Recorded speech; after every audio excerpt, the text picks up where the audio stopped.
You're good.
Good morning. We're going to call the 2024 budget deliberations to order. Looking for a motion to adopt the agenda. Councillor Blatz, anything that we're adding to it? Following it to the T? Should be. Those in favor? Carried unanimously. New business. Budget deliberations day one. In front of you, you will find a red foamy and green foamy. We'll do straw polls as we're going through the budget. If we need to park anything in the parking lot, we will do so with that. This is just so that administration can go back afterwards and make sure that we've got everything in order and everybody has voted. Any questions? Are you all excited as I am? Good. Sue? Thank you, Mr. Mayor and Council. Staff are very excited to present the 2024 draft budget for Council's consideration. There was one slight change. Unfortunately, we weren't able to get all of the pages numbered, and we will be moving municipal services up in the agenda. So we will follow the tabs.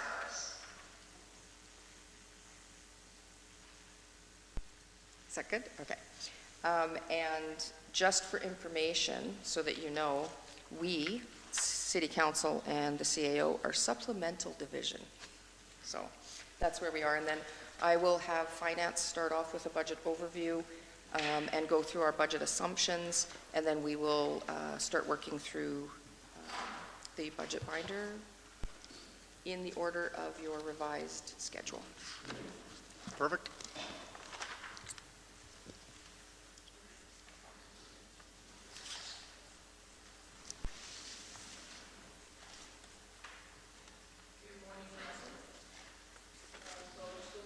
Just make sure your mic's on, please. There we go. There we go. Good morning, Council and Mayor. I'll just go through the budget overview, operating budget overview for 2024. So some notable changes to the budget include all revenue and expenses relating to the JEDI industrial development will cease by the end of 2023. So this will be showing us a reduction in revenue of $57,600. Salary, wages, and benefits decreased by $1,343,950 due to a variety of changes. Contracted services increased by $1,070,490. RCMP contract increased by $723,680. Insurance increased by $139,030 to align with the Alberta Muni estimate. Interest and principal for debt decreased by $152,850 in total. Internal allocation increased by $155,000, and transfer to reserve increased by $424,250.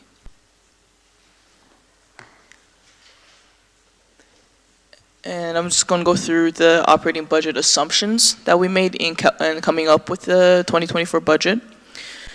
Several assumptions were made. These include growth is estimated at 0.5% for non-residential and 0.08% for residential. The Peace Hill admin fee and ROI is expected to be $1,506,400. The admin fee part is $506,400. Bank of Canada rate is expected to remain consistent with 2023 rate of 5%. The operating and capital grants from local government fiscal framework, which is the new MSI, is expected to be consistent with the Municipal Sustainability Initiative grant.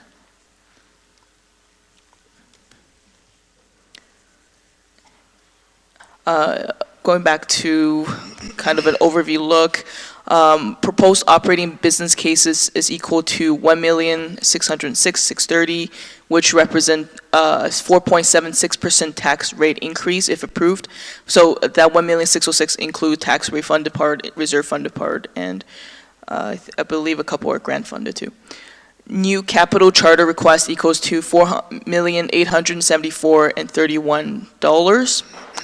And they are recommended to be funded through a combination of grants and reserves and will not impact tax rate.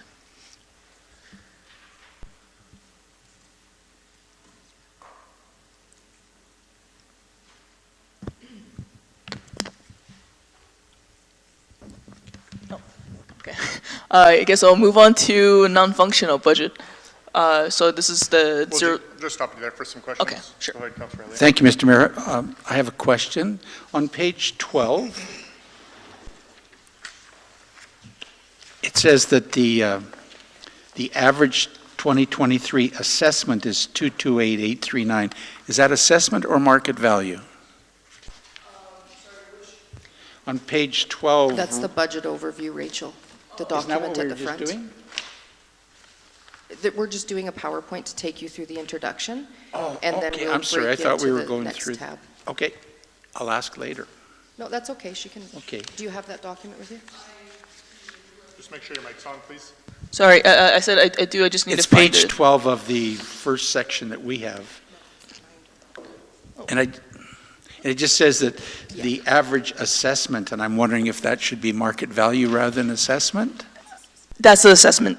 That's the assessment that was provided to us by our assessor people. Okay, thank you.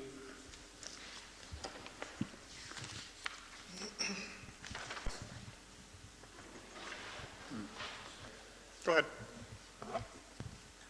Moving on to non-functional.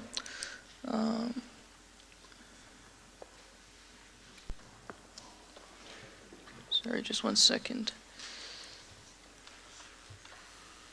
Okay. Okay, so under non-functional revenue, property tax assessment growth is expected to be 210,510, increase from 2023. Operating grant from local government framework is expected to be 178,000, which is how much we received from MSI in 2023. JEDI revenue will no longer be received, which is the reduction in revenue of 57,600. ADCO franchise fees is expected to be 71,500 less than in 2023. That number we actually got from ADCO. Interest on investment is expected to be 363,000 higher than the 2023 budget. And Peace Hill return on investment is expected to be 191,000 higher than the 2023 budget. On the expense side for non-functional, public relations went down by 60,000 as grants to museum moved to the Community and Protective Services Division. Transfer to the library and FCSS are expected to remain at 2023 levels. This next point has been changed now, so I'm not even gonna mention it. And then the following point, tax rebate and incentive are expected to be 115,100, a decrease to match the amount approved in 2023. Internal allocation increased by 132,860 due to change in the facility equipment pool allocation methodology, and that methodology will impact throughout the presentation, but it will net zero on a citywide basis. Transfer from reserve decreased by $364.80 as reserve item has been fully funded in 2023. And transfer to reserve increased by $363,000, which is the expected higher investment interest. Questions?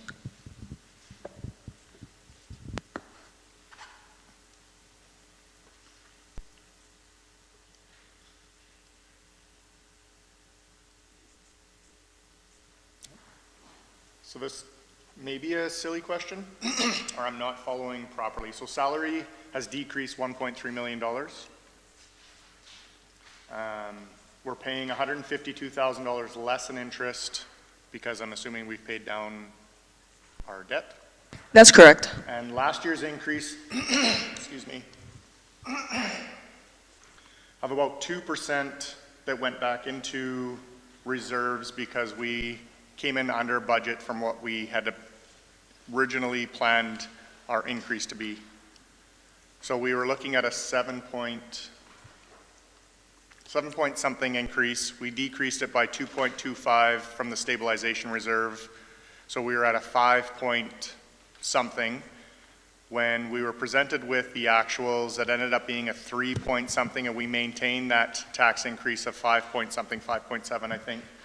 So with a proposed increase this year of, depending on what we approve, excuse me, taking into consideration, salary is decreased by 7%, increase is decreased by almost 1%, and last year's increase, it didn't get taken off at 2.25%-ish. Are we looking at an overall budget increase of 14%? No.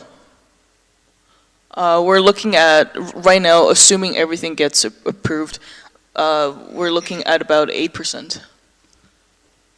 Taking into consideration everything that's come off the books from last year? That's correct. So that's including everything to support the 2024 base budget and anything to fund 2024 operating business cases that are tax funded. Also, Mayor Gandam, the difference that we transferred to taxes in the current year, because we kept the tax rate that was proposed, that was just moved to reserve. A decision has not been made to use that money to fund the 2024 budget yet. So Okay. that's not reflected in the 2024 budget. So there's still the potential of 2 or whatever percent. Council could make that choice to Gotcha. use that Okay. fund to fund the budget. Okay, that helps a little bit, but the 7% in salary decrease, I'm not maybe following properly. Go ahead, Councilor Nielsen, maybe you can. Thank you. Through the chair, that additional 2 point whatever percent, which was going into reserves, which reserve did that go into? Did that go into contingency or stabilization? Off the top of my head, I can't remember, but we can look that up for you. Please, please, if you would. Anybody else? Councilor Billingsley. Thank you. Just for clarification through the chair, the decrease in salaries would have to do with an increase in contracted services then? Yeah, to the mayor, to Councilor Billingsley. Billingsley, absolutely. Thank you. Okay, thank you. Thank you, Mr. Mayor. My question was similar, that we're going down in salaries, but our contracted services are going up to over $1 million, and it just seems that it's just a saw-off. So we say we're reducing salary costs, but we're increasing contract costs, and I know waste management is part of that, and cleaning is part of that, but to the tune of over $1 million just seems high to me, that's all. The RCMP RCMP staff too. would be on that as well? Would that change? No, that was another number underneath on that last, it was 723,000 or whatever it was, and that was underneath the contracted services, so that's additionally. I'm just wondering if we need to pull up the BIRs, because all of this was answered already, and it is in everyone's PowerPoints as well. So- Okay, I can review it again, thank you.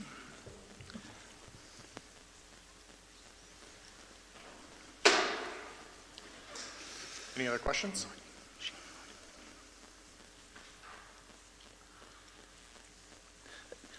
May I clarify, Mr. Mayor, when I'm asking a question, I have read all of this, but I don't memorize it. So if I ask a question, it's because I don't remember it all. So it's not to be putting staff on to make the staff look bad or anything. It's just I don't remember all of those as I've gone through them. Me too. Okay.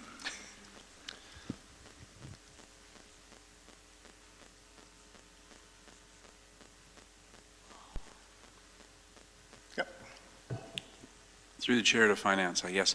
The number of 753 for RCMP, is that just the RCMP salary increases, or does that include our municipal employees that have been transferred over to the RCMP that we have to pay for? Can I please get you to repeat your question, Councillor Nielsen? Sure. There's an item in here that indicates an increase in the RCMP salaries, wages, benefits of $700 some odd thousand. And my question is that just for the RCMP themselves, or does that include the municipal side of the services that have been transferred over to the RCMP from the city side?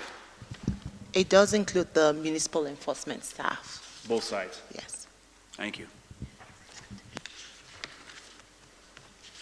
Through the mayor to Councillor Nielsen, I can respond. We transferred that excess tax rate increase to the contingency reserve. Thank you.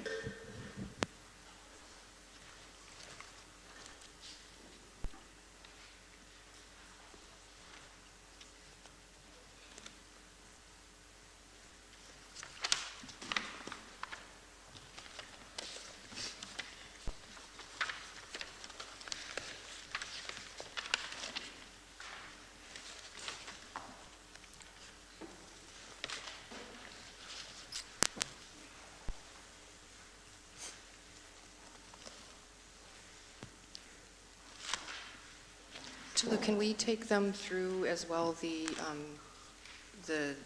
debt and all the other tabs before council?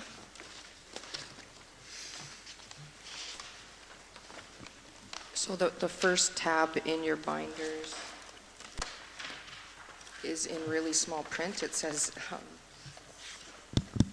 Council, debt please, and reserves. yeah, please give us a minute while we bring that up in big print, and we'll have it on the screen for you as well.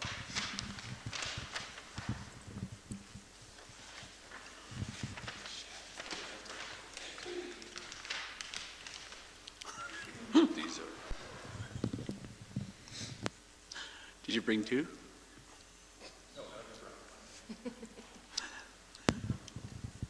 Mr. Mayor, it is a challenge to read all of these little numbers, and I find it very eye-straining to try and go through some of this material when it's so small. And literally, I have used a magnifying glass, and it just seems wrong, that's all.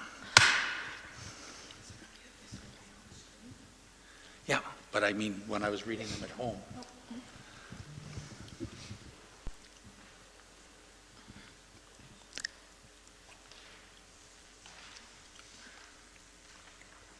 So the page I'm showing right now is the combined principal interest for all outstanding debt.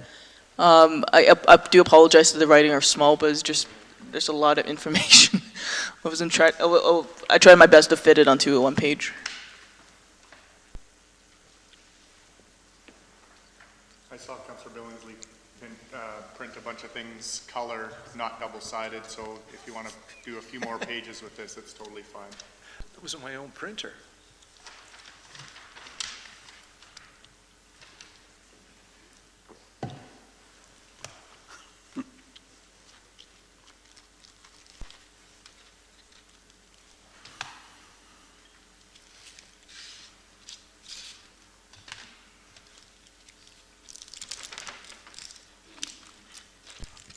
Sorry, was there a specific question that, well, okay. If you could just walk council through what debts are coming off this year, what would have changed because of the debt servicing?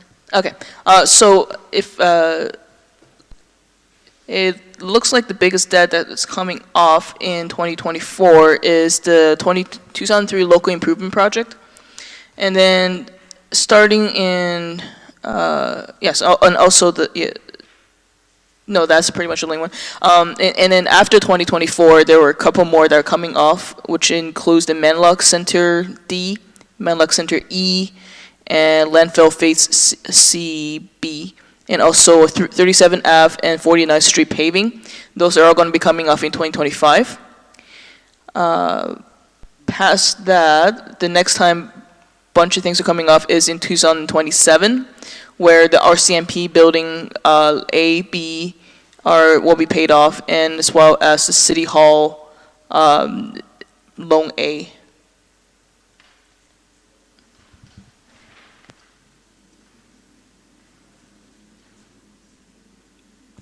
So total principal payment in 2024 is expected to be $1,063,484. Total interest in 2024 will be $405,313. So combined, it would be $1,468,798.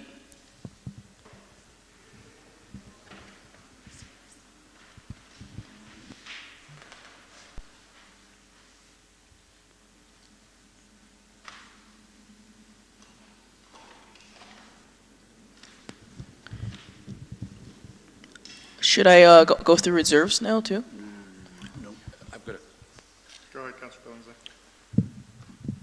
Thank you. It's more of a comment than it is a question, just for the public that's listening and or watching. Any comments to say that we're, not that I'm happy with our tax rate, but as far as the amount of money that we owe, the total amount is $16,777,000, not including Peace Hills utilities. So I think it's important that the public knows that amount. Councilor Blatz. Thank you. Through the chair to administration, just want to make sure that I'm following this right. This year, that would mean that we paid off the landfill completely, right? This year, we paid off the landfill, yep, phase C.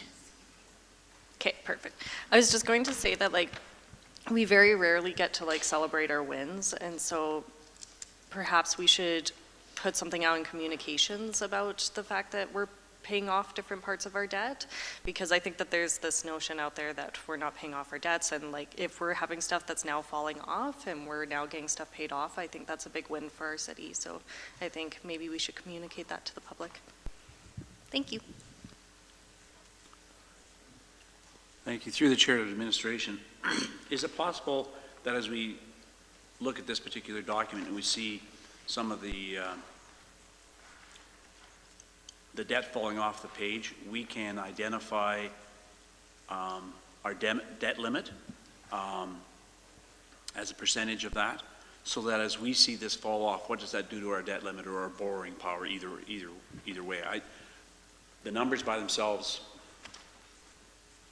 we get to interpret, but as Councillor Billingsley say, the public doesn't understand that. But if we could also attach the end result of debt limit and borrowing limits as these things fall off, I think that'd be helpful as well. Through the chair to Councillor Nielsen, we can certainly do that, keeping in mind that our debt limit still includes our underground utilities. And Still includes our, sorry? our underground utilities. Yeah. So the way that the Peace Hills agreement was that the city still owns but leases to Peace Hills utilities, and so that ability to borrow on those is still on our books. So I could get finance to run the numbers and separate out the utility portion so that you can see them separately. Yeah, and that's not a huge urgency, Yeah, but I just okay. think it would be helpful in understanding the document. Yeah, especially when we were bouncing off our debt limit for a while.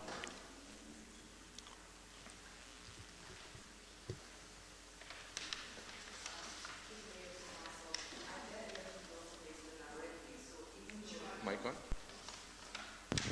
Our debt limit is based off of 1.5 times of our total revenue. So the fact that the debt drops off does not necessarily give you a great reflection of where we are. Whatever room is opened by debt paid off does not necessarily translate to more room in your debt limit. It's 1.5 times our total revenue, net of government grants and transfers. But I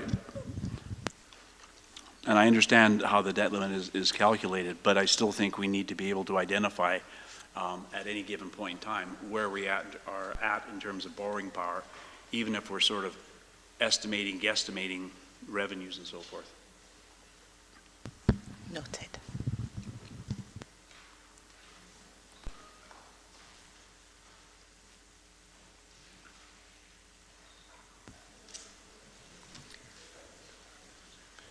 Rachel, if we could do the reserves the reserve accounts as well?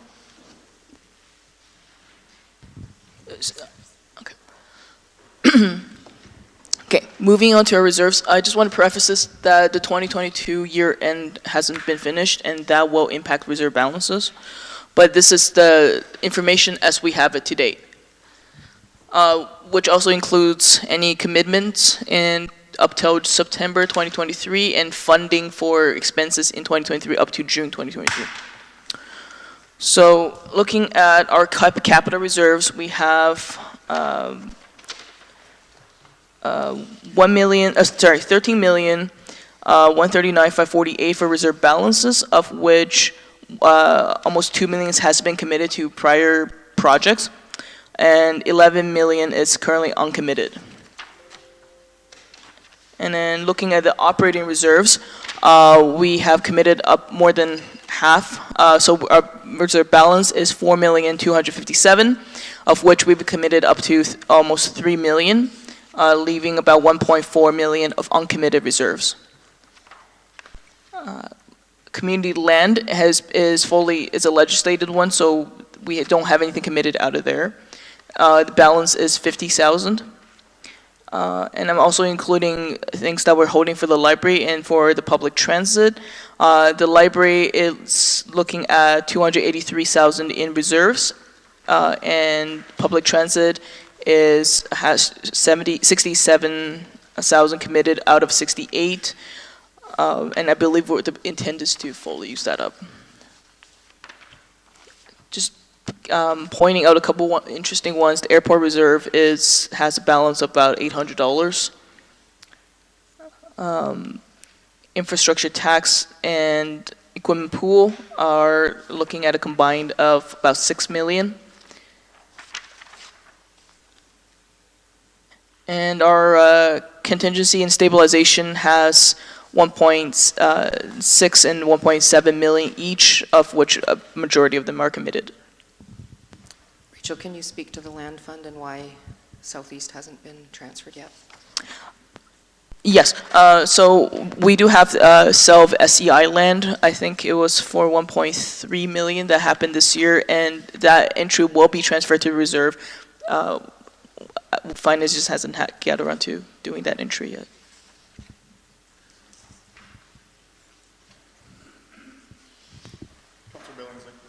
Thank you. I had sent in the question before in regards to the library, 283,355. I can't see the answer.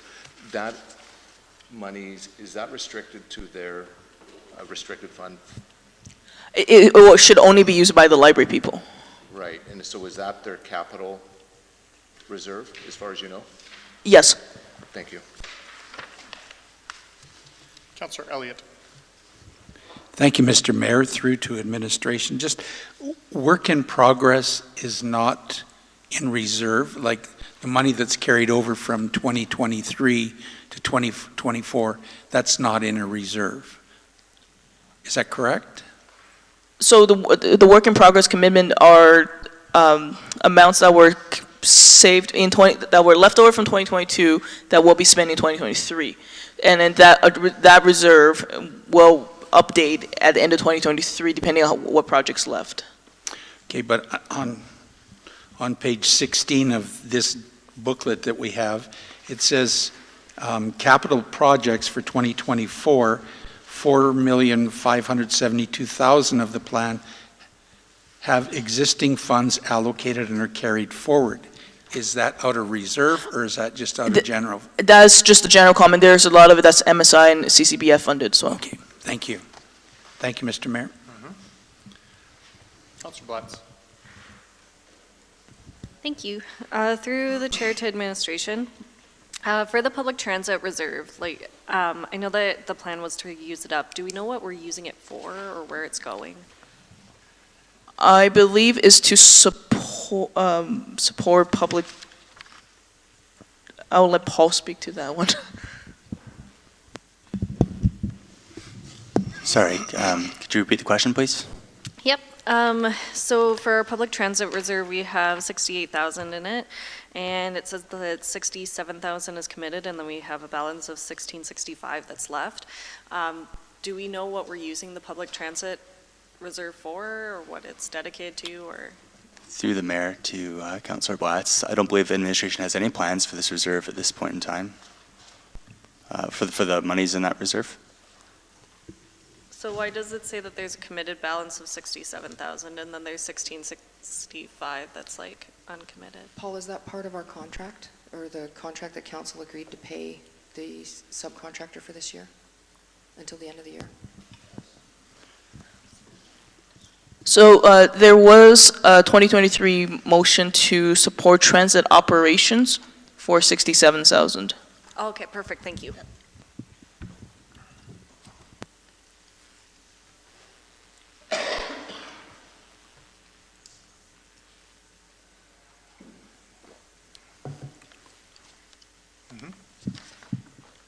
Through the chair to finance, I guess, that leaves a balance of $1,665. So that money will get invested. So is that money invested on its own, or is it grouped with other balances? Because obviously if you invest much more than $1,600, you're going to get a better rate. So is it blended with other dollars, or is it invested on its own? We invest as a pool as opposed to individual reserves, and not all our funds are necessarily in investments. Some, for cash flow issues, are also in our checking account. We do earn interest on it, but obviously the rate is not the same as, so we don't look at our reserve balance and then transfer all of it to investment to earn a big rate on it. We have an amount that's held in investments, and we have funds in our cash account to continue with operations as well. And would that policy, I don't know if it is a policy, but practice, I guess, does that have to do with the fact that we have a fair amount of money in back taxes that are owing? Is that hindering our cash flow situation? To Councillor Billingsley, absolutely. Tax arrears do affect cash flow because we don't have the cash. So ultimately, we invest any excess cash that we have, and then the rest is in our checking account to continue our operations. However, we do make sure that where the opportunities to invest are there, that we follow through on that. Thank you.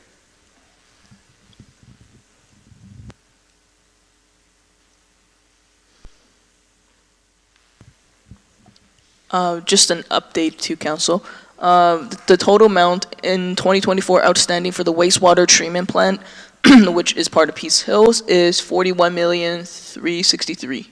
No, wait, sorry, 41,363. That's the principal payment.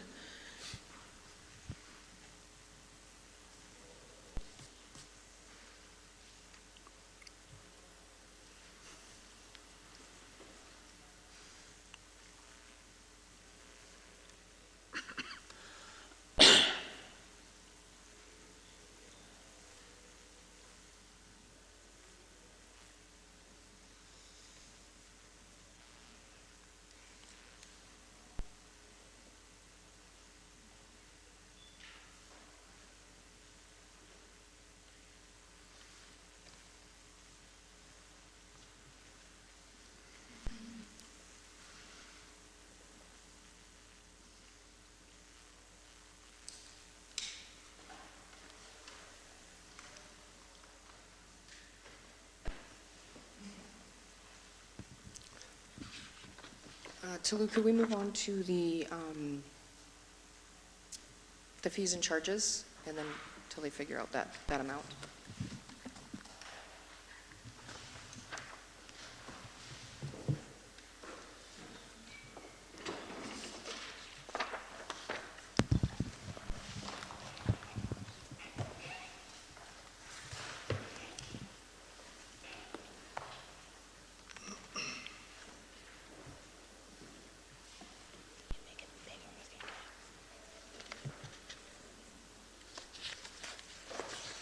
I wonder, do we want each department to speak to their areas? Might be easier that way. We could. I'll start with the credit card processing fee. We have in council's binders the fees and charges for 2024. We've given you the comparative rates in 2023 and the percentage change. The credit card processing fees are unchanged. The NSF fees remains unchanged. Tax certificate is unchanged. The lending institution fees, you will see a fee of $30. To date, we have charged the lending institutions. We've just now incorporated it in to our fees and charges bylaw. Paper bill fee is $2. This was set previously, and we've kept the rate. The business license fees are, oh, Kathy.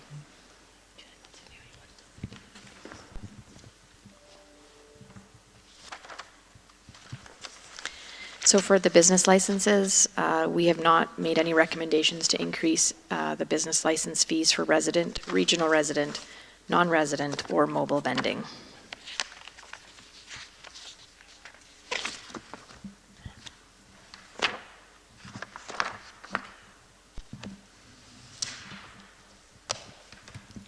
We have the appeal fee. The appeal fees have gone up from $15 to $100.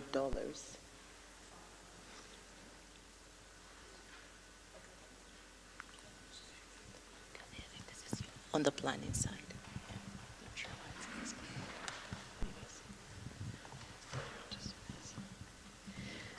So the appeal fee that we've increased, or recommending to increase to $100, is based on, within the region, we've done some cost comparisons with different communities, and this would be development appeals, those types of things.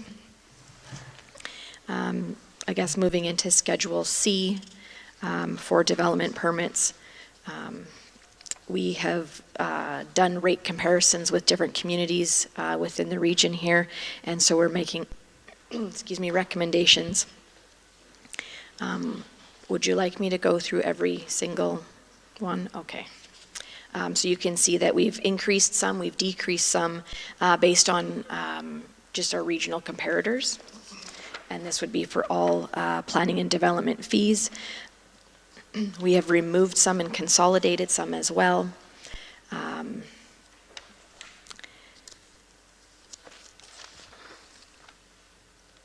And then, of course, our engineering fees, we have recommended to increase some, add some, and then remove some as well. And then when it comes to the building permits, for anything with our safety codes council fees, these are cost shared between our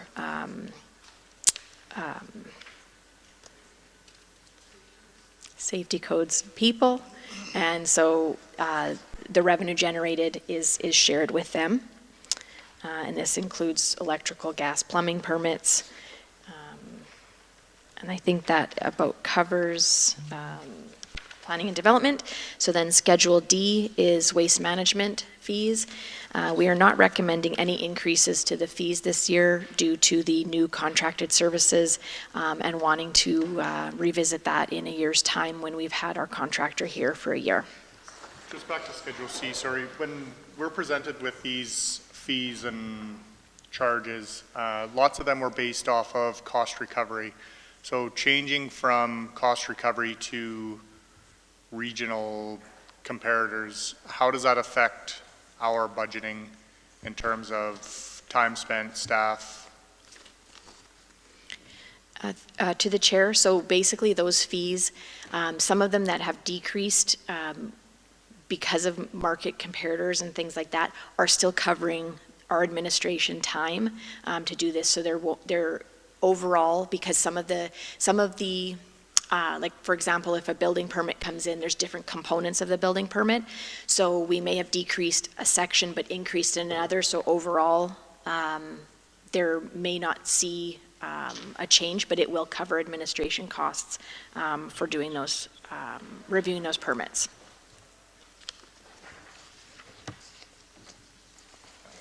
And through the chair, I'd like to follow up with that. So if it, as the mayor had said, it's about cost recovery as well, will that then, in theory, if we have paid off the debt at the landfill, should that not then affect what we charge if it's true cost recovery? Because obviously we have less debt or no debt to pay off.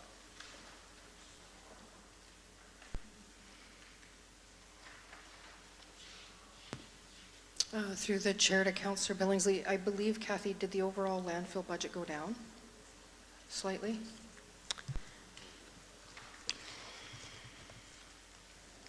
Just 1 second, please. I also want to mention too that it was my error, I missed it, but the intermodal fees will stay. The intermodal fees, so that was a council motion previously, and I did not catch that, so we'll keep those in.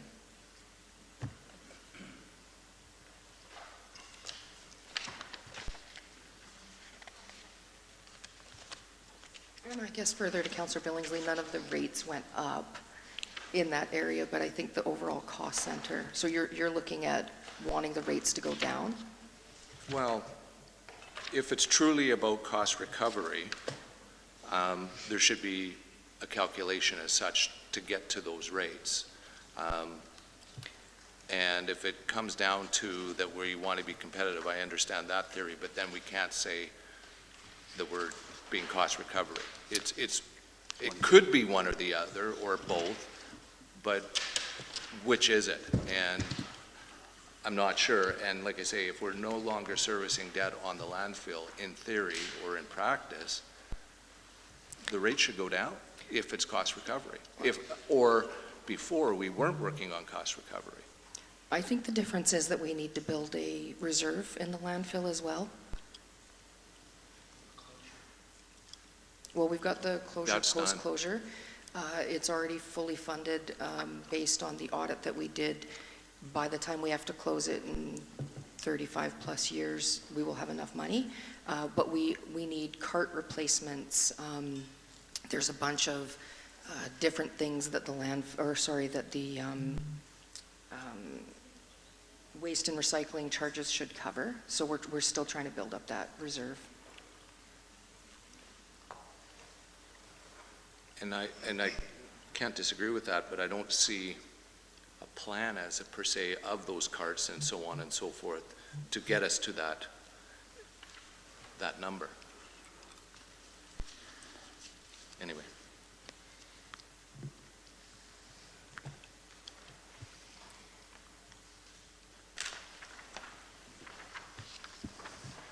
Councillor Nielsen. Thank you. Through the chair to administration. I guess what I find a little bit difficult in this conversation is the whole concept of, as a council, we were informed that we were charging X number of dollars for cost recovery. Now we're finding that we can charge less on a cost comparator, and yet when posed with the question about are we still recovering costs? And the answer is yes, we're still recovering costs. Well, if we're still recovering costs with a reduced rate, then we have overestimated what our costs were to begin with, or we wouldn't have had the ability to decrease and still cover our costs. And I do understand the notion of saving for a rainy day. So, but I think language is important. So we're not really talking about cost recovery, we're talking about cost recovery plus. And I think we need to be, as a council, we need to be better informed of what the plus portion of that is, so that when we get asked questions in the public about why is certain rates what they are, I've always been able to say, oh, that's because we're recovering costs. But that's not really what I'm hearing this morning. We're recovering costs plus.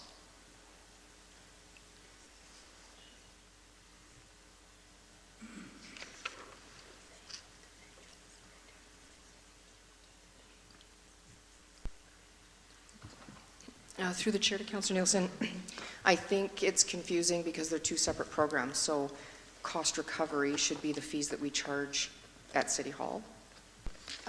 But the landfill is a utility and it has other costs that need to build reserves. So they're not the same. You wouldn't look at cost recovery at a landfill when you're trying to build. I mean, we do get cost recovery, but then we add in all of the other things that we need in that area. So it covers all the costs plus the reserve that we're building up. I would say semantics, but Well, one's a service we provide, and one has capital components to it, right? They're very different. sure.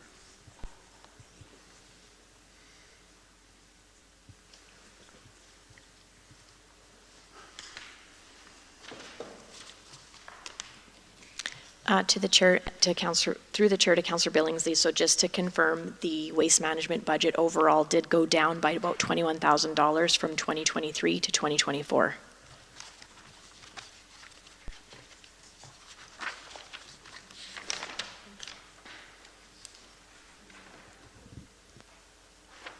Could that be restated again, please? Sorry, pardon me, I didn't hear your question. Could you restate that last comment, please? Oh, sure. The overall waste management budget went down about $21,000 from 2023 to 2024.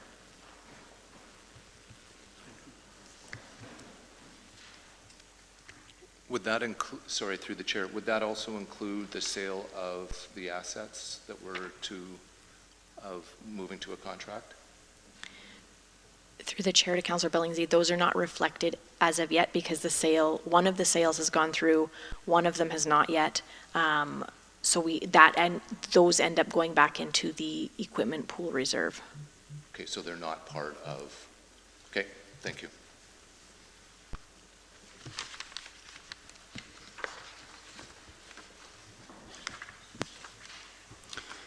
Moving onwards to Schedule E with bylaw services. Bylaw services is not recommending any increase to fees at this time. Moving on to that to Schedule F to fire services. There is one change on page 16 of your book under miscellaneous rates and fees. Fire department is recommending an increase of $50 for an air cylinder recharge and $15 for an air cylinder recharge for Cascade and SCBA cylinders to align with what the market is charging for those. Moving on to Schedule G with the Recreation Department. Not yet, just for a second. Oh, sorry. So we've got apparatus charges by the hour for a vehicle that's been called out for fire. For alarms calls where an apparatus is responding, why wouldn't that reflect the hourly rate of the vehicle? Through the mayor, could you please restate so- your question? Yep. We've got, so if fire department responds to an alarm, the charge is $161. But if it's an engine or a ladder that is responding to the alarm, or even the command vehicle, the charge on that isn't covering the rate of the vehicle responding to it. Right. And so your question is, why are we not charging anything for the first alarm? Nope, first alarm I totally get. Okay. So subsequent alarm, second alarm on a false alarm response, if it's an engine that responds to it, the rate that we charge that engine out at is $630. But we're charging $161 if it's a false alarm. But if an engine is responding to that, why aren't we charging the hour for it? My understanding on the first alarm, false alarm responses, is that these fees that we do charge are to prevent these types of occurrences in the future. I would need to perhaps confer with our fire staff just to get a better answer in response to why we're not charging the full fee back. My initial thought is that it might be too prohibitive on residents that we are charging for second and third false alarms, but I would like to take that as a BIR if I could. Yeah, absolutely. I think with the number of false alarms that they're responding to, that it's really unfortunate. And again, you have your first alarm where you're not getting charged for it, but if you're going to continue to have false alarms and it's a strain on our service, then the fee should reflect that. Yeah, noted. We'll take that as a BIR and get back to council on that. Okay, through to Schedule F. I've talked about that. through to Schedule G in Recreation. The Recreation Department is recommending an increase in ice rental fees for primetime hours to be in alignment with our regional comparators. And then that concludes the fees and charges for the Community and Protective Services Division, unless you folks have any questions.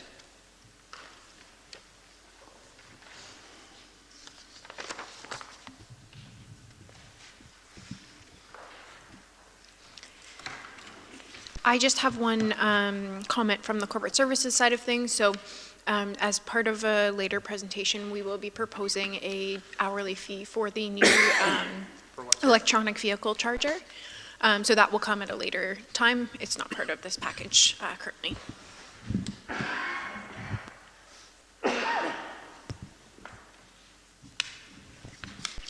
So moving to Schedule H, this is our cemetery fees and charges. So we're recommending a 2% increase overall through the cemeteries.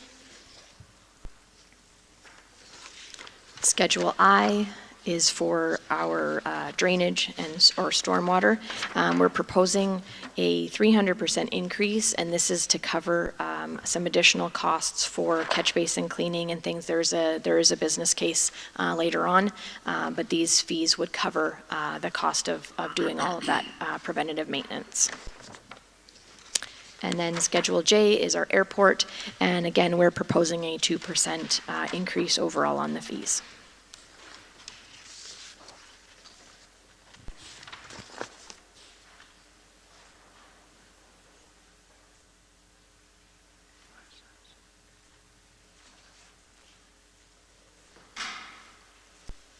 Through the chair to Kathy, I guess, where did the 2% come from? Is that just the expenses went up by 2%?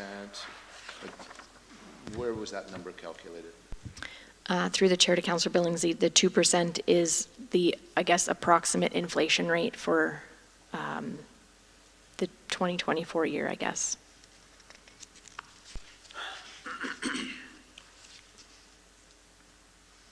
If that was the case, would we not see 2% across the board on all of them? On every charge and fee and charge? Because pretty much all of them have remained the same.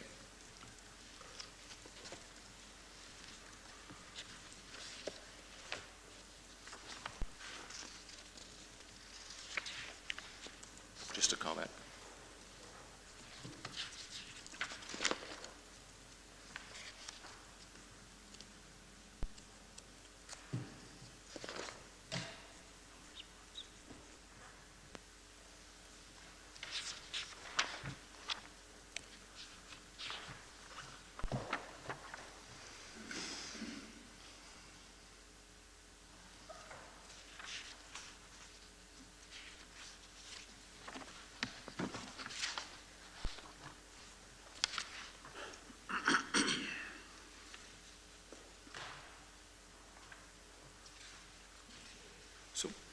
So procedure-wise, then, will we then pass this with changes today, or we do that at a further council meeting? Through the chair to Councillor Billingsley, we would bring back the fees and charges bylaw when we bring back budget approval. Okay, and that's why you asked for that further information. Okay, thank you.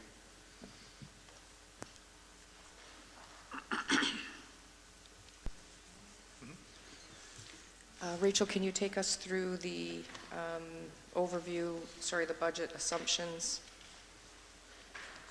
And then I can take over after non-functional.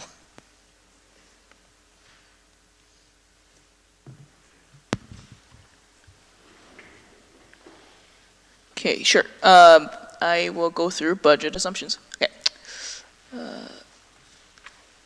So here are all the assumptions that we made in the 2024 budget. Property tax assessment growth is expected to be about 0.5% for commercial and 0.08% for residential. Sales and user charges are expected to be higher than 2023 revenue to reflect increase from the 2023 fees and charges bylaw. All project-specific operating grants will be utilized by the end of 2023, and all corresponding expenses will be fully spent by the end of 2023. All revenue expenses relating to JEDI will cease by the end of 2023, which is a reduction of revenue of $57,600. Franchise and sponsorship revenue from Fortis is expected to remain consistent. This actually has changed since this budget assumption was presented to you guys. Bank of Canada rate, which impacts return on investment from security at CIBC, is expected to remain consistent at 5%, which is the 2023 rate. Return on investment from Peace Hill is expected to be $1 million, and the min fee is expected to be $506,400. Operating grant from the new local government fiscal framework, which replaces MSI in 2024, is expected to remain consistent with 2023 amount received of $178,000. Merit increase are included in the 3-year operating budget. Insurance fees will increase by 11% from the 2023 authorized budget. Water, gas, and electricity will increase by average of 5% to account for inflation. Transfer to library and FCSS will remain unchanged from 2023. This number might be revised after external agencies present their 2024 requests. Method of calculating equipment pool charges have been updated to reflect the amount of time fleet employees spend on managing equipment for each department. And this has a significant impact on several departments, but has zero impact on the city as a whole. The finance employee approved through an in-year council motion was included in the 3-year operating budget. The following services were contracted out in 2023: waste collections, archive and community event management, janitorial services, and municipal employees were transferred to the RCMP contract. So the next assumptions will impact our 2024 capital budget. Capital grant from the new local government fiscal framework, which replaces MSI in 2024, is expected to remain consistent with the 2023 amount received of $1,277,057. Capital grant from Canada Community Building Fund, CCBF, is expected to remain consistent with the 2023 amount received of $758,363. And any capital project that remain unfinished in 2023 will be completed in 2024.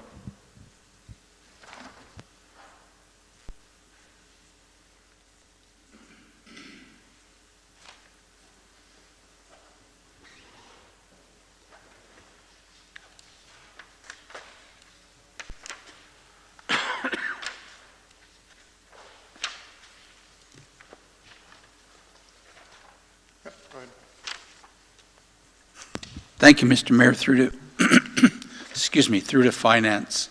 Number 5, franchise and sponsorship revenue from Fortis is expected to remain consistent, but council has the option to increase, and 1% is about $253,000. So when the 2024 budget was created, it was made with the assumption that we didn't change it, but since I needed to have some sort of base to create the 2024 budget, but that number has changed and can change depending on what council decides. The number has changed already? Through the mayor, we have a RFD coming to council based on the information provided to us by Fortis on what a percentage would represent. Yes. That's coming to council at the November council meeting, and council could, the October 20th council meeting, and council could make a decision at that point to increase the rates, and at that point it would impact the budget. We would amend the budget prior to the final budget approval. Okay. But at this point, the budget assumption is based on prior years. Okay. And then previously you said the franchise fees for ATCO is going down? Yes. Does council have an option as to whether that is reduced or not? We have not received any renewal information from ATCO to that effect. In 2023, actually, during budget deliberation, we had informed council that we were going to receive less than was budgeted even in 2023 for the ADCO franchise fees. So so going into 2024, that reflects that decrease that we already experienced in 2023.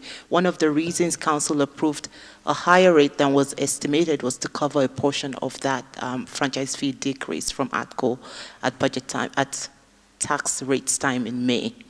So yeah. But that won't be reviewed this year.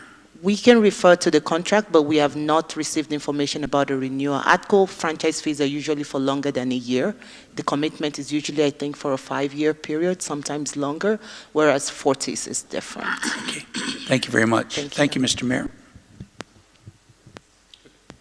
Through the chair to Councillor Elliott, I think we did receive an email from ATCO, right? So they have told us what they anticipate our portion will be.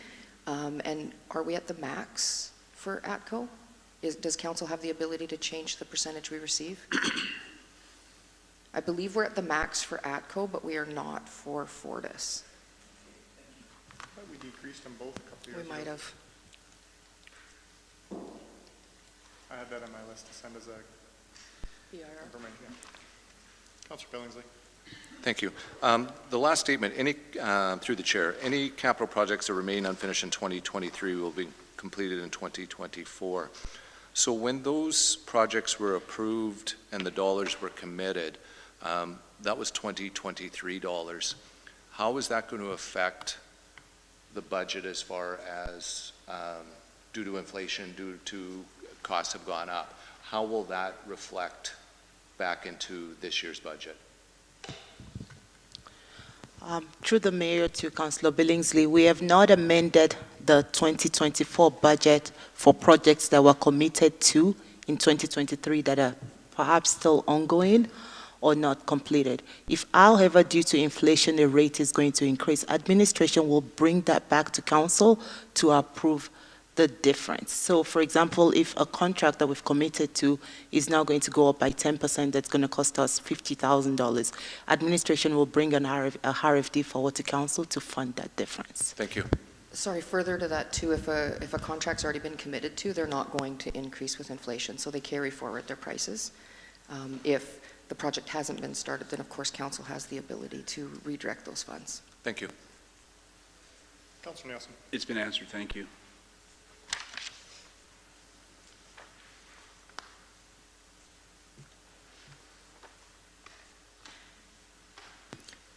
Rachel, can you do non-functional, and then I will step in with the council one. So can we quickly speak to the ATCO gas franchise? We did receive information from ATCO on the expected revenue that we could receive for 2024, and that's what's included in the budget.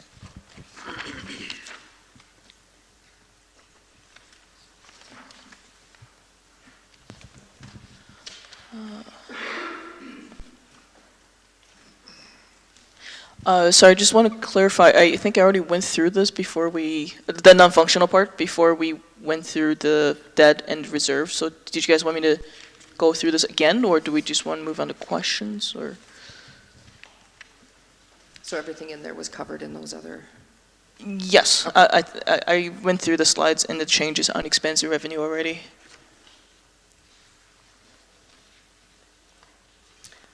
Okay then, I will, oh sorry, there's one in here for requisitions in our binder? Yes, basically requisition numbers are just numbers that the school board, that the senior lodge requests from us. We receive it on their behalf and then we remit it back. Perfect. Okay, in our PowerPoint presentations, we did put the org chart for each of the areas, and the org chart was emailed to council, I believe, on Friday.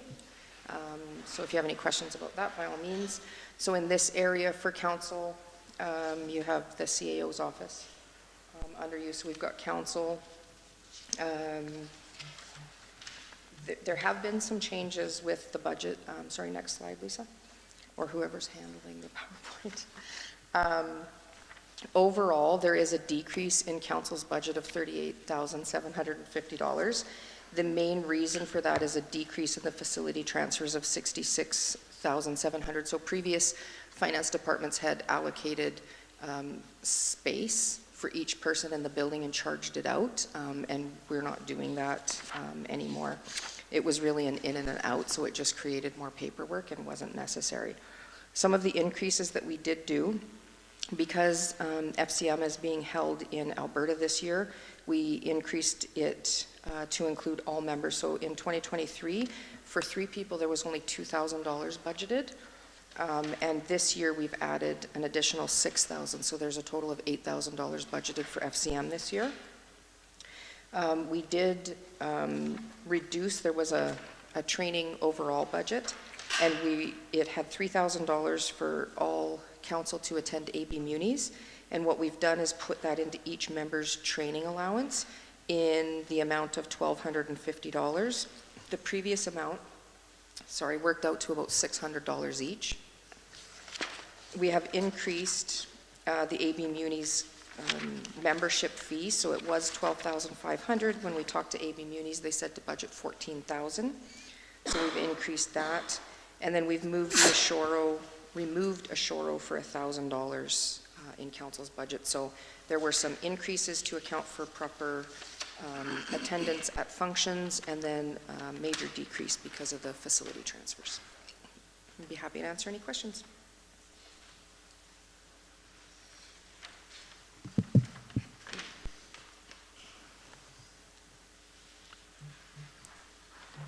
Through the chair to Sue, AB Munis increased our membership by $1,500. How was that calculated? Is it by population, or did they just decide to increase the rate? Population. Sorry? Population. It is by population. So were they miscalculating before? Because we haven't had that large of a population increase. No, they haven't had an increase in fees in quite a while. So I would imagine that just the fees went up per person. Okay. I'd have to confirm that, but. Sure. I had asked for a breakdown of, this was a couple months ago, of the different boards that we belong to and committees. And one of them was indeed AB Munis. I still haven't received that information, so I really am not ready to ask a lot of questions till I get that information. Okay, I'll check with finance at our first break to see where we're at with that. It should be, I think, completed by now.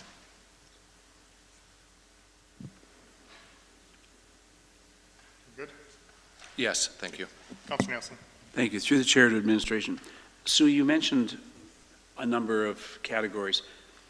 Is there a way you can break down, and maybe you did in that quick synopsis, that 65,680? How did we arrive at that number?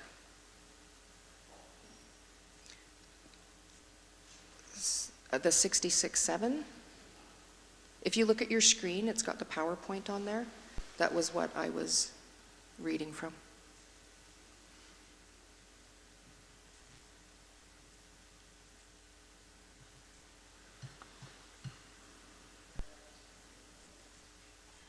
But when I look at general services, 65, I've got 65,680 here on my spreadsheet.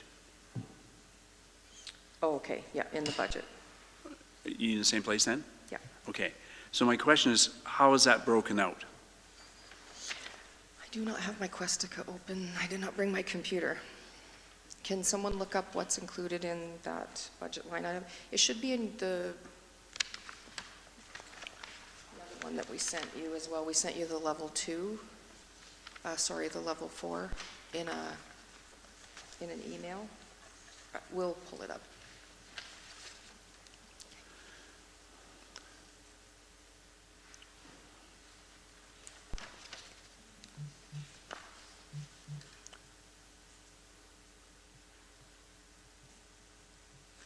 Mr. Mayor, wondering if we could put this into the parking lot upon further information. Like I say, I didn't get any of that information that I wanted, and it's going to be really difficult. And Sure, and I can wait for that, but I would like that breakdown as part of that conversation in the parking lot, for sure. is that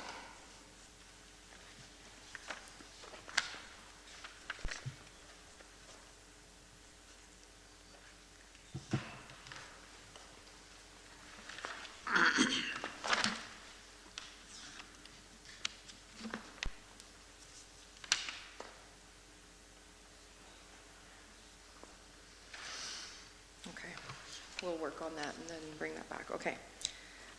There were a number of operating business cases that council had asked to be considered. The first one that was in your binders was the xeriscaping. I should note that the second part of this project with the boulders around Norm Brown Field, administration did find $15,000 in a budget that they were not fully utilizing this year, and they did order those to replace instead of repairing the fence. So that part does not need to be considered, and this would go down to $35,000 for the remainder of it. The other portion here is just looking at some hardscaping right outside of the Manluck doors. And yeah, that was a council request. Go ahead. Thank you. So the $50,000 that's asked for in this business case is just at the rec grounds, and it's more for the beautification, is that? Correct. So the landscaping that is there, we have been getting complaints about, and this was, I believe, to alleviate maintenance for the area. I just have a comment about it. One of the last things that was done by the CEC was the team up to clean up, and it was extremely well attended. It was a good community event, and I'm wondering if, for far less than $50,000, we couldn't do a few of those per year, and whether we feed them and water them or whatever, barbecue for them, we can do a lot of that for $50,000 bucks. It's my opinion. It would be 35 because they've Already committed, but But I think the point of it is just aesthetically, it's not just the cleanup, it's the state of the foliage in and around the Manluck. So if you hardscape that, then you're not dealing with it. And I'm not saying that we don't need to continue with that team up to clean up, but we could certainly focus that in other areas of the city while addressing the issue that we have at the Manluck.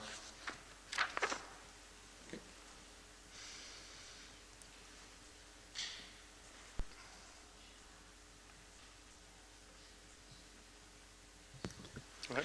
Thank you, Mr. Mayor. Comment is, it is one of our showcase facilities, and we have a lot of people going through the rec grounds parking lot, whether it be for arenas 1 and 2, or whether it be for the drill hall or Manluck Aquatic and Fitness Center. So I think it's in our best interest. You only get one chance to make a first impression, and under the justification, it says that number one, or it will require less water, but the clean and manicured city will increase the feeling of safety, and I think that that's something that we're looking for in our community as well. Thank you. Councilor Nielsen, did you have something? No, I'm fine, thank you, Okay.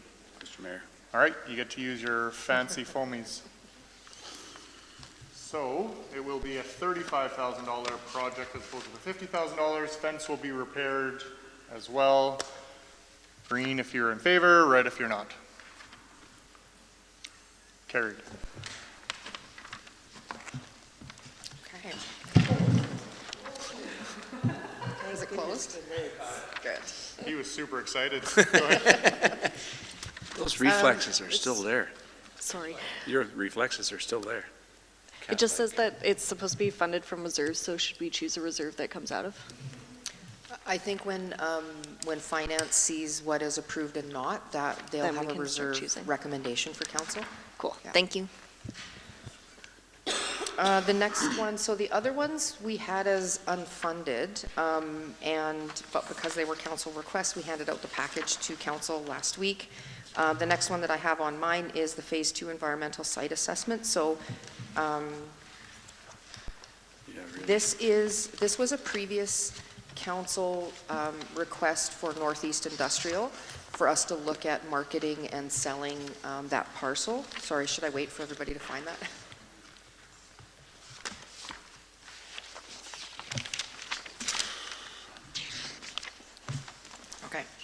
We did a phase 1 site assessment, but we need to do a phase 2 site assessment to see if there are how much remediation would cost, or if there are other opportunities, because even on contaminated land, there are allowable uses, such as solar farms, et cetera. And so in order to complete the phase 2 site assessment at Northeast Industrial, it's going to be $35,100.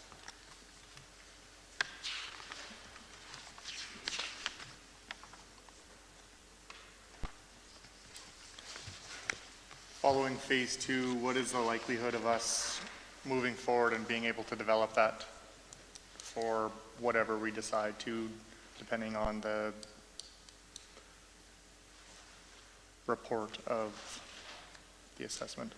Without the phase 2, you can't develop it? No, but that's for sure. Yeah. So what's the likelihood that we're going to move forward on something like that if we do spend this, or is this something that we need to do later? I think it could delay a year. I know ECDEV was looking at that parcel, and we do have it in our marketing strategy, but we could start in an area that isn't contaminated for development up there. It still needs to be serviced and that sort of stuff too, so we could delay this one if council wants, easily. Okay. I think given what we've got on the go now, to continue to add projects for possibilities when we still have the opportunity to develop it or move into a phase 2 if we get some serious interest in it. I don't know that it's my priority right now.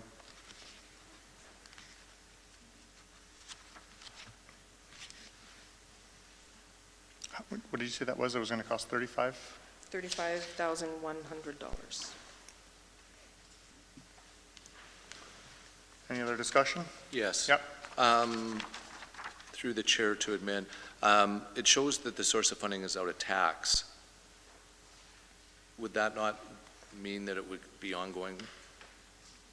It wouldn't be just a one-time tax? Through the chair to Councillor Billingsley, it could have been part of our infrastructure tax. I'm not sure why we marked off tax. But assessment on land would not fall under infrastructure in terms of the, Yeah, I'm not sure why we marked off tax. Maybe someone forgot to uncheck it. I think we were initially planning on funding from taxes, but right now it's stated as unfunded, so there is no funding for it. So we should have just unmarked that. Yeah, but even if, because it's a one-time thing, it wouldn't generally come out of tax, would it? No. No, okay, thank you. I'm not opposed to looking at this similarly in the future, but if it comes back to us, is there a chance before that it comes back to us, we actually have a sit down and have a conversation about the very things that Mr. Mayor was talking about, which is, what is a plan? It's one thing to say it's on our marketing, but in terms of sale, resale, giveaway as part of just having a bit of a plan as to, if we were to go ahead and do this activity, what would then be the steps following that? In other words, are we actively as a council wanting to market that area? And if so, what is the plan to do so? And I think that would be part of the conversation if this comes back to us again. Thank you.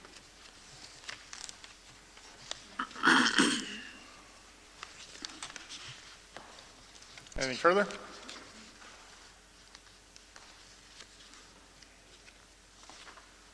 Time to vote.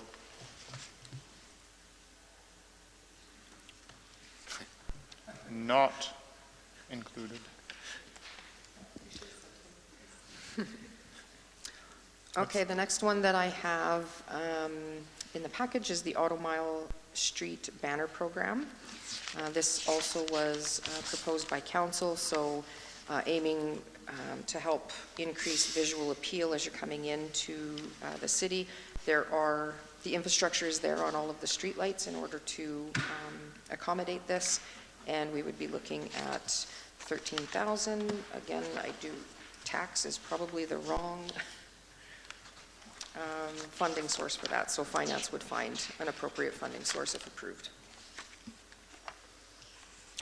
Councillor Nielsen. Thank you. My concern with this is not with the philosophy behind it, but we have a banner program on Main Street, and I know there's now a plan to replace some of those banners on Main Street, but they got to the point where they were not maintained, and they were more of an eyesore than a vibrant visualization of Main Street. And I just worry about the length of time that these things will last without being bleached out and looking like the ones on Main Street, which is sad.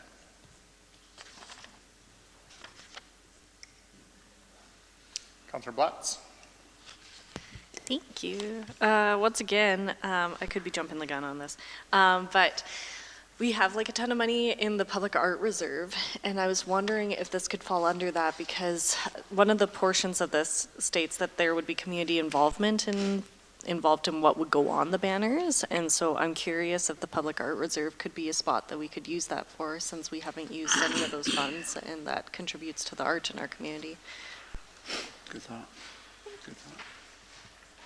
Councillor Averly. Thank you, Mayor Gandam. Through the chair to council, I agree with both councillors Nielsen and Blatz and what they've said. And I would very much like to see this program go through. And the reason being is we continue to talk in both community, but in our vision and our 50-year vision and our strategic plan, talking about the auto mile and ways to continue to improve the look and the use and the feeling of our city. And I feel that in many ways our main drag is ignored. And if we want to talk about, you only get one chance to make a first impression, that is the impression that most people get of Wetaskiwin. And I think it would be in our best interest to spend this money using it from reserves as said, and perhaps the art reserve, but then also looking into how we can work to continue the banner program in general as a reserve fund for that, to make sure we keep up to date with it. Thank you. Councillor Elliott. Thank you, Mr. Mayor. Just a comment as well. A number of communities, when I go through and see the banners and they are clean and sharp and bright, it does make that community look a lot better. And so I agree with them going on the auto mile. I also think that we need to upgrade the ones on Main Street as well, so that again, when we have people coming for different functions and events in our community, they would see that we look good. And when you look good, then you feel good, and maybe our citizens would feel better as well.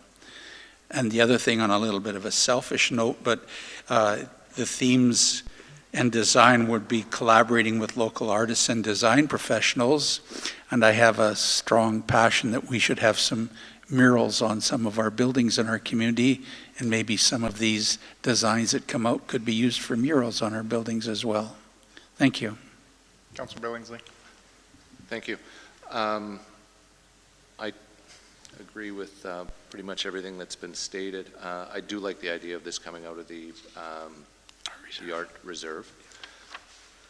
I'm wondering if we need to, my concern is exactly what Councillor Nielsen said, is it's all great and fine, it'll be great for the first year, but if we don't either have the money budgeted to replace or maintain and the capacity of staff to be able to do such, whether we contract it out, I'm wondering if we don't need to budget X amount of dollars going forward, so for in 2025, 26 and going forward, so that that money is there, so that it doesn't look like what Main Street looks like.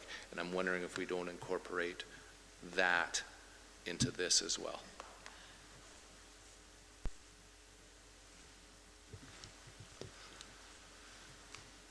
Go ahead. It wouldn't have to be for this year's, or for the 2024 budget. If they were installed in 2024, hopefully they'll last more than a year, and then we could look at subsequent years to be doing that. Thank you. my argument is either we do it right and have a plan, or don't do it at all. Whatever that may be. I think, go ahead. Through the chair to council, the public art reserve, the definition of public art as approved by council was unique and not replicable, and banners would not fall under that. So you can replicate banners easily, so it would not qualify under that unless we changed the definition of what public art was or opened it up to other. You have the power to do that. Of course, amend policies to suit our needs.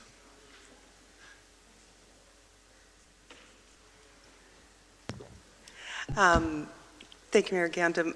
I would argue that the banners could be used as seriographs, that if each one was uniquely different in that, I could argue that point easily, that it would still be able to fall under it as we go forward.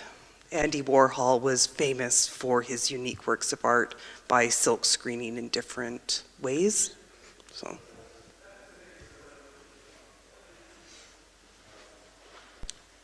I think we've had a number of great ideas that would beautify the community that end up not beautifying the community in the long run. I think we have the opportunity to clean up what we have existing while creating a safer, more aesthetically pleasing community. And I think these one-offs tend to take away from what it was that was the one-off last year or 5 years ago. So I won't support this, and not because I don't think that it would be great to have, but I think we need to start looking after what we do have and not continue adding to the great idea for this year for what we're going to do to change the community when we have plenty of things and opportunities to beautify and change the community.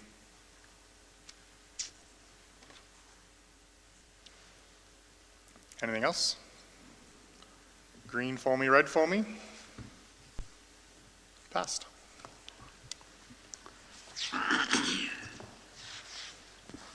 Okay, the next one that I have at council's request was the brand implementation at the entrance signs. So we had presented this a couple of years ago, and we did put in a cost for all of the signs entering into the city. So the total cost would be $15,000. Sorry, that can't be all of them. Was that all of them? Yes. Oh, no.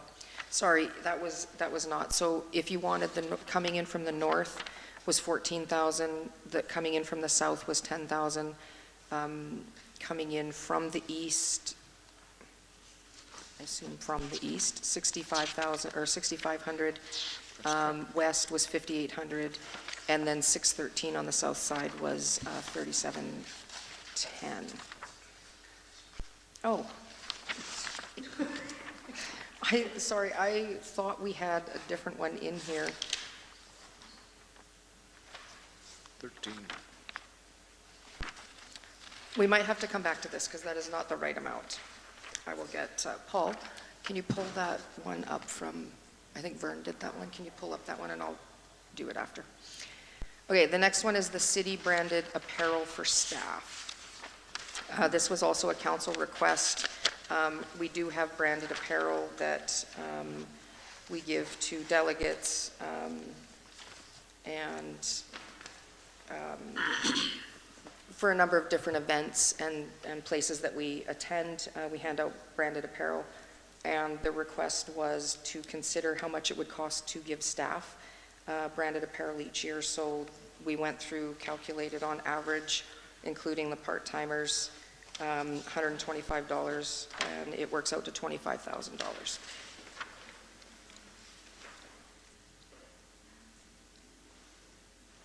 Go ahead. Through the chair to administration, in the budget, it showed that this was a council, it was coming out of council's budget. Is that Am I correct on that? Council initiative, apparently. Sorry? Council initiative. It was council initiative, but where did the dollars? It says taxes. I could have swore I saw somewhere that it was, maybe it was council initiative, maybe I might be wrong there. But having said that, this just shows as tax. So was this a $25,000 a year? That's all I need to know. Thank you.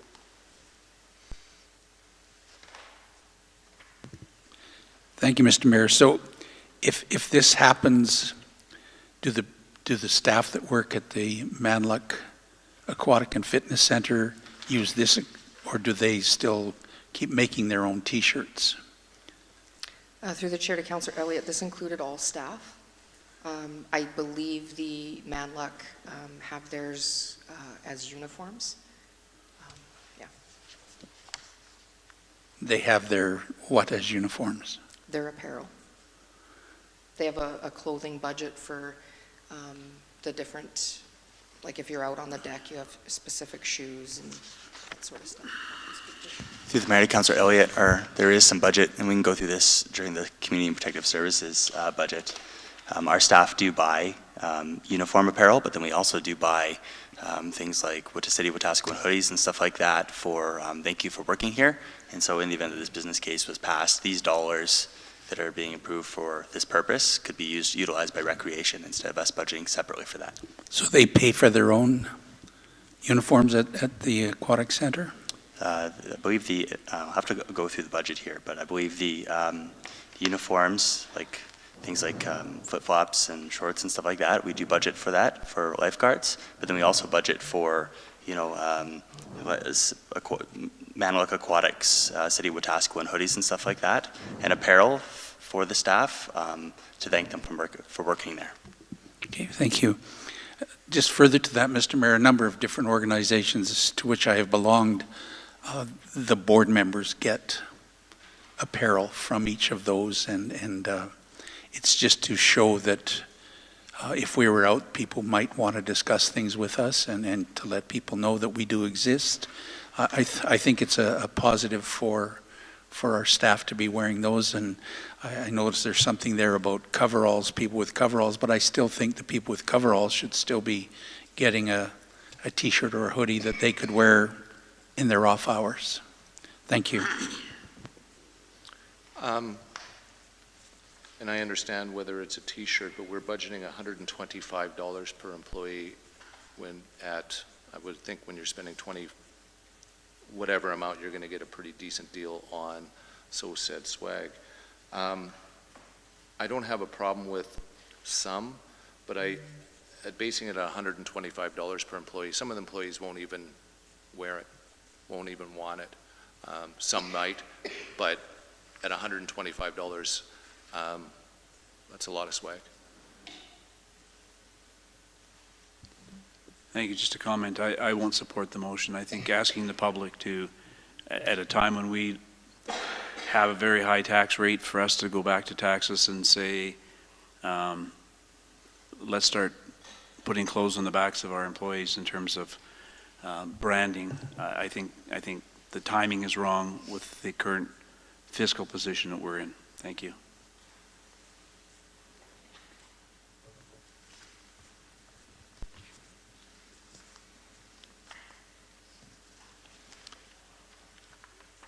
See, and I think differently in that while we're trying to build a culture within our organization, I know that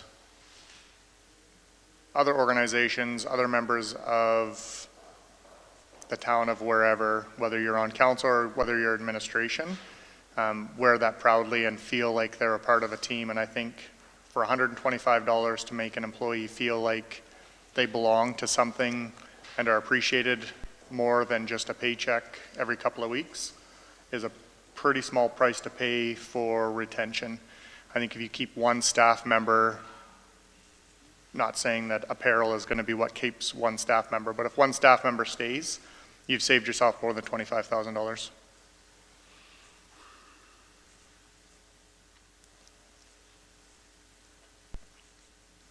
Anything else? Green foamy, red foamy. Defeated.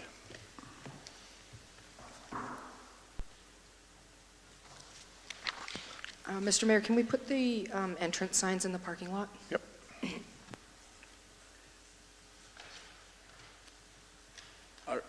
Pardon me, are we counting Councilor Bronco's responses as well? Oh, I didn't see his, sorry. Well, I don't know what it was either. Oh, okay. But I He just was want- thumbs down. It was thumbs down, okay. Oh, yeah.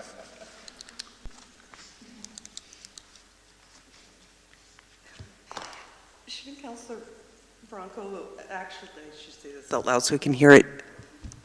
Shouldn't Councilor Bronco be the one that has the pool noodles? Okay, we're going to take a 10-minute break.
me, this is in many ways just putting our own money in to show the differences it can make for our community to increase it, and that is part of our second strategic direction. Thank you. Did that make any sense? Pardon? Okay. Go ahead. So, Go ahead. I am in favor of this, however, I will not be supporting it. And the reason for that is I'm not in favor of a pilot project. I would like to get more information, whether it's public consultation with the Auto Mile, whatever that may look like, have an idea of that it's going to be artificial turf or paving stone or gravel or grass or whatever that may be, and do it as a large project as opposed to, well, we're going to try this, maybe it might work, hopefully it does, and then we're going to have to go forward with budgetary process. I'd rather we look at this down the road, whether that's next budget year, with a solid plan of what it's going to cost and do it as a complete project. Councilor Bronco? Thank you. I have a question for cosmetic purposes. Why don't we just take that money and fix some roads? I'm sure the people driving through Wetaskiwin would like to drive through smooth roads, and our taxpayers, instead of seeing the median, that it still probably go for years and years to come, and just a little washing of it like we do every spring. But I think our roads have our priority. Thank you. Thanks, Councilor Bronco. Councilor Elliott. Thank you, Mr. Mayor. Through to Kathy. Kathy, is there such a thing as colored asphalt? Yeah, it's black. No, but black is not a color. Yes. Neither is white. Through the chair to Councillor Elliott, yes, you can tint asphalt. It obviously is black because of the oil content in there, but you can tint it. It's not as nice looking as colored concrete. And it's not as expensive either. Correct. Okay, thank you. Asphalt's really fancy, is it'll go from black to gray, so you get like a two-tone color change. And we're only in day one. We're only in day one. Anything further?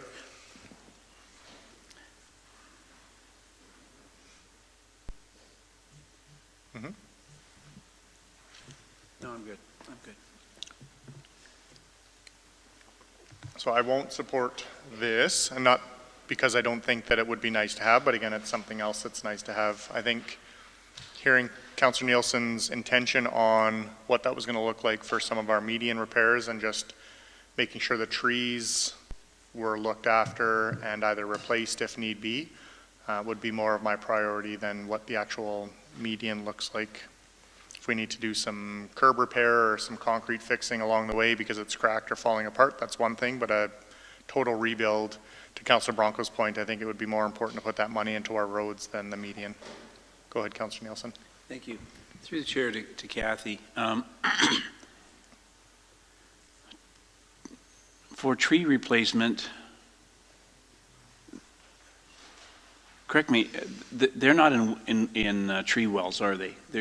They're asphalted right up to the tree, or are they tree wells? Through the chair to Councillor Nielsen, they are not in wells. I believe because the age of these trees, they're likely they were planted in there and asphalted around. So the only way to deal with dead trees is just to saw them off and have the stump left, unless you do the reconstruct. No, we would be able to saw cut around and try to get those roots out. Any replacement trees, we're usually getting trees essentially in like bigger pails rather than like giant root balls now, so it's easier to do a replacement.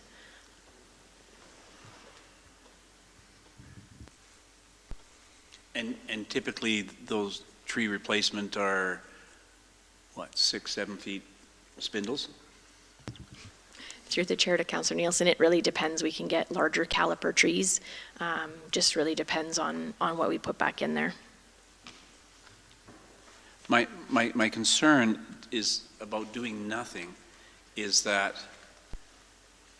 well, right now, with all leaves off the tree, maybe you wouldn't be able to tell what's dead and not. But when I drove down both the Auto Mile and 47th Street, I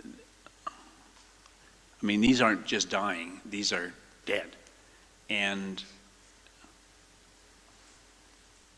do we want to leave that impression? It's going back to Councillor Elliott's comments earlier. Are we satisfied just to have them chopped off at asphalt level? Do we leave dead trees all along our boulevard coming into our town, which is a whole different visual representation of our community? And I worry to do nothing. To me, it's counterintuitive. We're prepared to put banners up, so when people drive down the Auto Mile, they say, hey, that's really cool, but we're prepared to leave all the dead trees along the Auto Mile in place. It's a juxtaposition for me that doesn't make any sense. I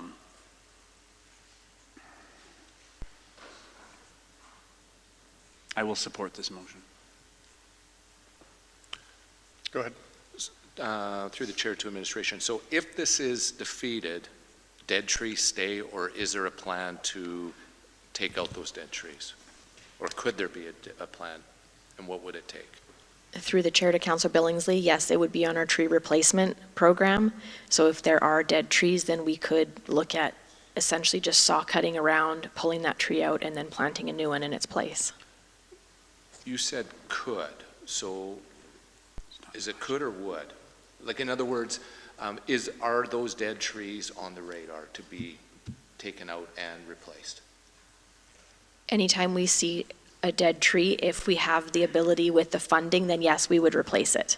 So if we know that these ones are dead and or dying, we'll prune them and then replace the ones that are dead. Thank you. Councillor Blatz. Thank you. Yeah, I'm so conflicted with this business case because it didn't capture what Councillor Nielsen, I think, was trying to get at, which was just the replacement of the trees on the Auto Mile, and then it turned into like this entire median rehab, but now we're like also being told that we could just take out the trees and then just replace them, which I think was what you were originally trying to get at. Because I would support that. I would support trying to find out how much money it would cost to replace those trees and dig them out and put in new trees, but I wouldn't support a median rehab per se. So that's just my only comment. Through the chair to council, I should clarify, one of the discussions that we had with our park staff was every time they go to remove a tree, they're breaking the asphalt. So they're having a really hard time maintaining it. The chances of them going through and removing all of those trees and replacing them and not damaging the asphalt is very slim.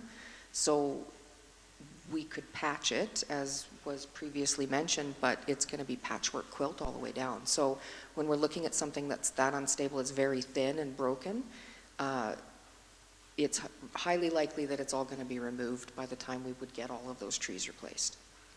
That was why the scope kind of expanded a little bit, because you could do them one off, but if you look at some of the ones that were replaced, the asphalt around it is damaged even more. Councillor Nielsen. Thank you. Through the chair to Kathy. When I drove this route, I just saw a bunch of dead trees. I didn't go along counting them and all the rest of it. And you've obviously identified sort of a target area that you might try as a pilot.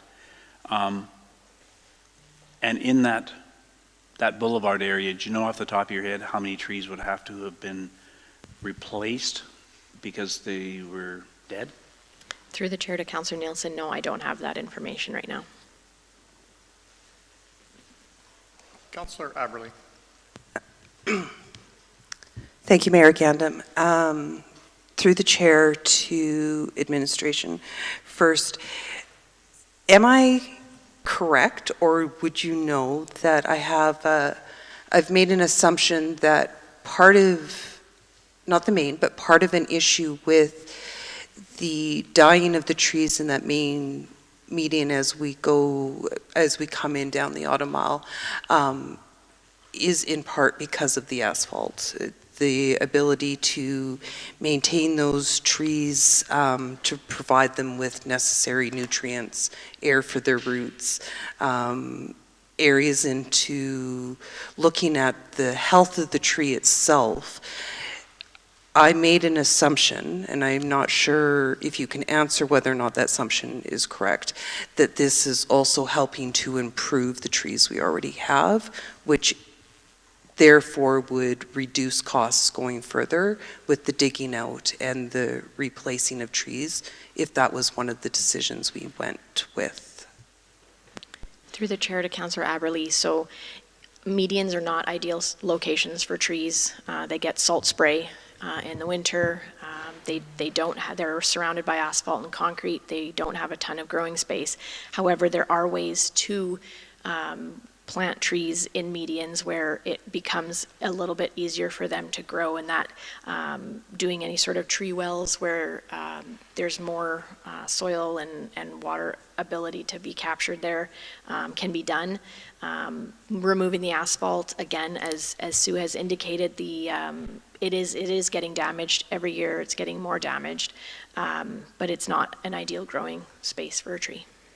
And just quickly to follow up, maintenance on our current asphalt medians where we're looking towards weeds and other things growing, does that impact your staff in their amount of time as well? So that a new project perhaps could include ways that keep that the weeds and the sort of that kind of maintenance that they're having to do lower to a minimum, and focus could be spent on other areas. Through the chair to Councillor Aberle, yes, anything that we would do in there, we would try to make it so that it is far less maintenance intensive. I know right now we spray the weeds in the medians because they are growing through the cracks in the asphalt. So, yeah. Thank you. Councillor Bronco? Thank you. Good questions, but I like Councillor Nielsen's, but two things. One, why don't we move all the trees and put them on tree planters that in the winter we can move them so we don't have any snow drifts as the wind goes across? And two, by planting more trees, very hazardous to our employees when they're watering because they're working on a 2-lane highway. Very dangerous. I don't know if you guys drive much early in the morning when they're watering it, but it's very dangerous. There are ways. I would like to see tree planters if you're going to do anything, but trees planting on that where I think a lot of the trees are dying too because everybody's hitting them. Got nothing to do with their growth. They are growing in a bad place. It's all a sand base because I put the curb and gutter that back in the 1980s on that road. So just basically a sand road. But I would rather see the trees planted on planters that in the wintertime we can remove it so we don't have snow drifts that block the roads or make big drifts going in and out. And we can redecorate it. But if you want to grow trees, we're going to have an irrigation system so they don't die. Thank you.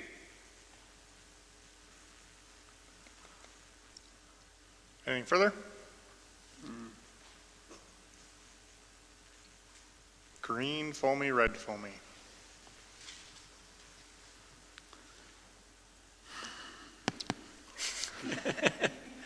Defeated. I love that he's created colors.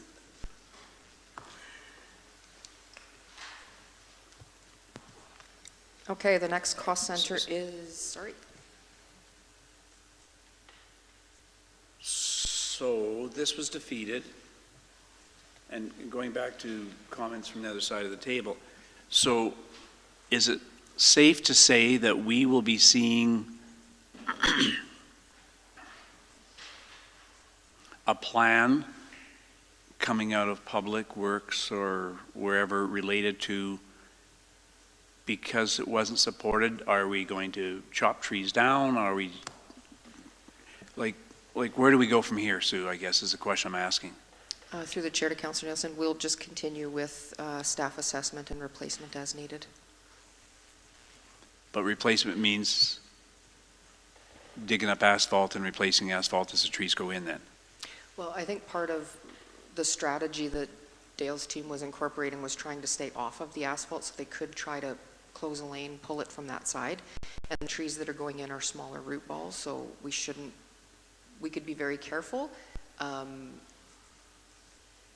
It would be a different story if we had to go remove all of them, but I don't think all of them have been tagged in 1 year to be replaced.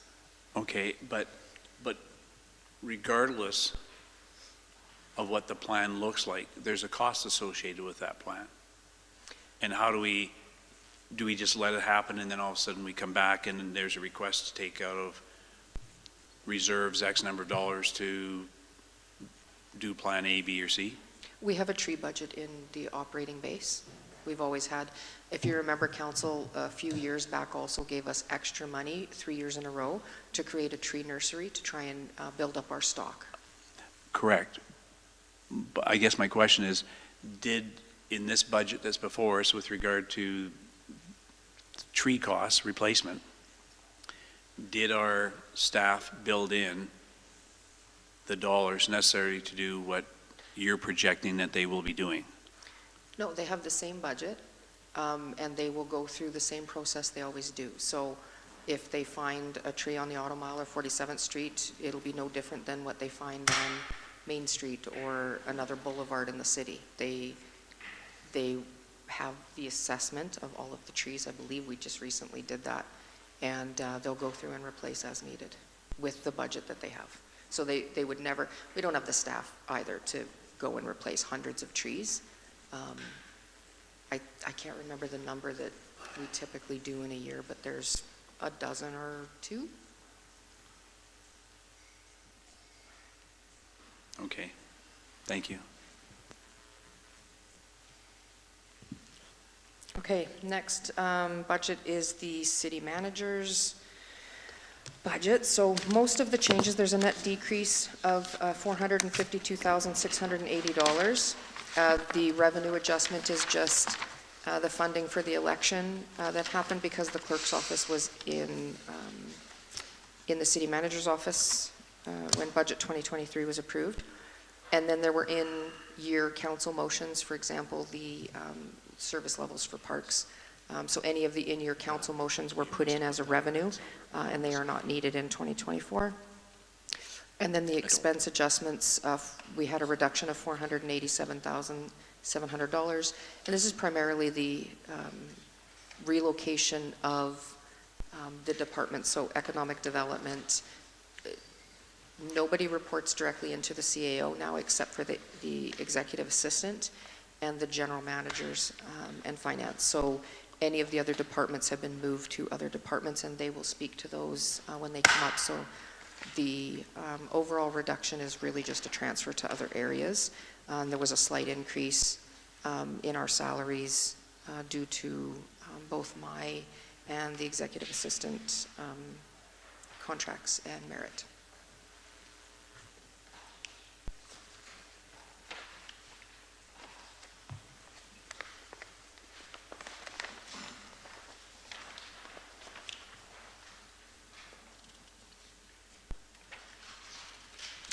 Do you want me to do business case? Do you want me to go on with the business case? Yep. Okay. There are two business cases coming out of the city manager's office. The first one is organizational health and culture, and this was identified in our corporate business plan. So this is to hire a facilitator and get advisory support on a project that is going to help us improve staff morale and work towards a positive corporate culture. The primary focus with this project is going to be able to, we want to be able to create collaborative leadership teams. We want to build cohesive teams. We've had a lot of change at the management level, and so getting them together is going to be really important. We talk about providing clarity for them in, what their role is within the organization, and then how we empower them to do problem solving within their areas. This really does feed into the whole, we need to push. We've traditionally have pushed from the top and made all the decisions and just told staff to do it. And we're trying to reverse that and get ideas coming from the front line up through the managers, and then the managers are saying, hey, we need to get in front of council for this stuff. So $50,000 is the facilitation and the expert people to come in and help us create this for our team.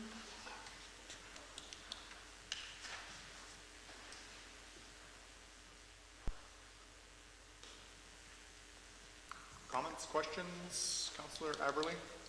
Thank you, Mayor Gandam. Through the chair to council, I will be supporting this operating business case.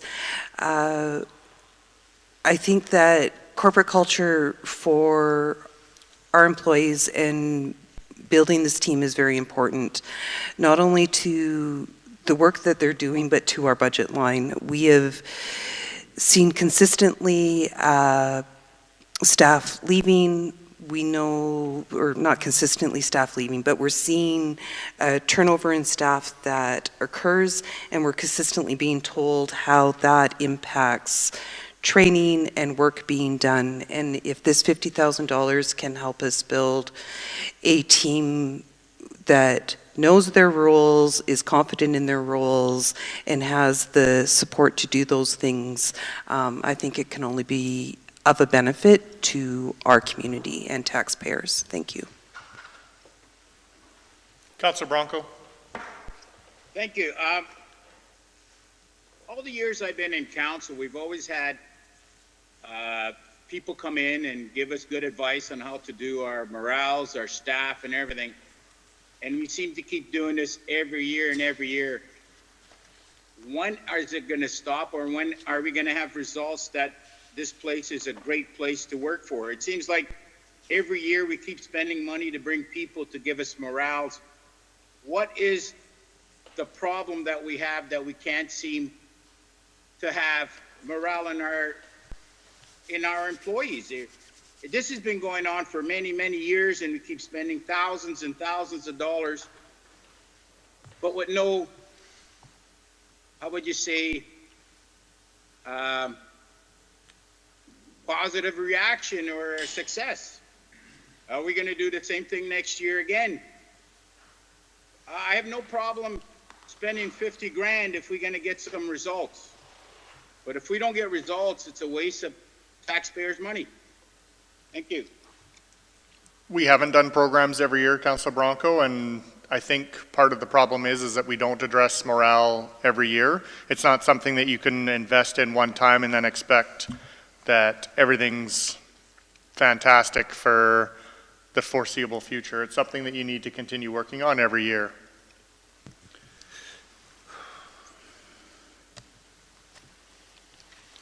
Councillor Elliott. Thank you, Mr. Mayor. Comment. Under challenges, it says there's a limited working relationship among staff. There's a lack of trust between city leadership and frontline staff.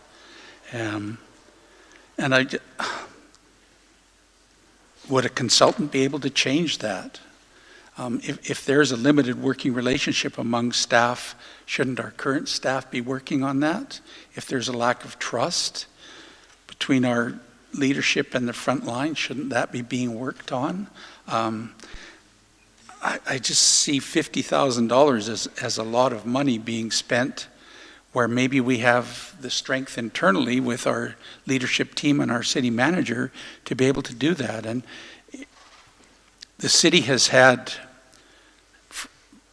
professional development days for staff and have brought in consultants to talk with everybody together. And I think those kinds of events will get the staff together and talking about issues and things. I'll go back to having staff meetings with staff, that senior management is meeting with the staff to talk about what's going on in their daily work, whether it be once a week or once a month staff meetings / safety meetings, whatever they do. But I have a problem spending $50,000 on this. Thank you. Councillor Billingsley. Thank you. I will not be supporting this. in the business case and in Sue's explanation, they've kind of identified where the problems are. And in my opinion, this is now a role of our CEO and senior leadership team to implement what they've identified as where the issues are. I don't know necessarily if spending the $50,000 is if this consultant is going to implement these things that couldn't be implemented by senior leadership team. Councillor Nielsen. Thank you. I agree with that statement. I think organizational culture is a leadership function, and I think if you do any reading on organizational culture, it talks about employees feeling valued, having an opportunity for engagement, being allowed to have feedback into the organization objectives. But I think the thing that struck me here is when this was presented, a lot of the goals or outcomes that administration is hoping to have happen from this investment have already been identified, as you've said. One of the big ones was collaborative teams. And if the leadership team already knows that we need to build collaborative teams, to me, they have the tools and the mechanisms to start building collaborative teams within their organization. So I think a lot of the solutions have been identified by administration as part of the explanation of this particular business case. Councillor Aberley. Thank you, Mayor Gandam.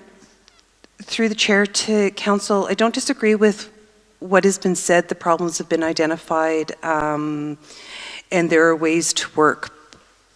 They may have seen areas where they need to work on. What concerns me is, one, an overburdening already of our senior staff and what they've been able to do, but also two, when you bring in an outside facilitator, there is somebody working both with leadership and the staff that works with them that is neutral.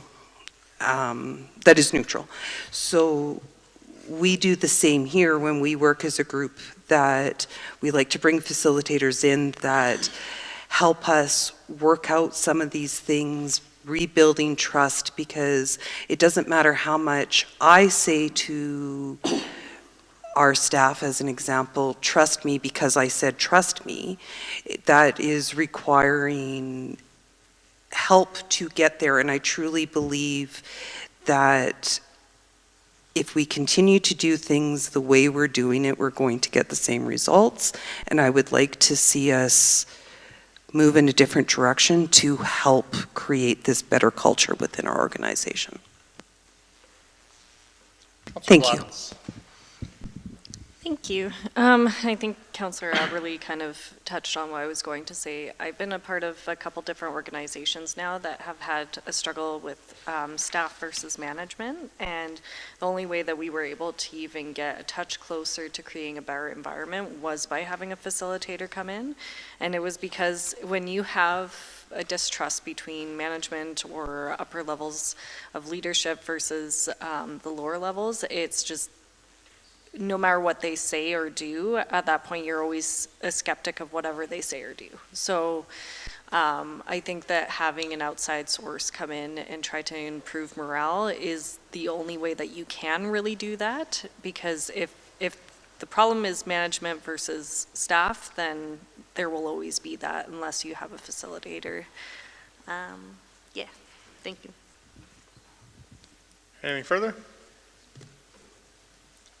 Red foamy, green foamy. Defeated.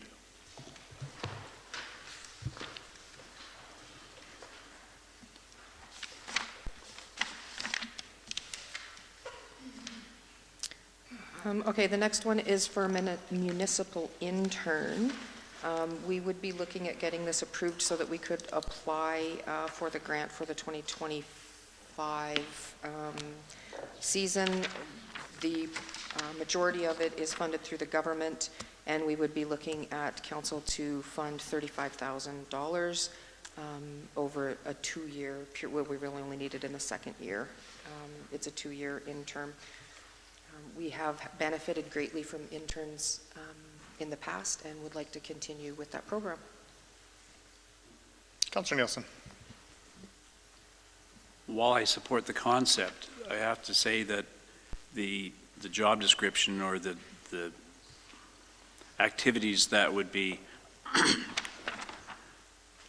potentially given to a municipal intern scared the bejeebers out of me, in the sense that I see a lot of these elements of the job description being director or manager level kinds of activities, where we have somebody come in from outside to streamline our bureaucratic processes that impact business, update long-term statutory planning, develop parks and open space master plan, corporate service level inventory. So while I support it, like I say, I think the tasks being assigned to an intern don't align to me with somebody coming in from outside, not knowing the organization and stepping into this kind of a role. So I guess I'm looking for administration to convince me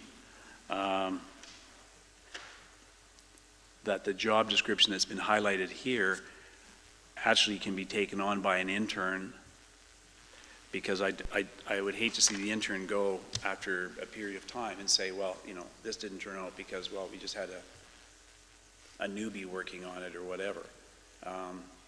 So I turn over to administration and say, I do support an intern, I don't support the job description, and for me there's the conflict there. So help me understand a newbie coming in and taking on this kind of a challenge, please. Through the chair to council, so there's actually requirements where when we get the intern, we should give them as much government exposure as possible. And so typically they would move from division to division and make sure that they get that experience. They wouldn't necessarily be totally responsible for rewriting a statutory document, but they could lead a process or be a help to the planner who is rewriting a statutory document. So as they're moving through the different divisions, we could certainly use the extra body to help with some of the tasks. So they're not required to be a subject matter expert in any of these areas, but they could help us move projects along. So as I read this then, it says this position may be part of or at least or lead projects outlined. Mm-hmm. And I hear you saying assist in these projects as opposed to necessarily lead them. Yeah, I mean, we've had interns in the past that we've given a project to, something small that's easy to accomplish, but for the most part, I think they would be just supporting the work that's going on. They could develop something new, but it would have to be flushed through SLT and through leadership team before we rolled something out, like an engagement strategy or something like that that's a little bit easier. Okay, thank you. Councillor Elliott. Thank you, Mr. Mayor. We've had a number of interns in the city of Wetaskiwin, and the county of Wetaskiwin has had a number of interns as well. And the majority of them have gone on to become very good employees. Some have gone on to be CAOs in other organizations. So I feel the intern program is very, very strong, and that we need to have as many people as we can. My first question would be through to Sue. Sue, do we have the potential to have 2 interns? Through the chair to Councillor Elliott, there are different areas that we can pull interns from.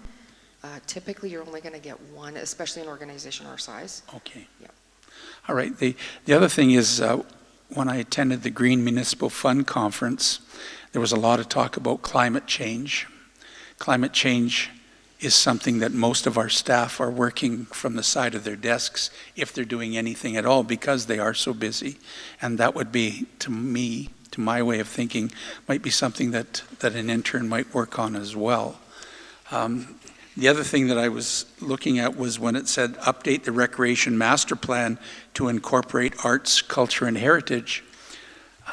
kind of as an aside, but when we're looking at our recreation board, we used to have a recreation and culture board, and maybe that could be incorporated together when we bring back the board, but this is also something that I think an intern could work on. So thank you very much.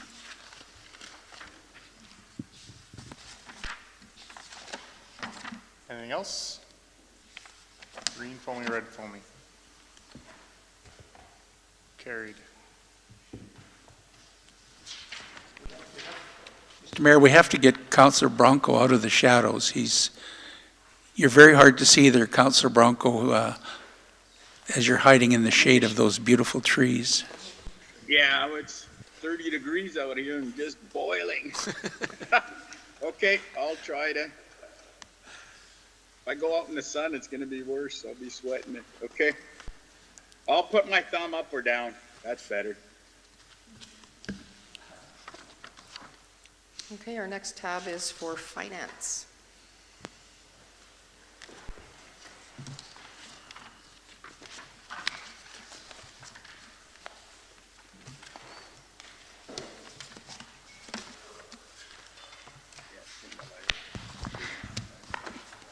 So yes, I will be talking about our finance division. So this is kind of an organization chart of everybody in finance. There is currently 11 of us. Property taxes, customer service, utility clerk up front, and reporting, payroll, AP on the above. And also we have one admin assistant and one CFO.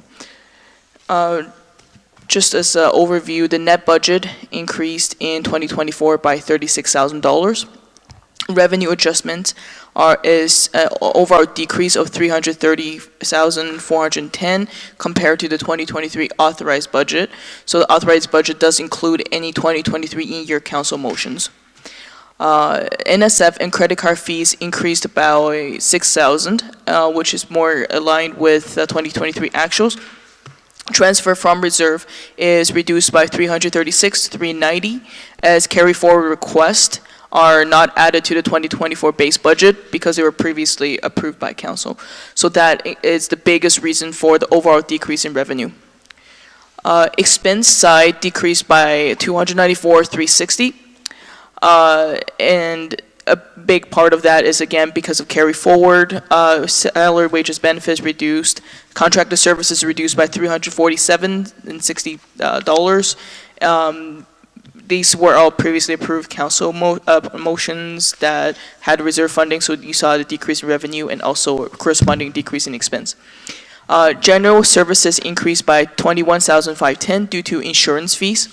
And then intercity transfer increased by $45,150 due to change in facility allocation methodology. We also have no OBCs. You also have what? We do not have any operating business cases. Thank you, Mr. Mayor. Just a question regarding contracted services. We still have contracted services to the tune of $170,000. And maybe it's been explained before, but I don't remember. So can you explain why we have, with 11 employees, we still have contracted services as well? I can't, just give me 1 second though.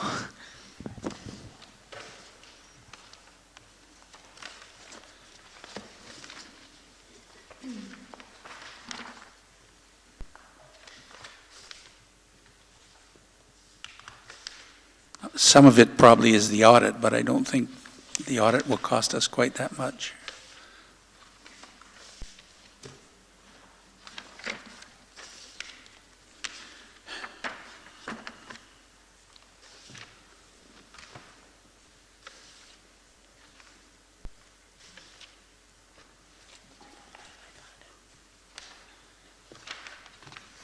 We can come back to this. I'm sorry, Sorry, it's just I didn't have my Questica loaded. I know sometimes the computer doesn't work as fast as we want it to. Okay. So we have, we're asking for 107 out of contracted services, which includes financial consultant, 10K. A financial consultant? Yes, because we're starting asking matrix groups to help with Peace Hill related issues. No?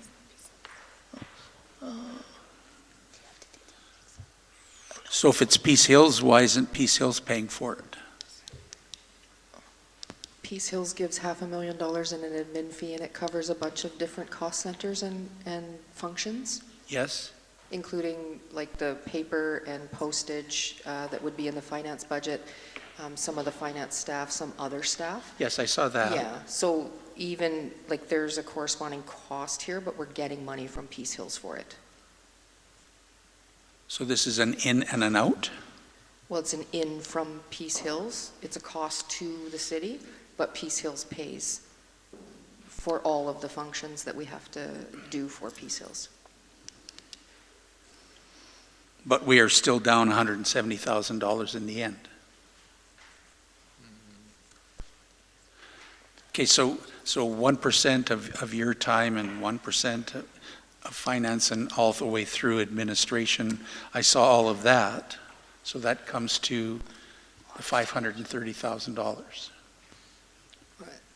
It came to just over 700,000, but last year during budget, there was a discussion about the admin fee, and we worked it down to 500. It was just over $500,000, yes. Yes. Yeah. Okay, so I'm just trying to explain that 10,000. no, I understand that, but I don't know who this $172,000 is going to at the end of 2024. They're looking that up right now. Okay, well, we can come back to it then. We can proceed and they can find the answer and read. Councillor Billingsley? Thank you. At the last council meeting, I had asked finance about what we're sitting in back taxes. Currently, we're at 2.94 million with 1.8 from prior years. And I asked what the process was, and I kind of got the MGA version of what the process is. I've got grave concerns that we have close to $3 million in receivables. What extra are we doing, and what processes are in place to get these? Like, are we calling? Are we door knocking? I mean, we've got a lot of money that's in receivables, and like I say, I get that what the process is in the MGA, but what are we doing to collect this money?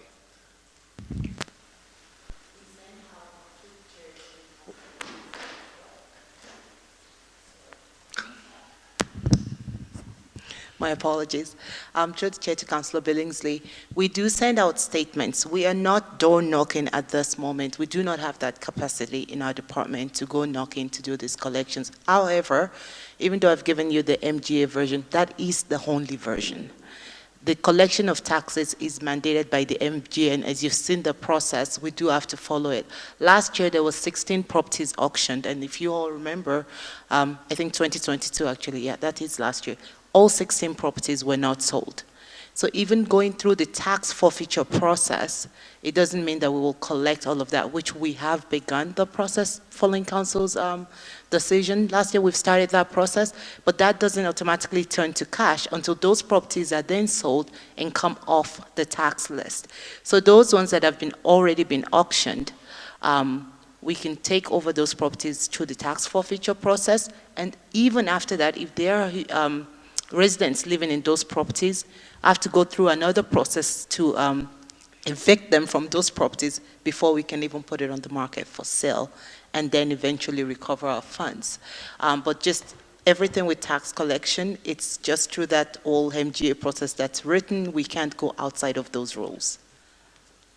I guess I just look at, we're carrying past due, I guess it's all past due, but older than 2023 taxes of $1.8 million.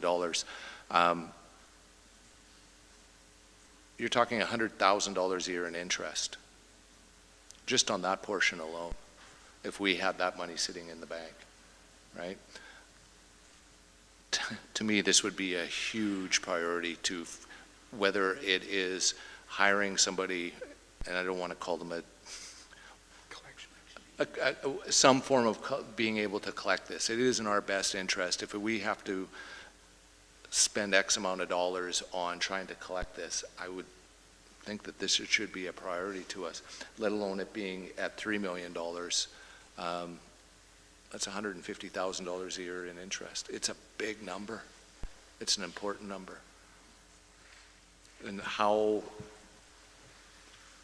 I don't know what finance would need to be more proactive, whether or not, like you say, we're sending out letters. But in my previous life, I found the best way to collect on debt was a phone call and talk to somebody. Sending a letter, it's real easy to ignore a letter. Not so easy to, when somebody's actually speaking face-to-face on debt. Councillor Nielsen. Through the chair to administration, and you can correct me if I'm wrong here, but I thought when we had this conversation previously, part of the conversation was we are reaching out and trying to work with people to make arrangements. And there seems to be a conflict between the statement of we're reaching out trying to make arrangements with people who are in arrears as opposed to sending out statements. And sending out statements isn't, to me, working with people. And I understand time constraints and people constraints and all the rest of it, but as I said, I was led to believe that we were actively engaging with people who were delinquent, and that doesn't appear to be the case. Through the mayor to Councillor Nielsen, we are actually engaging with the residents. We have had several residents enter into tax agreements with us this year for the payment of arrears taxes. Unfortunately, a lot of those that were in arrears in 2022 are not those same residents.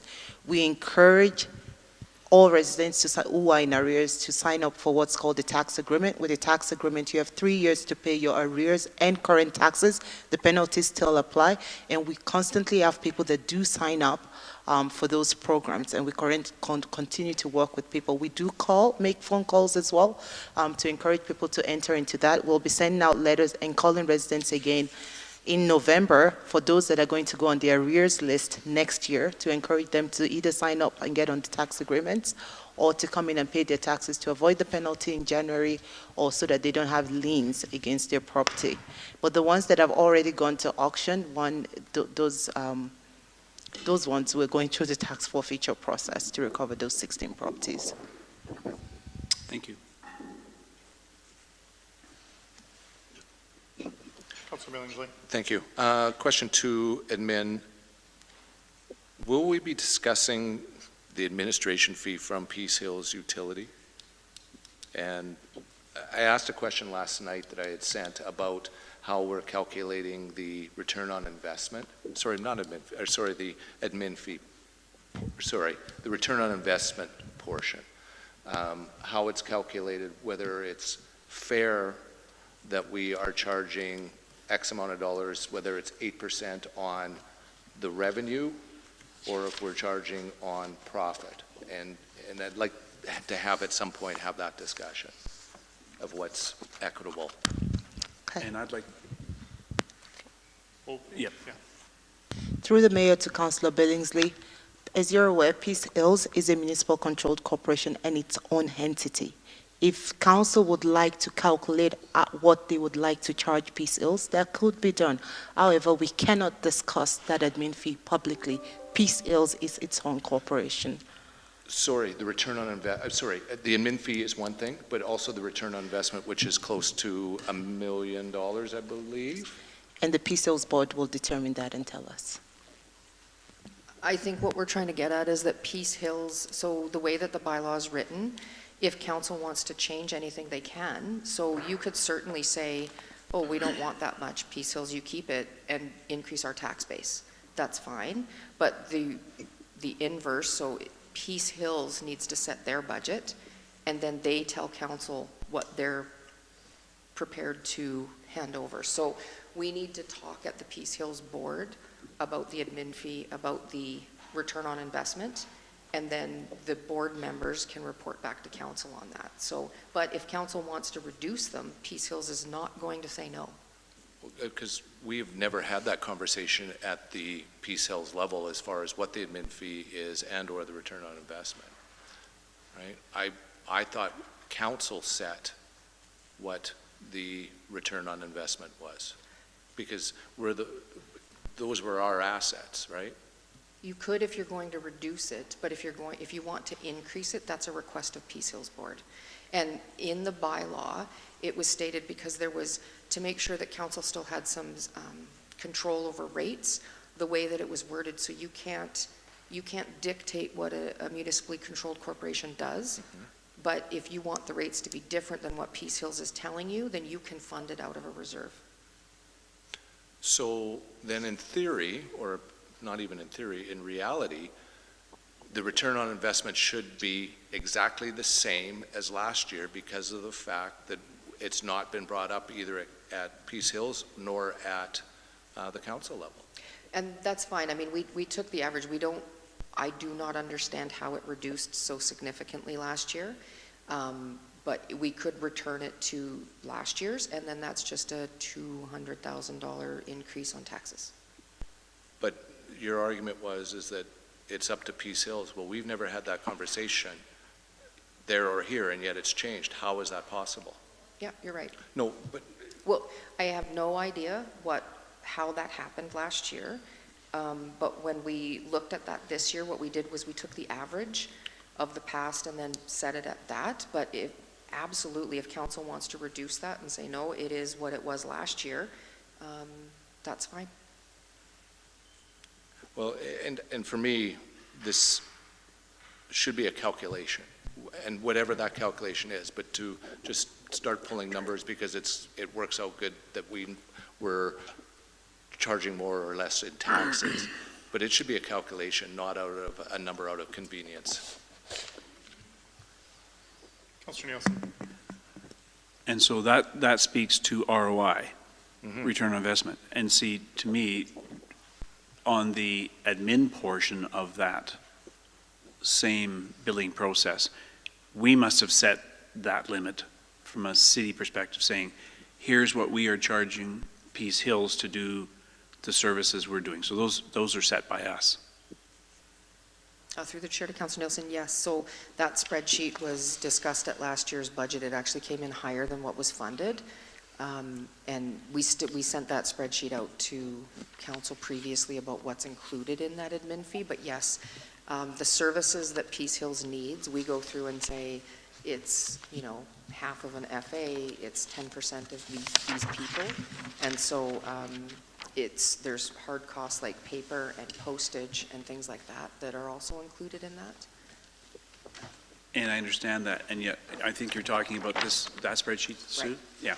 So, but when I add up water and wastewater, it comes out to 705. Yeah. But we keep hearing in the budget it's 500,000. Yeah, that's what I just said. So we presented that last year, and it should be 7. But when we talked about it last year, we settled on 5. I say we, I mean council. That's what the discussion was around the admin fee. And I don't disagree with Councillor Billingsley that the board needs to sit down and say, okay, what's the calculation? We also have to make sure that we meet with EUB regulations. So there's only so much profit, like on a return on investment, that people can take from their utilities. And we're making sure that we stay in line with some of those. But to Councillor Billingsley's previous question, Kathy, is it early November we have, or the November meeting? The board will be presented with what the proposed budget is for 2024. And so it'll happen before council approves a final budget.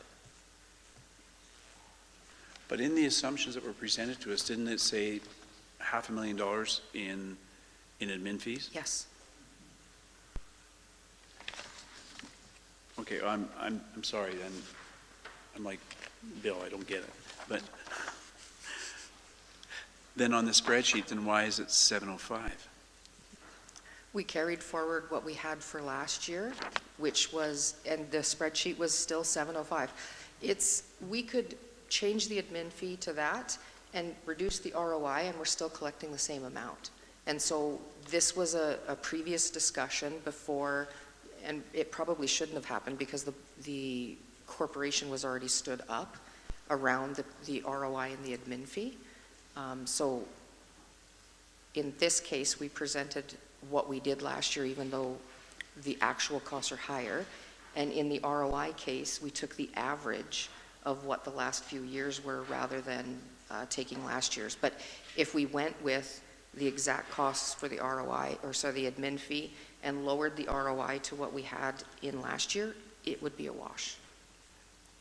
So then, pardon me, if I were to ask specifically on the equipment pool allocation to the admin fee of $320,000, how do we arrive at 320?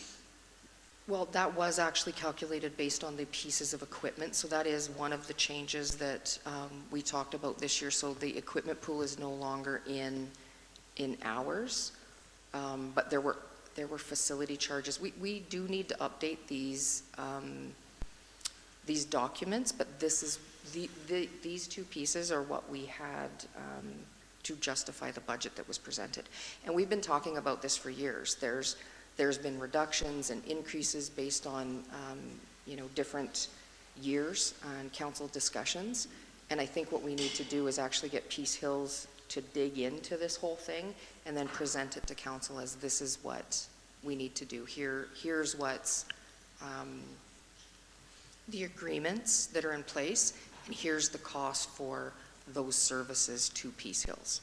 So, Sue, is it, if I sent in a BIR asking specifically about how fleet and facilities and equipment pool totaling $400,000, how is that arrived at?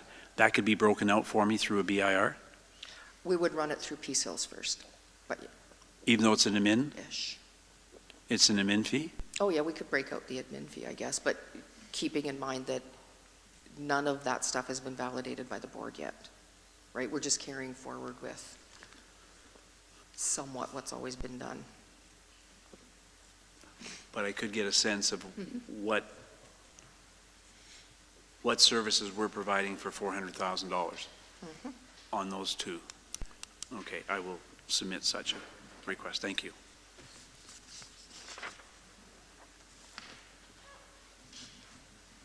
Anything further?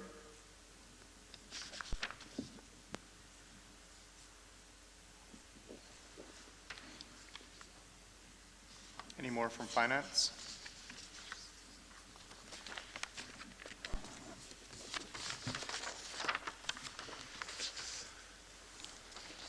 Sorry, just going back to the question that Councillor, the guy beside Billingsley, Nelson had regarding our contracted services. So so it's going to be $48,000 for audit fee, $97,800 for assessment services, $10,000 for financial consultant, and $14,000 for some equipment like computer stuff. 48 for audit? 48 for audit, that's right. Okay. Thank you. And I didn't mean to stress you or anything. I appreciate what you did to find the answer, so thank you very much. No worries, it's just I should have my spreadsheet open. My bad. Could we also answer Councillor Nielsen's question from before? I think Toulouse sent me a message about that breakdown as well. Councillor Nielsen, this is the answer to your question. Yes, through the mayor to Councillor Nelson, you had asked for a breakdown for council. And so we had membership, 24,200, public relation, 13,000, travel, 25,500, and insurance, 2,980. I could tell you exactly what you asked us a breakdown for. No. General That makes up the services. 65,680, that question you asked about the breakdown? Yes. In council's budget? Okay, could I get those numbers again, please? Membership, 24,200. Public relations, 13,000. How many? 13,000. Thank you. Travel, 25,500. And insurance, 2,980. Thank you. and that was general services. Councillor Billingsley? But that's not answering my question about all of the memberships and breakdown. Okay, perfect, thank you.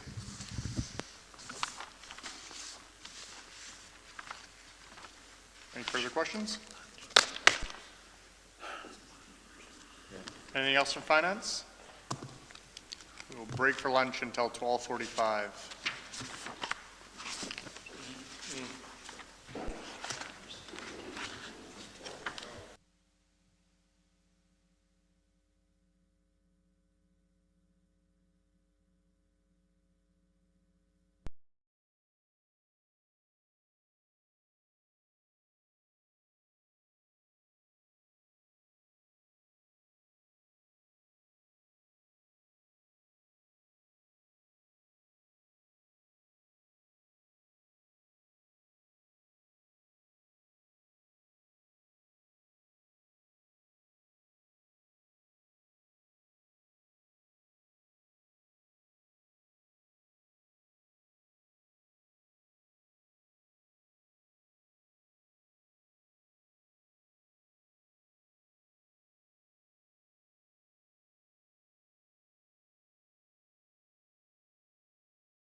was, and I can't remember.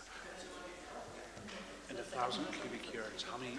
Would I let that bother me? All right, welcome back from lunch. Me too. I don't know, I can't remember.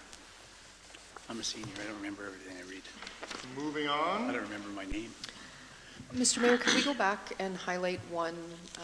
We had earlier mentioned that there were changes since the budget was printed, and Finance could highlight those changes so that council knows that as we're moving through.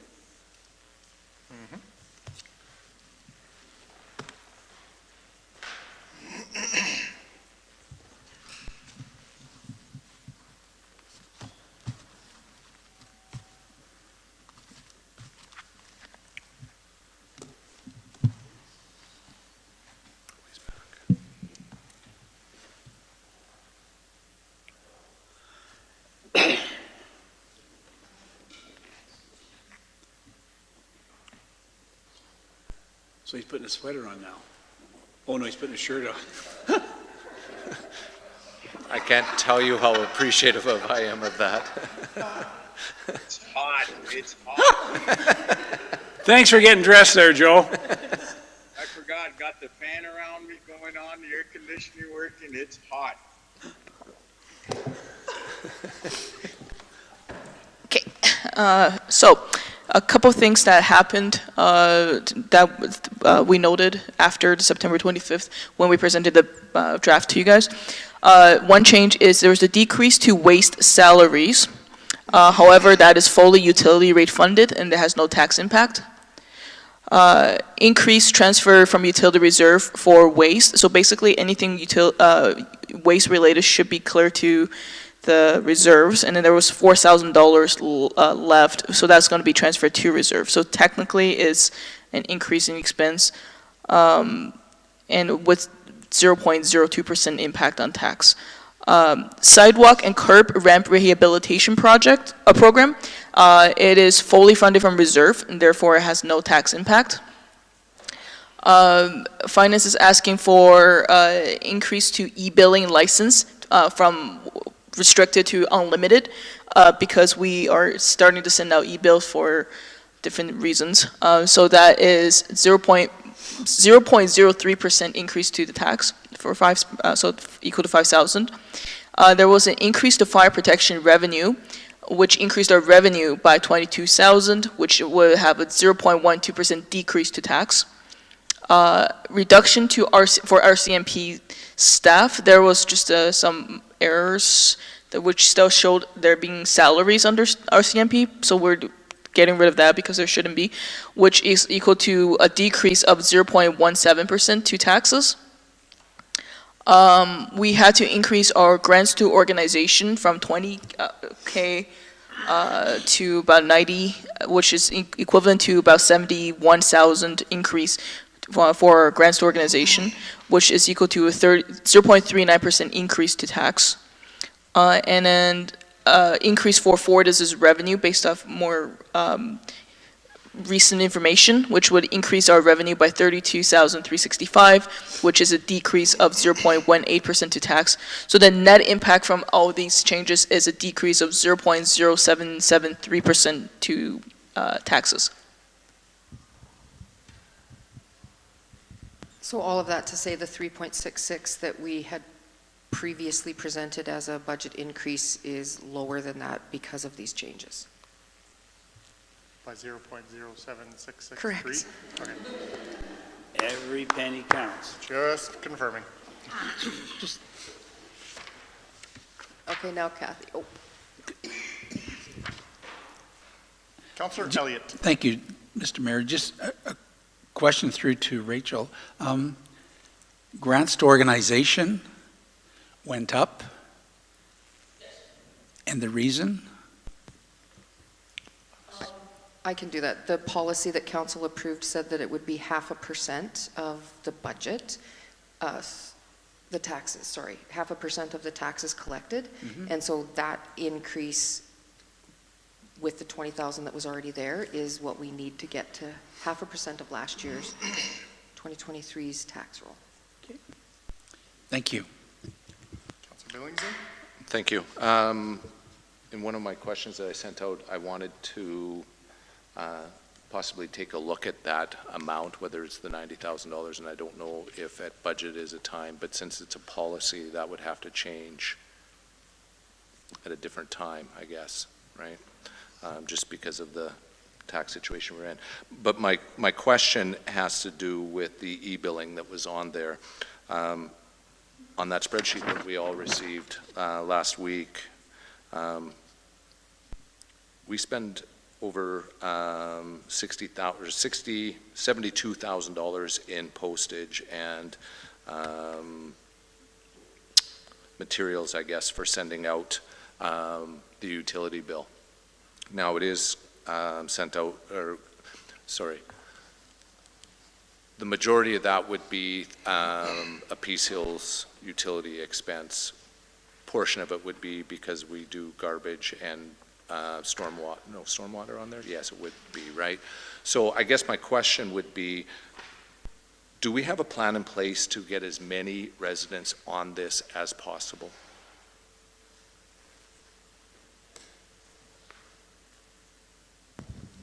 Through the mayor to Councillor Billingsley, the answer is yes. We are continuing to have people sign up for e-billing starting this year. I do not have the up-to-date numbers, but I remembered Christine put in 100 and just over the last couple of weeks.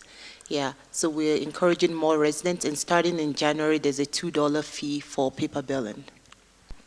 So that's the plan. So it'll be $2 a month extra?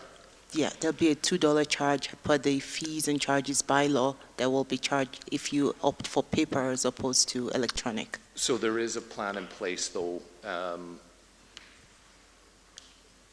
to try and get as many people onto this as possible. And if they don't have access to electronic methods, then obviously they still can get their bill. Yes, the paper billing will still be available at a charge of $2. Thank you.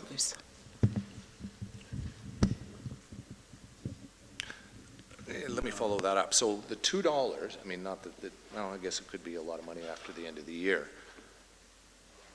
Would Peace Hills Utilities then collect that $2, or would the city collect that $2, or their portion thereof?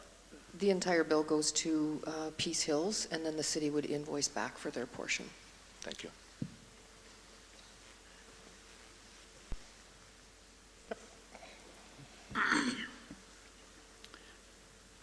So there's a decentive not to come on board with e-billing. Is there an incentive to come on to e-billing? You don't pay $2 a month. I'm sorry? You don't pay $2 a month. Yeah, I'm just wondering though, I mean, how many bills are we talking about going out each month? 5,000? About approximately. There was a program run to try and get people on. I think we're going to do a draw for a gift card. Yes. Yeah. People respond better when we give a little gift. Okay, I'm okay there. Thank you.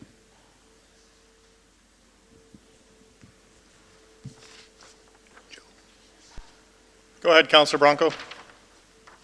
So let me get this straight. If somebody wants to come down and pay the bills, we charge them $2, and if the seniors and everybody else who don't have computers or whatever are gonna get charged $2 probably next year will probably go higher. Isn't that kind of signed off to you guys that it's taxes on top of taxes on top of taxes? This, like, people should have the choice whether to pay email or come down and pay with a paper. If the computers goes down, everybody's gonna get charged late charges because they didn't go down or the emails didn't go through or whatever. So what happens then? You charge interest because somehow power lines fall down, email don't work. Like, it's kind of a ripoff, I think, that you keep hosing the taxpayers. Let's see how much more we can get off of them. Like $2, it's not the money, it's the principle. Where do we stop, keep charging and charging so we can get greedy? Man, we're bloody greedy people in this council. or this administration, I shouldn't say council, this administration is pretty, I'd call a point of order there, Councilor Bronco. okay? Stick to an opinion of whether you're in favor of it or not, but to start calling names or to start insinuating that I'm not- either council or administration is greedy, you're still the one that still has to vote on whether or not we implement this or not. So it wouldn't be administration that's greedy, it would be council if that's the way that you see it, as opposed to somebody seeing it as cost to the city to mail it out and us not putting it back on taxpayers or utility ratepayers who can do it online, so that it's not spread out through people who aren't costing the city more money to get a paper bill mailed to them. So can I ask you a question? If a contractor emails you a bill, can he charge you for emailing to the city and the city will pay? We're not charging for emailed bills, we're charging for the paper ones out. No different than if a person was running their business, tied into how they bid a project or are charging for their work, the administration time is a part of that as well, including stationery. Councillor Billingsley. Thank you. In fact, I'm in more than agreement for the $2. It's costing us close to that, if not more, after staff time of $2. If you look at any of your other utility bills from whether it's ADCO, Fortis, or whoever, they break down their costs, and it's very transparent of what it costs to do business. If you like to just get a utility bill or an electrical bill that shows $180 per month with no breakdown, there's a reason why they break them down, to show exactly what it costs or what your costs are on these to provide these services. So I am totally in favor with the $2, and I would highly encourage anybody, if they want to save the $2, to sign up for e-billing.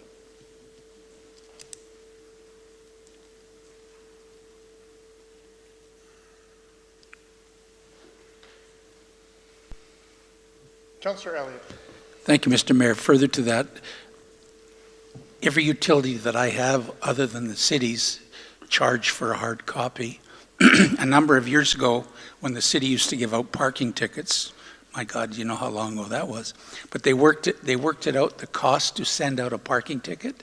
When you look at staff time,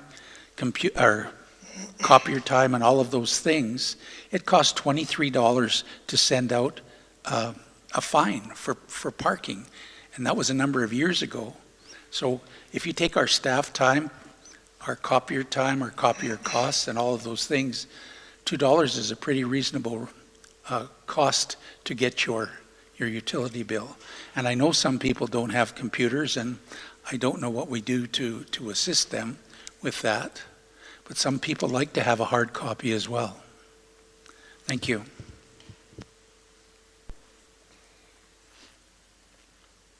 Anything further?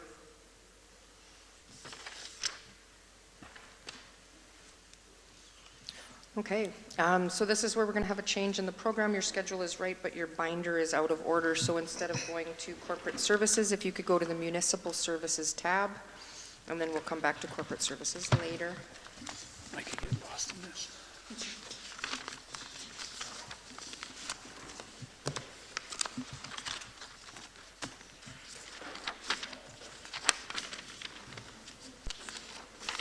Sorry, before Kathy gets started, there was another request of council for a concrete slab, but that's in our capital project, so we'll be discussing that after. Thank you for reminding me, Councillor Elliott.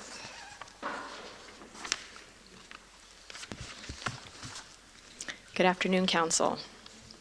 So in the Municipal Services Division, on the organizational chart in front of you, you will see that it is broken into basically 4 departments. We have engineering and airport operations, planning and development, public works, and Peace Hills utilities.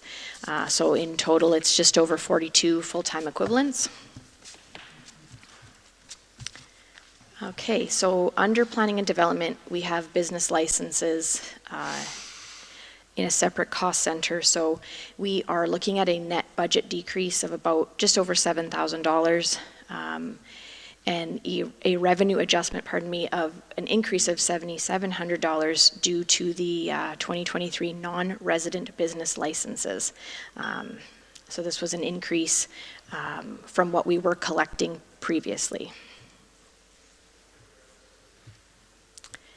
Okay, so then the rest of planning and development, this would be all their operations. So we're looking at a net budget increase of about $63,000. This is due to a revenue adjustment, so decrease of about $96,000, which came from the, basically from the planning intern grant that will end at the end of 2020, or yeah, early 2024, very beginning of January. And then we had a decrease of about $33,000 for the expense adjustment, and that was due to the salaries for the planning intern, which gave us that just under $63,000 budget increase. And there are two operating business cases for your consideration. The first one is the planner, a full-time equivalent position. So this, the purpose of this position would be adding that full-time policy planner to ensure that the city has the capacity and expertise to create and maintain land use and development policies and processes that support its development according to the 50-year vision. So the costs for this position would be a net budget of just under $117,000. This includes the salary and the desk and computer for this position.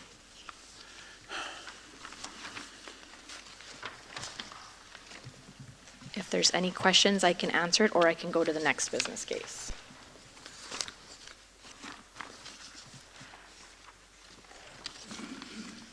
All right, so the next business case is for the offsite levy bylaw.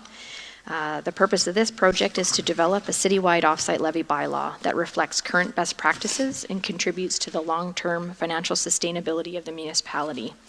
So at current, we do not have one offsite levy bylaw for the entire city. We have a number of smaller neighborhoods that we've collected funds from, but we were looking to get the entire city under one bylaw.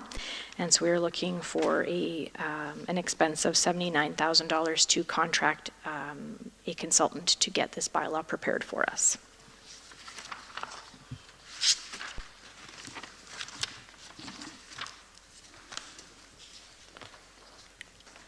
And that is it for planning and development. Do you want me to stop for questions, or do you want me to keep going?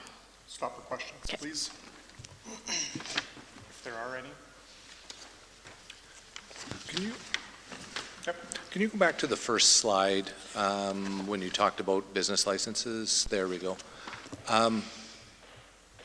Through the chair, I guess, to Kathy. Is the $7,730 an increase in revenue, is that due to growth or just not collecting the way we should have? And if it's growth, how is that, like what do we collect in total amounts of business licenses? Like what percentage is that? Is that the amount of growth?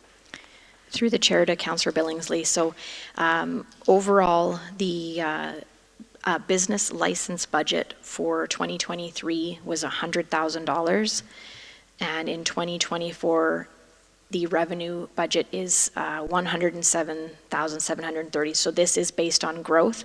And you'll notice when you see our 2023 year-end financials that we've actually collected a lot more in 2023 on business licenses for businesses that hadn't paid us in the past, so we've just collected it in 2023, so the rest of this is just growth.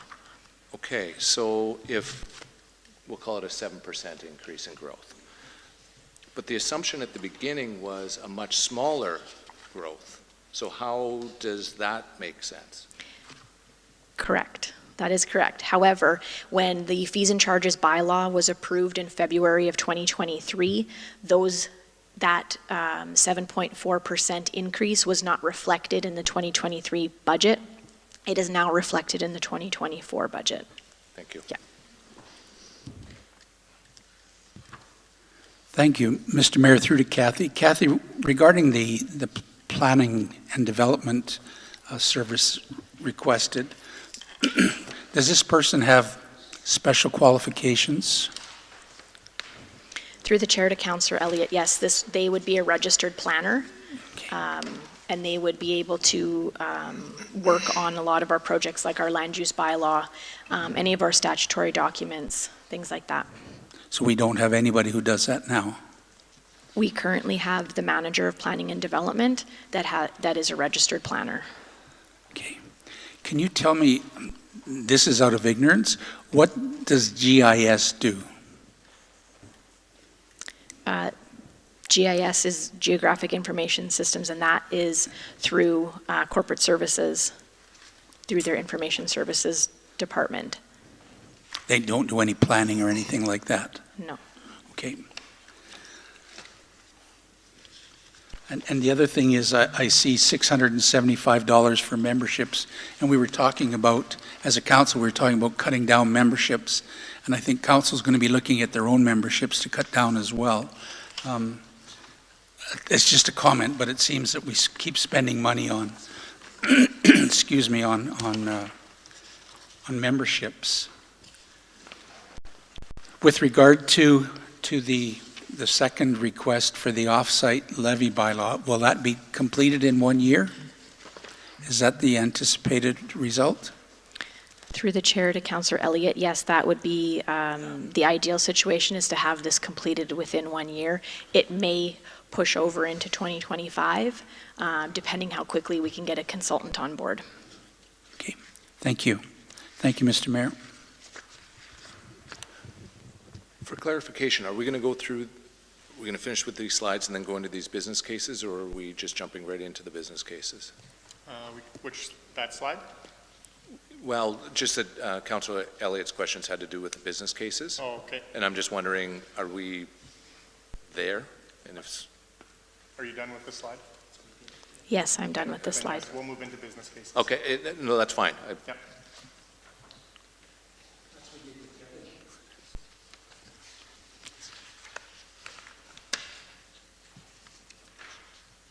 Go ahead. We'll move on to business cases, unless there's any other questions. Oh, then what, I don't understand, So are we going to, green, we, red. yeah, flag. and if there's, That's, go ahead. I'm not ready for green or red. That's why I said, is there any more questions? I thought it was about the slide. Anyway, lunch is great. Through the chair to whomever. I understand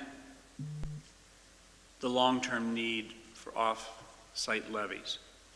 How do we balance off-site levies and tax rates for development when we're already towards the high end of all this?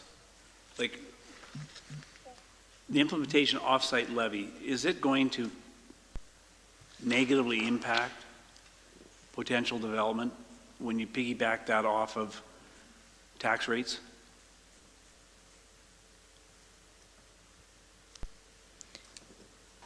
Can you repeat your question, please, Councillor Nielsen? I hope so. I guess, based on what I've read here, I understand the need for off-site levies, but I'm wondering do off-site levies negatively impact development when it's coupled with high tax rates? Through the chair to Councillor Nielsen, the purpose of off-site levies being collected by the municipality is for development, to pay for development.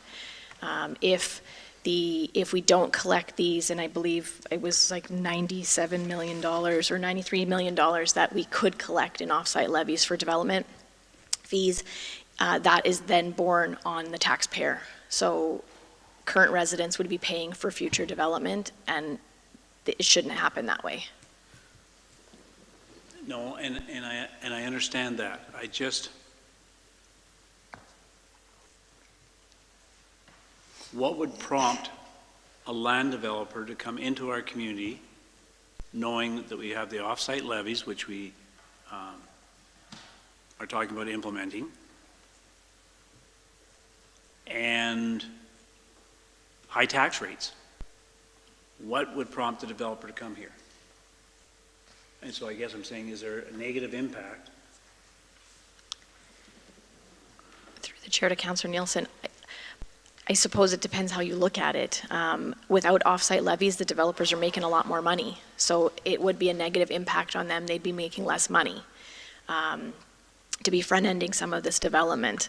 But otherwise, then the city is then increasing taxes to cover off these costs because we can't grant fund all of these $93 million worth of projects. So as a developer, I don't want to go to a community that has no, or that has offsite levies because it's going to cost me more money. So it's technically cheaper for them right now. However, you're putting that cost on the rest of the community to develop that infrastructure. Thank you.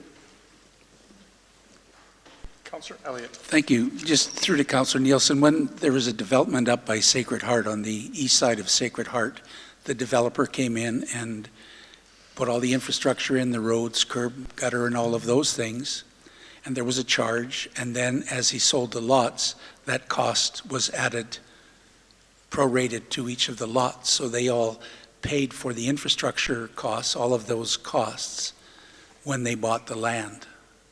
So, and I don't see us, what this is really And any... thank you for that. That gives me better perspective on how that is absorbed. And that's what that individual did. Yeah. Thank you. Councillor Billingsley. Thank you. Well, I'll start with the operating business case of the planner. Through the chair to administration, and this may, well, I know it was before your time, Sue, we belong to West Central Planning. Okay. So any idea of what we were paying to West Central as opposed to having it in-house? And I'm just wondering, is this a full-time position of a planner with limited growth that we've had over the last number of years, and what it looks like is for potential growth? Is that position going to be a full-time position? Through the chair to Councillor Billingsley, I think finance is feverishly over there trying to find what that budget was. In the meantime, I can speak to the fact that the planning department continuing to increase the staff in that area is going to help us get ahead of some of the issues that we've been finding. And so there's a lot of land issues that have come in front of council that staff have not either had the expertise, because we only just got a planner, I think, 2 years ago for the first time, or when West Central shut down, we actually didn't have a planner for about a year. And so it really is to get us caught up on a lot of things that are deficient, and then being able to, this particular business case is also, if approved, would offset the land use bylaw request that's coming in, because we would have someone in-house that could do it. But there's a lot of studies like the parks strategy and planning and utilization that we don't have anybody to do, and this position could do that work, and then we're able to get these reports and this data in front of council to make better decisions moving forward. Thank you. Are we going to stick to planner and then go, or should I ask my questions as far as the offset? May as well ask your questions. Okay. Let's just get it, Okay. get it on the table. Through the chair to Kathy, your statement was if we don't do this offsite levy, developers are going to make a lot more money. In my opinion, if that was the case, we would have had a whole lot more development, and we really haven't seen that. And that's what scares me about adding this, that part of our advantage that we have is most communities do have this, but we don't. And we're not exactly sitting in a great position as far as development goes, whether it's residential or commercial. For that reason, I won't be in favor of it. Having said that, I do also have questions. It talks about reserves. Where would this money, would this be tax, or would this be a reserve? Through the chair to Councillor Billingsley, this would come out of reserves as a one-time expense. Okay. And yeah, my other notes have all been stated, so thank you. So I think I would disagree with you, at least on the commercial side of it in terms of development. And not going through a list of all the development we have, but I look at beside Boston Pizza and then the front end of Walmart that's been stagnant for 20 years, and now we're finally seeing that development. And I agree. So I don't say that we've been attractive because we haven't had offsite levies, and I don't think that we're going to be unattractive because we have offsite levies. I think it goes back to when's the best time to plant a tree 20 years ago. Well, if you can't do it then do it now. And us looking after the future of council and the city in terms of not having taxpayers pay for that development or that growth puts us in a better position in the long run. Again, having to swallow that little bit right now where it's uncomfortable, but it's going to benefit in the long run. Councilor Bronco. Thank you, the chair through Kathy. Kathy, correct me on some information. So when a developer builds a subdivision, he pays for everything, roads, utilities. Is what we consider offsite levy, say that area needs an extra school or an extra fire department, is that what the offset levy is going? It's not actually going to the subdivision because the developer builds that 100% and hands it over to the city. So are we looking at offsite levy like, let's say, for example, Side Home Hardware, and we sell that industrial land, we're going to need a better sewer system to get to the intersection of Highway 13. Is that what we're looking at, offsite levies, meaning extra burden to the fire department, to the hospital? It's not actually the subdivision offsite levy we're looking at. We're looking after other areas of our community, not what the developer's doing. Am I correct? Through the chair to Councillor Bronco. So basically, off-site levies are, they're paid based on the subdivision development that you're doing at the time, based on a per hectare rate, but it's to fund projects that are off-site. So essentially, the connection to that subdivision or an expansion to a road. So if it's a 2-lane and we need 4 lanes based on the traffic impact from that neighborhood, or if we need to upgrade water mains, the distribution mains or things like that, or we need a new reservoir. The MGA does allow for fire services to be included in off-site levies. So this is something that we would look at as well. I believe it's got fire, library, storm, sanitary, water, and then transportation. So there's the 6 pieces that you can include in the off-site levy. So my other question, I think we have that in place already, because when you approve a development, you're approving these conditions. If you want to build your development, you have to you have to put a wider road, you have to put a sidewalk to the school. Don't we have that in place already? Because you approved the development, so if you ask that in order to get your development, you have to do this. So it's already there.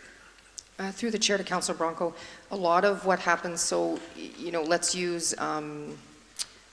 your area, for instance. There are no services there. And so off-site levies would actually get the services to the subdivision so that the developer could develop that land. So we're looking at things that are on collectors and arterials to get people to that subdivision. Northeast Industrial is another really good example. There are no services, so we cannot develop that land.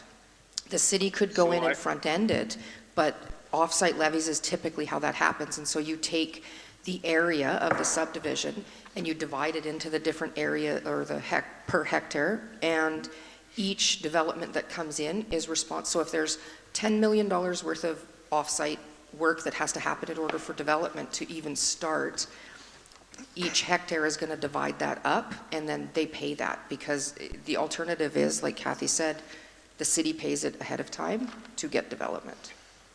So the area residents won't be paying anything for that off-site levy, correct?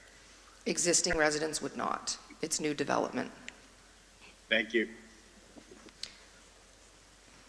Sorry to go back and answer Councillor Billingsley's question. We paid West Central $30,000 a year, and their primary tasks were just to review development applications. That was it. So they didn't do any of the other things described in this business case. Thank you. Final question. Again, on the off-site, that $79,000, through the chair to admin, the $79,000, where does that money go, and how do I ensure that that money goes to what it's supposed to go?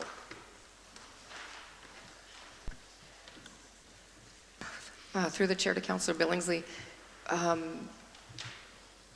it's illegal to spend money without a council motion, so if you make a motion for this approval, we'll spend the money on that project. So, okay, so then where does this money go?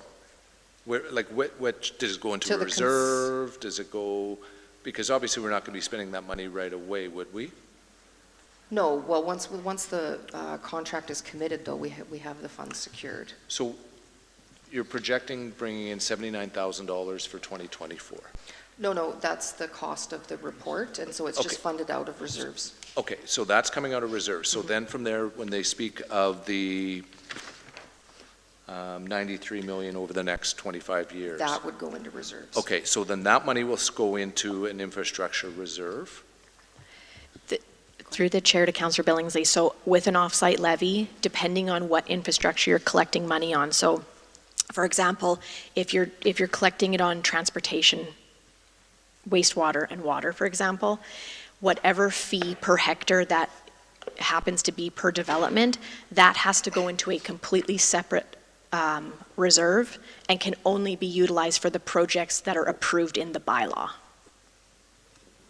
Okay. So there's a formula before it happens of how much goes to each thing. Exactly, yes. And the 79,000, just for clarification, the $79,000 is for what? Through the chair to Councillor Billingsley, this $79,000 would allow us to hire a consultant for them to develop the offsite levy plan, which would then break the city up into numerous areas. It's usually broken into like high-density residential, low-density residential, and then commercial, industrial, and institutional. And then a per hectare rate is given based on whichever utility or other piece of infrastructure would be required. So then they would develop this, we would bring it in front of council for approval. And how long of a process will this take for $79,000? Best guess would be between 12 and 18 months. Thank you. Anything else? Go ahead. Through the chair to administration, how do I, as a counselor,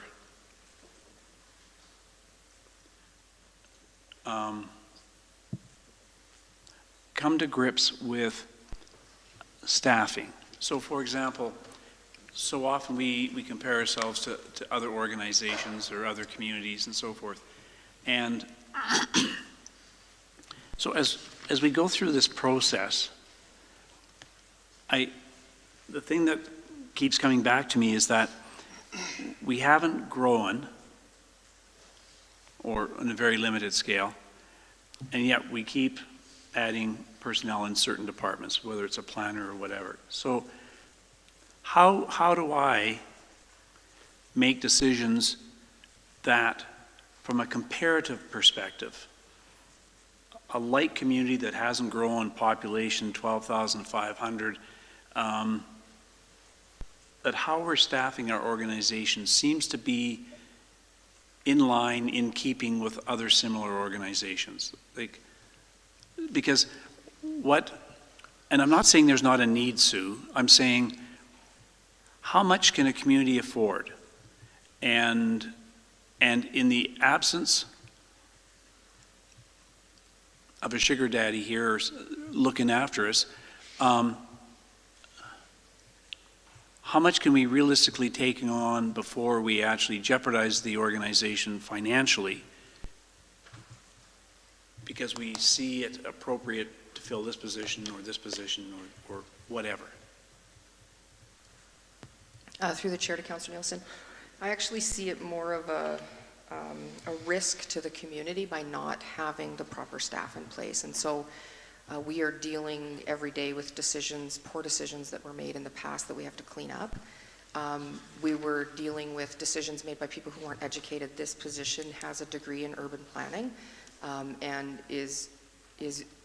can do a number of different things, not just development.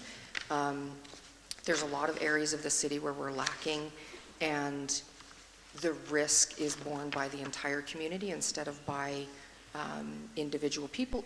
Encroachments is a perfect example of that, where a lawsuit comes and the entire city has to pay for that, where we could be going after the individual landowners and being proactive in our approach to planning. You've had several cases in front of you where we're dealing with complaints on land from landowners, and the file's been allowed to stay dormant just because it's not the burning thing right then. And I do believe that we're at risk of not having the depth in the organization to complete the work that needs to be done. And I appreciate that response, and the response doesn't surprise me from a risk perspective. But I wasn't even necessarily thinking just about planning. As long as I've been on council, and it didn't matter who was sitting in your chair, is we're at risk if we don't get this person, we're at risk if we don't get that person, we're at risk if we don't get this person. And I have difficulty answering to the public that says our administrative staffing component keeps growing. I don't know if that's accurate, but keeps growing, but our community isn't. So why is there all the additional demand for more staff? And I truthfully don't know how to answer that question, because the response I was getting from administration 7 years ago was the same sort of argument I'm hearing today from you, and I'm not being critical of that. I'm just saying, but next year, are we going to hear the same story that we're at risk if we don't have this person or that person or that person? And I'm also saying, so does the community the same size as us, Brooks? I don't know if Brooks is the same size. Do they have their own dedicated planner? Do they have their own, how big of each department kind of a thing? And so I'm trying to wrestle that off in my own mind, and being able to answer to the constituents, saying, oh yeah, this is really critical, we have this position, and it's a tax ad. I do think that previous decisions that had been made, so we used to have 2 city clerks, we used to have a records management person, and then decisions were made that we didn't need those positions anymore, and it put us even further behind. So I cannot speak to why the city manager of the time made those decisions. But my team right now, we review the needs of the organization, and we prioritize the organization over individual departments, and where the workload is, where the risk is, and the positions that got put forward were based on what we believe are the highest risk to the organization right now. I think we've proven in at least the last year for sure, putting competent people in key positions is helping move council's priorities along, and certainly moving the organization in the right direction. I know it's tough. Yeah, I don't know how to respond. So I don't know how to respond, so I'll simply say thank you for the response. Yeah, it's not even a comparison to the other communities. Like, we're looking at what's right for Wetaskiwin, based on what we see are the risks, and we do believe that development is going to start increasing.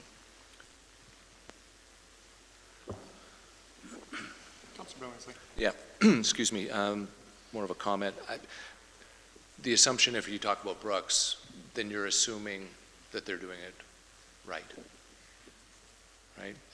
When you compare to other communities, I'm going to guess that they sometimes are asking the same tough questions we are, or have made decisions back when that maybe that they're thinking as well. So I can appreciate your response to of we just got to do what's right for Wetaskiwin. And I'm not saying Brooks is necessarily doing it wrong, but we're making an assumption that they're doing it right.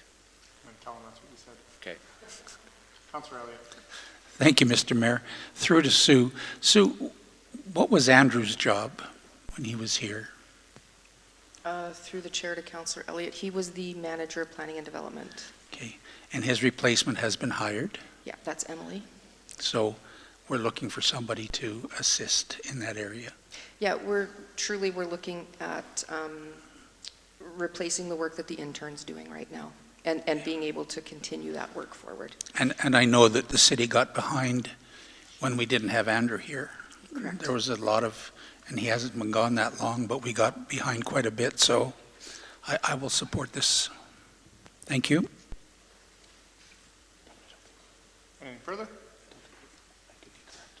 Green foamy, red foamy on the Municipal Services Planning and Development Planner.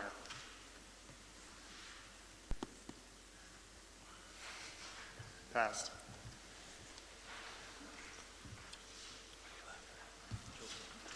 Any more questions on off-site levy bylaw?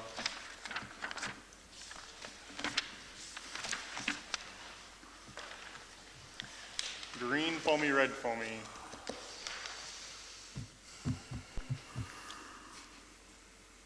Passed. Waffler. It didn't matter. Yeah. Not This on is a a straw straw poll. poll. And I think you had a good, I just go until I got the number of votes that are needed.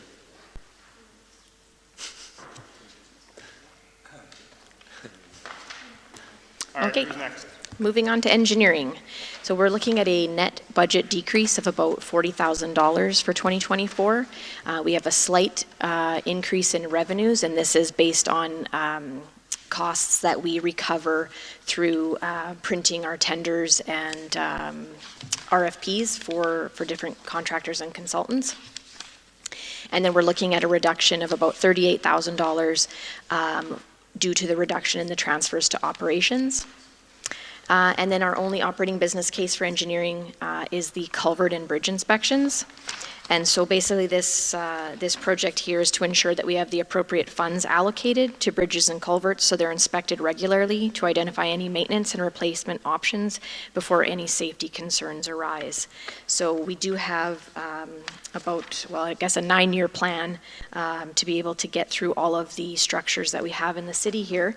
And so for the 2024 calendar year, we are looking for $26,400.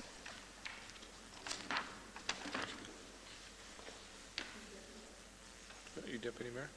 I am. Did he disappear? Oops, did I say that backwards? Sorry, I said the number backwards. It's $46,200. Are there any questions of council at this time on this report? Councillor Billingsley. thank you. Through the chair to administration. So these are just for the inspection. So in 2024, we'd be inspecting 16 level ones, whatever exactly that means. Is there dollars in the budget if 3 of them fail? And where would that money come from? Through the chair to Councillor Billingsley, at this time, we do not have anything in the capital, for capital projects coming forward for 2024, but we do have a plan if, for the next little while, we have a capital plan for maintaining and correcting any repairs that we need to do. And do we have any money in reserves for such type project for infrastructure, or would that just come out of the infrastructure reserve, I guess? Surcharge, I guess. We can use the infrastructure reserve, or we could use the storm reserve that we have as well. Perfect, thank you. Councilor Bronco? Thank you, the chair through Kathy. Kathy, so if we had a major bridge or other drainage ditches, would this be a major project for 2025? Because you would probably have to come for budget purposes? Through the chair to Councillor Bronco, yes. If we found something in the 2024 inspections, we would be bringing that back for the 2025 capital program. Thank you. Councilor Nielsen? Through the chair to Kathy. So Kathy, if we come over to this chart on financial information, under year 2024, it shows a starting of 26,400, as Dean says, then the number of level 1 inspections, and then design of 20. So what does a 26,400 represent and what does a 20,000 represent? Through the chair to Councillor Nielsen, so the actual inspections will cost $26,400, and then depending on what the inspections reveal, we would need another $20,000 for that consultant to design the repair or maintenance required for it. Thank you. And then it goes on to say the estimates are based on previous prices received. And yet, the last time we had I'm assuming a price received was way back in 2018 when the last report was done. Or have we had other estimates following that? Through the chair to Councillor Nielsen, so the last report was done in 2018, but we've done inspections in 2023, so we've based what we want to do next year on the prices that they gave us as an estimate this year. In 2023? Yeah. Great, thank you.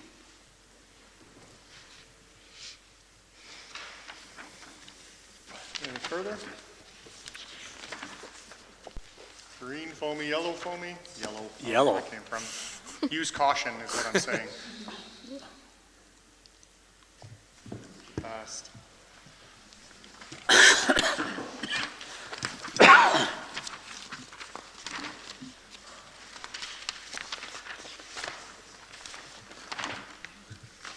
Who knows? So the next area for municipal services is the municipal services office. We're looking at a net budget decrease of $74.50, and that is due to a reduction in transfers to operations. And there are no business cases for municipal services. Sorry, Kathy, that's not in our budget binders. Just the one, yeah. The next page from engineering goes right to airport.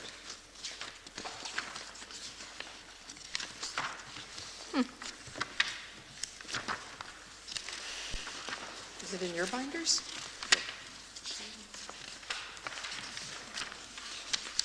Yeah.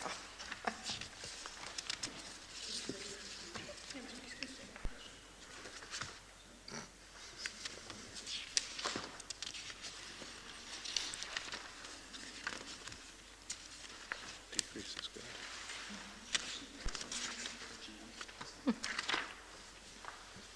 I'm not sure why it's not there. So that cost center is just the general manager's office and expenses?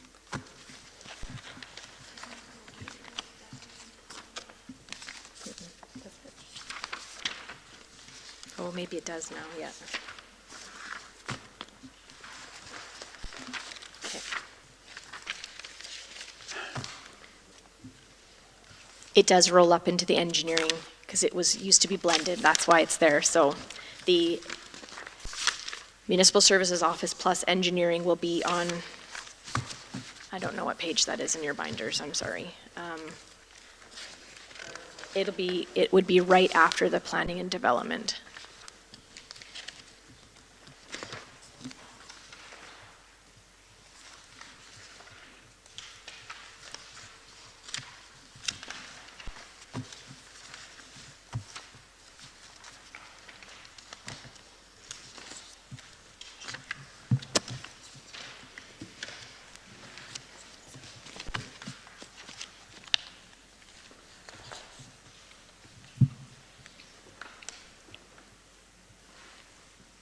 Kathy, so was that amount included in the discussion about engineering? Well, I had engineering as a separate PowerPoint slide, but on that page in the binder, it would be all combined. Okay. Yeah. Okay, so then airport's next.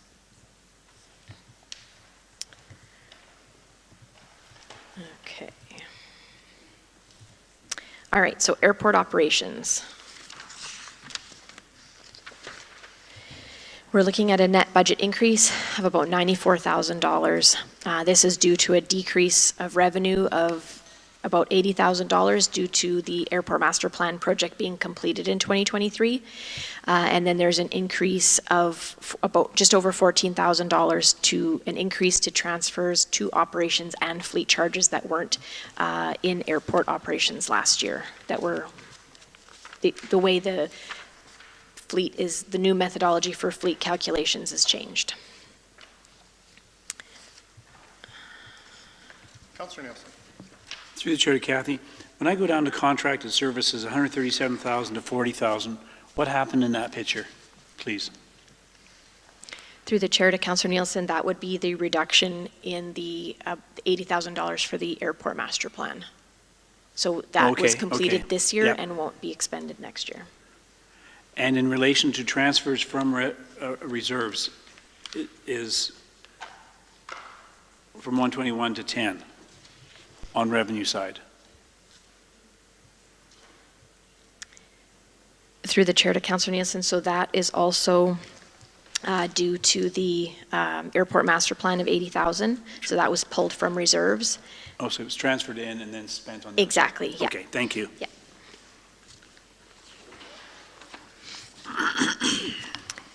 Councillor Elliott. Thank you, Mr. Mayor. Through to Kathy. Kathy, I saw somewhere, and I can't find it right now, but there was going to be a expenditure for the 100th anniversary of the airport? That's a business case. That's a business case? Yeah. Okay, I'm sorry. All right. Thank you. I'll deal with it at that time. Unfunded. Okay. All right, so we'll move to airside maintenance. So we're looking at a net budget decrease of about $15,000. And this is, so there's a couple of things. So there's a decrease in the revenues of just over $41,000. And this is again a reduction in the transfers from reserves and for the line painting contract. And then on the expense side, we have a decrease of just over $56,000. Again, the decrease in the contracted services for line painting and the way the fleet charges are being calculated now. Go ahead. Thank you. Through the chair to Kathy, last year at budget, we had budgeted for annual line painting, and now you're saying there's a reduction, so it's not required then? Through the chair to Councillor Billingsley, at this time, we have not completed the report on the painting itself and how long it lasts. So when we did the crack sealing in 2023 and the updated painting, we're looking at how long the paint is lasting. Because last year during budget, the discussion was there may not be a need to complete line painting every single year. It was more on especially when we're doing crack sealing, it would just be touching up those areas that we've crack sealed, and then looking at what the paint is looking like after 1 year and 2 years to see if we needed to do it annually. But last year, we did budget it for annually, correct? No, you budget it as a one-time. It was a one-time? Correct. Thank you. Mhm. Anything else? Moving along. Okay, so next one will be Public Works, Transportation, which this one in particular, traffic signals and streetlights. So we're looking at a net budget increase of just over $38,000. There is a decrease in revenues of $161,850. This is a reduction in the transfers from reserves for legal fees and the railway crossing signals that we had to pay to. Hang on, Kathy. Sorry, Council, it's after parks in your binder. Oh, yeah. So we have parks first and then transportation. The slides are out of order. I don't have an OBC for airport. I still don't have it. It's unfunded. So after airport is parks, Public Works Parks. Yeah. And then after the next blue sheet is Public Works Transportation. My apologies, I forgot that Okay. was backwards. Okay.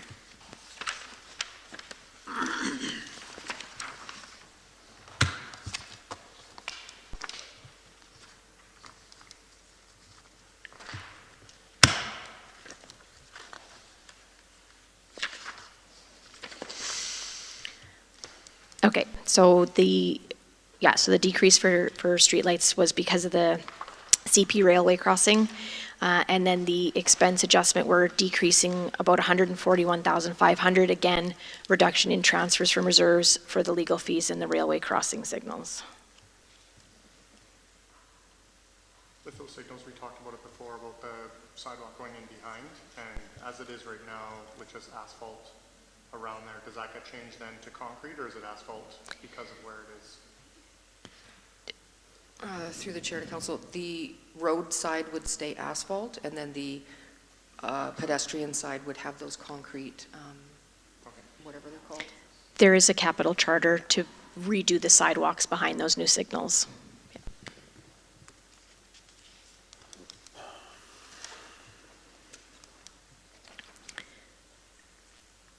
next section is roadway maintenance. So we're looking at a net budget decrease of just under $8,000. For revenue adjustments, we have a decrease of $365,000. This is, again, for the transfers from reserves for sidewalk rehabilitation program.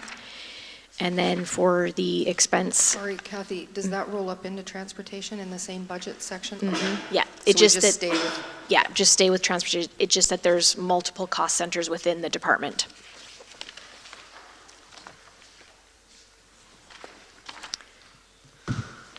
So there is a decrease in expenses of just under $375,000, and this is a slight increase in contracted services, but decreases in principal and fleet charges.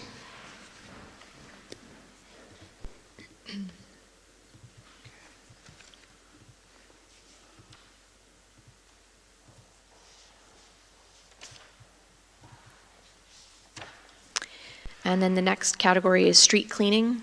And so we're looking at a net budget increase of just under $15,000. This is due to an increase in fleet charges. And then we do have one business case for residential street sweeping, which is not in my binder. Yeah, I don't have unfunded in my binder. Yeah, so, okay.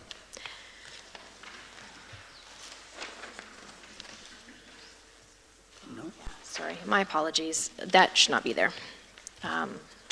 Okay, snow and ice control. Ooh, what shouldn't be where? The residential street sweeping business case. It was in unfunded. It was in funded and then it moved, and I didn't change the presentation. I'm sorry about that.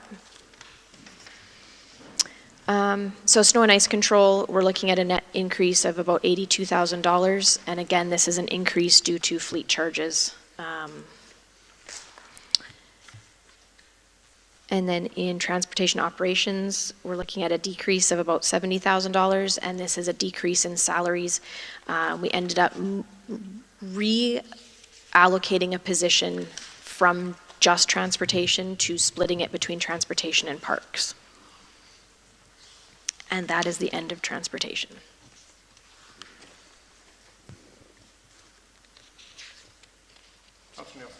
Thank you. Through the chair to Kathy. Kathy, going back to the street sweeping, can you pull me back into this conversation? So, street sweeping is you said it shouldn't be there? The business case shouldn't be there, yes. It's unfunded currently.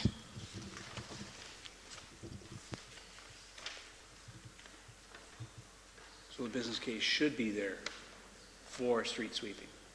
No. Unless council would like to have additional street sweeping. there was an Can we go back to error that in the slide for a minute, then, presentation. please? Sorry, there was just an error Yeah. in the presentation. It should have been removed. Shouldn't have been there at all? Correct. Okay, thank you. Councillor Elliott. Thank you, Mr. Mayor. Through to Kathy. Can you just clarify what fleet charges are, please?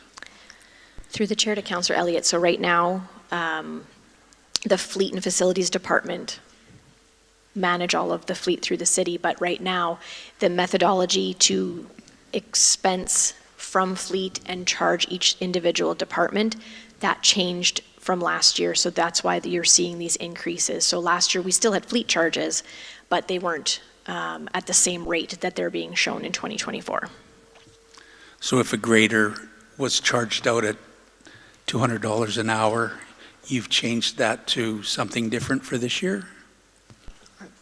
Through the chair to Councillor Elliott, I believe at the beginning of the presentation, Finance had mentioned that there was just they're basing it on actual use of Yes. pieces of equipment, and there is no net, it nets out to zero in the budget. So they made a bunch of changes in how they allocate, but not necessarily the rates. Okay. Thank you. Thanks, Kathy.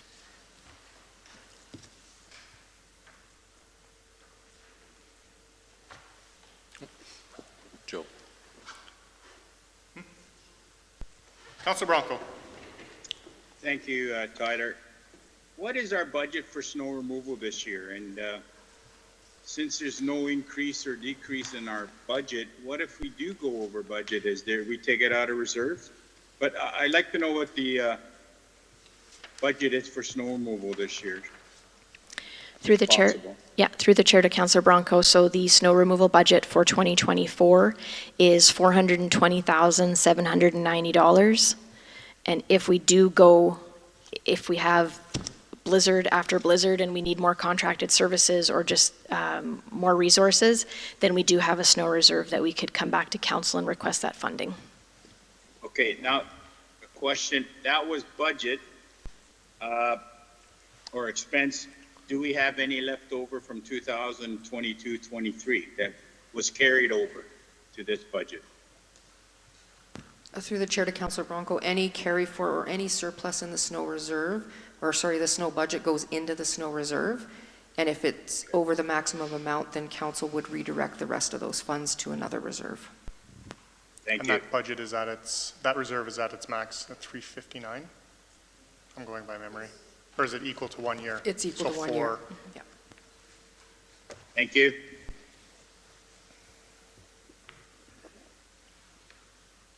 Anything further?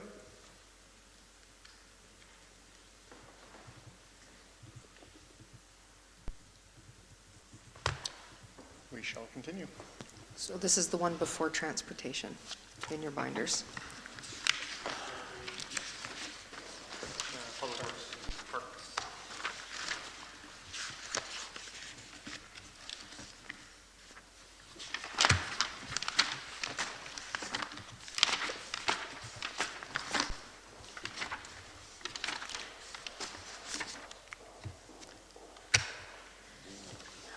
Okay, so for the parks service area under Public Works, we're going to start with the Wetaskiwin Cemetery. So we're looking at a net budget decrease of about $10,000. We have a slight revenue increase for cemetery plots, and then we do have a decrease of just under $10,000 due to the reduction in the fleet charges. Memorial Cemetery, we're looking at a net budget decrease of about just under $14,000. We've got a revenue adjustment of an increase of just over $7,000, and this is due to cemetery plot sales, perpetual care, and then the expense, again, is the reduction in fleet charges of just under $10,000. Parks operations, we're looking at a net budget increase of about $165,000. Revenues, we have a decrease of $10,000, and this is due to the completion of the service levels project. And then the expense increase of just under $175,000, and this is due to an increase in salaries and transfer to operations. So when I mentioned in the transportation budget where we have reallocated a position to be split between parks and transportation, that's why you're seeing that salary increase. And then in the overall parks budget, net budget increase of just over $50,000, and the expense adjustment is due to fleet charges. And then we do have one business case for play space maintenance. So in 2023, we had a third-party inspection group come out and inspect all of our playgrounds. And they reported on the status of the city playgrounds and equipment. So generally, these reports have indicated that the city has several old and outdated play structures, unsafe equipment, and inadequate ground surface cover at a majority of our play spaces. So we are looking at this time for a budget request of just over $10,000 to remove any unsafe or redundant equipment from play spaces. Or if council so chooses, about $130,000 for site improvements throughout, and then equipment repair to comply with safety standards.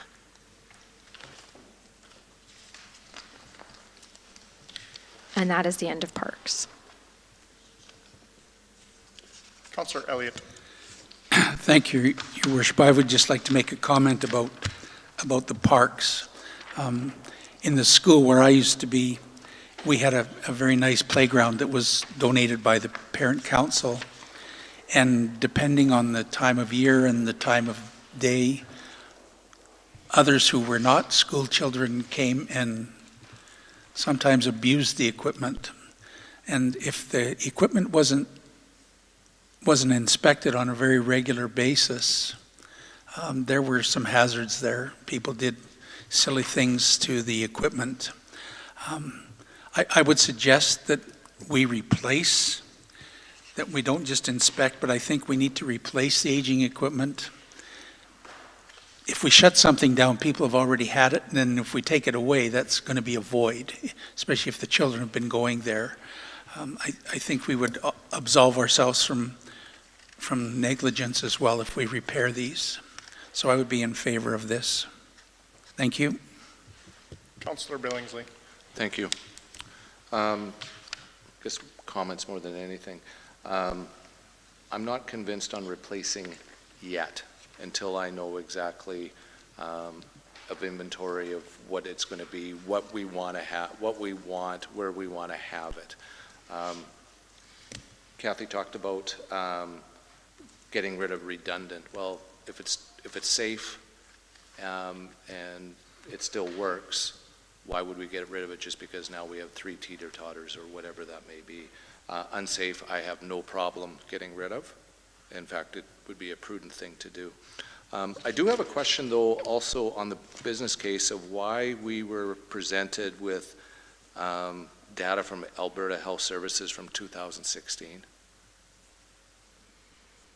Through the chair to Councillor Billingsley, because that is the latest information that AHS has available publicly. To me, it's not relevant. Thank you. Councillor Bronco. Thank you, Tyler. To Kathy. Kathy, some of these play spaces, if we know now, we have a report that some of them are unsafe or need to be replaced. If we continue to use those until we replace it, is there any liability against the city? Through the chair to Councillor Bronco, yes, the city would be liable. So it's better in our interest to fix what is basically unsafe to be there right now before anything happens, because we could say it could be good for another year, but if some children get injured or cut themselves, we're liable.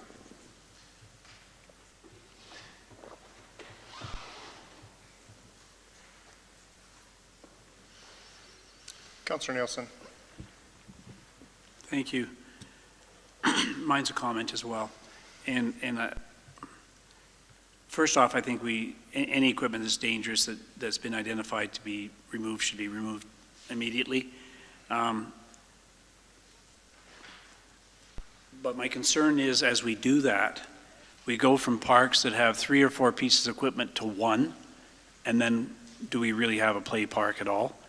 And so I would like to see, and I think Councillor Billingsley spoke to that, I'd like to see an inventory of what's at each of our parks, what's coming out, and a recommendation as to whether we put new equipment into that park or whether we pull that completely out and reallocate it to another play space, while ensuring that there are sufficient play spaces in our community that young kids can get to them wherever we decide that we're going to relocate equipment. But I'd like to make sure that there's a plan in place that we just don't remove a whole bunch of equipment and then leave parks with 1 or 2 little pieces that mean nothing as play space. Councillor Aberley. Thank you, Mayor Gandam. Through the chair to administration, I'll start there. Sorry.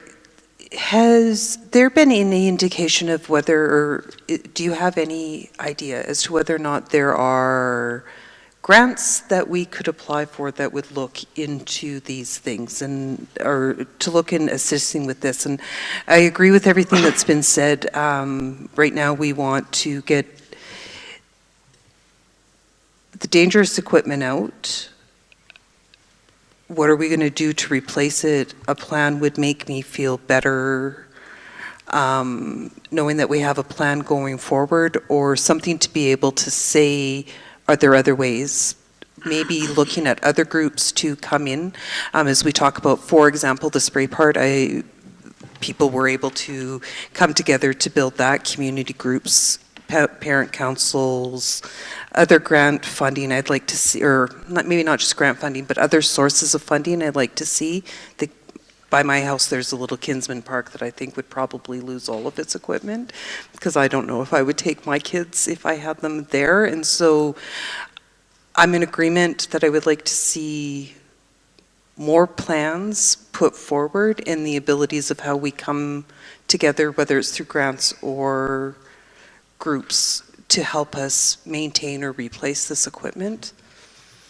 Through the chair to Councillor Aberley, what we've done, and that's why there are two options in this business case. What we'd like to do is remove all the unsafe pieces, and then unfortunately we don't qualify for any of the grants available for play spaces. But what we would like to do, and what we were going to utilize the planning intern, and then if the planner position is approved, to be able to do a study on playground utilization based on demographics, things like that, so that we know what to put back into the playground once we've taken out some unsafe pieces. Thank you. And so as we move forward, we would be debating one of two options then. Correct. It's either the full 130 or the 10, like. Administration's recommendation right now is to just approve the $10,400.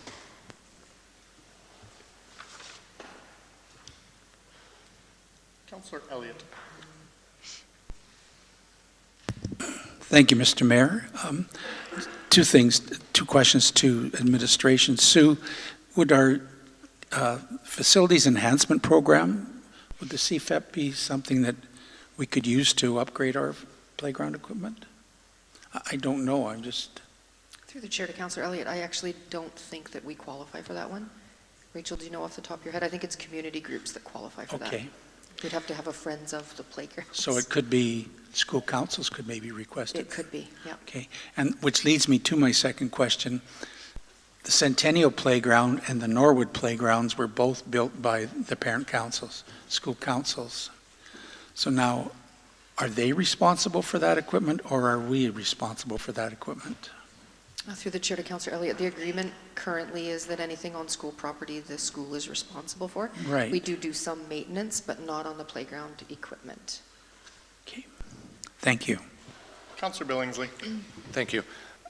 Through the chair to Kathy, I suspect what you mean by redundant would be some of these hidden parks. Is that more so what you're talking about? Like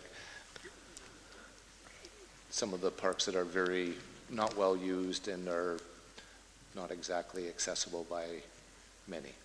Through the chair to Councillor Billingsley, yes, those, but also if a playground has two swing sets and one of them may be safe, one of them may not be, we would pull that unsafe one. You'd still have a usable one, but okay. Yeah. And to me, the redundancy, I'm not, until we have a plan, I don't think that we should pull redundant, but I certainly do believe we need to pull unsafe and then go forward with a plan. And I'm wondering if we don't need to still budget the 130, if this is a priority to us and we want to have, doesn't mean necessarily that we're going to spend that right away, but I think we need a plan in place first of what parks are we going to fund, where are they going to be? Are we going to get rid of some of these redundant parks and answer those questions? And could there be community involvement? As Councillor Aberley said, is there other groups that possibly could take advantage of grant money? Is the infrastructure reserve, does that qualify for playground equipment? I don't believe that was in the, Shouldn't. That's okay, it doesn't have to. It was just a source of funding. What I would suggest for council is to vote on whether or not whatever option they want, either option 1 or option 2, and then at a council meeting, council or a member of council can direct administration to do that instead of us debating it through budget on what that looks like. And then knowing there's going to be funding attached to it, I can't see us getting through whether it's option 2 and then directing administration to take an inventory on what we could do what that looks like, the types of playground structures we could put in there, could then be coming back for the 25 budget, and us not debate it right now on what and where and how. So it'll be a subsequent motion coming up at a council meeting from council if they so choose. Go ahead. Thank you, Mr. Mayor. Just a comment. After our meeting with Wetaskiwin Regional Public Schools last week, and seeing as how these playgrounds are on, some of them are on school grounds, maybe we could cost share with WRPS to inspect so that we have all of the playgrounds in the city of Wetaskiwin. Yeah, like I said, I think that can be a motion coming out of council at a council meeting to direct administration to look into things like that. Okay, but I was thinking it would have budget implications if they would pay half.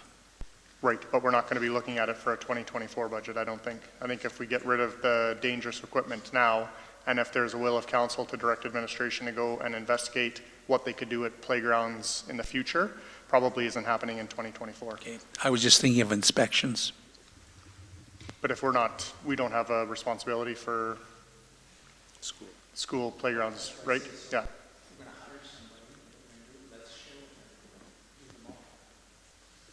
Through the chair to Councillor Elliott, we actually have staff that are trained in inspections. Yeah, this report was done to give us hit every single playground that we had and give us an overview of what we had, and it would have pulled that staff member full-time onto the job, so that's why we went this way. Councillor Nielsen. Thank you. I've got concerns with some of the conversations that's taken place in the context that I don't think anyone is divided on the importance of removing unsafe equipment. I have concerns of the messaging we leave to our public if we pull out a whole bunch of playground equipment and then do nothing for a whole year. And I wonder if it comes across as, well, once again, we didn't have much of a plan, so we'll just let it look like a community hodgepodge. And I think we should be setting some money aside, whether we spend it or don't spend it, to me is immaterial at this point. I think we need to have a plan in order to spend it. But I would hate to see any park lose half of its park, and we knowingly know that it's going to lose half of the park, and we choose to do nothing on it for a whole year. I don't think it's good for families. I don't think it's good for kids, and I don't think it's good for public image. So I certainly don't have a problem with option 2, but I'd like to see some money set aside in option 1 as well. And that would be the will of this group. Go ahead, Councillor Bronco. Thank you, Tyler. I think we put the cart in front of the horse. We just admitted that we have unsafe playgrounds, so the best solution is to remove the unsafe items, not leave anything in so nobody gets hurt. Then when we have funding, we put it in. But some of my colleagues think we shouldn't take it. We have to take it apart. We just admitted to the taxpayers that there's areas in our playgrounds that are unsafe, so we can't have that. We have to remove it. Nobody said that we're not removing dangerous equipment. That's been the priority for the last 25 minutes.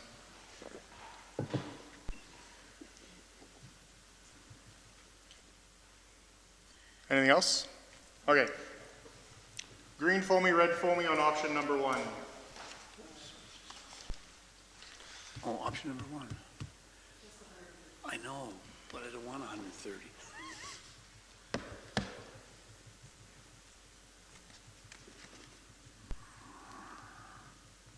God damn it. Joe's in favor, so we're going 130,000. Option number 2, to remove unsafe, redundant equipment from play spaces. Green foamy, red foamy. Okay. For clarification, can we still go to the next council meeting give direction of what we want that to be? Or are we just going to replace the equipment? See, that's not what you were saying in there, right? No, I know. But the reason I voted for it is because to not vote for it meant there was no money for any replacement at all. That doesn't mean that there can't be a subsequent motion to direct administration. And that's why I had suggested that we do this in a council meeting, for council to direct administration to look at options for what that playground equipment could or should be, or if we've got, Can we parking lot this then? This wasn't a vote, just a straw poll. Yep. Those in favor of parking lotting this? What does that mean, though? That means we're going to come back and talk about it. What we just voted on doesn't count then? No. Not for option one. Option two, to get rid of the unsafe one, is the $10,000. Option one was for the $130,000 for playground equipment. So we're going to parking lot it and talk about it and what that looks like and given direction to administration. Yeah, I could live with that.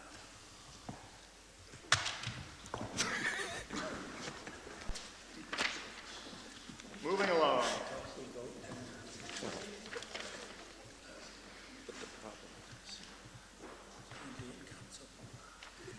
Oh, I could have been showed here. Thank you. Can I have something heavier? Well, that's the reason I wanted to take the parking lot, because what we decided, fix what's there. Okay, so we did transportation, right? So are we in the public works waste now? Okay. Public works waste. Okay. Okay. All right, so waste management, we have 3 different cost centers. So we'll start off with the collection piece.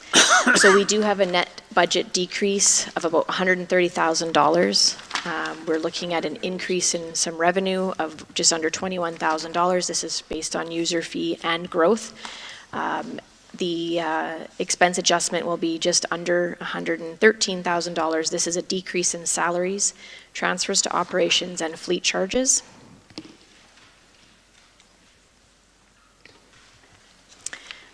For the landfill, we are looking at a net budget increase of just under $165,000, and this is due to the reallocation of salaries from the waste collection area into the landfill, seeing as it is now contracted. And then the recycling component, we're looking at a net budget decrease of just over $36,000. We have a revenue adjustment, so we have a decrease of just under $15,000, and this is due to the decrease in revenues from the sale of recyclable materials.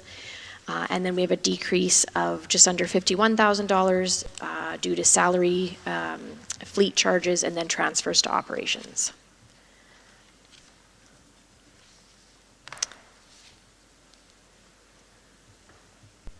And that is the end of waste. Councillor Elliott. Thank you, Mr. Mayor, through to Sewer Kathy. We've been waiting for a provincial recycling report on cardboard and all of that. Has that come in yet? Through the chair to Councillor Elliott, the Extended Producer Responsibility Program is just getting kick-started. We just signed up for it like 2 weeks ago, and then there is more information coming from the province shortly. So when we talked about that program, we also talked that we still might have organics in our recycling center, and that was going to be a discussion we're going to have. Is any of that included in the budget for 2024? Through the chair to Councillor Elliott. So that addendum that I had sent out last week with respect to that concrete pad, that will be out at the landfill site for organics collection. We are not proposing to have organics at the recycle center. That's a recommendation of your department. That's not a decision of council. Correct. That's a recommendation at this time. Okay. So there could be budget implications if council chose to have the recycling center as it currently exists in town, except organics. Correct. Okay. The other thing, and this is not being really picky, but when we go through the parks, the list of programs that they do. One is removal of trash and debris in parks, and then under waste, it says waste collection from parks. So it looks like we have a little bit of an overlap, so I just think that the two departments need to clarify who's doing it.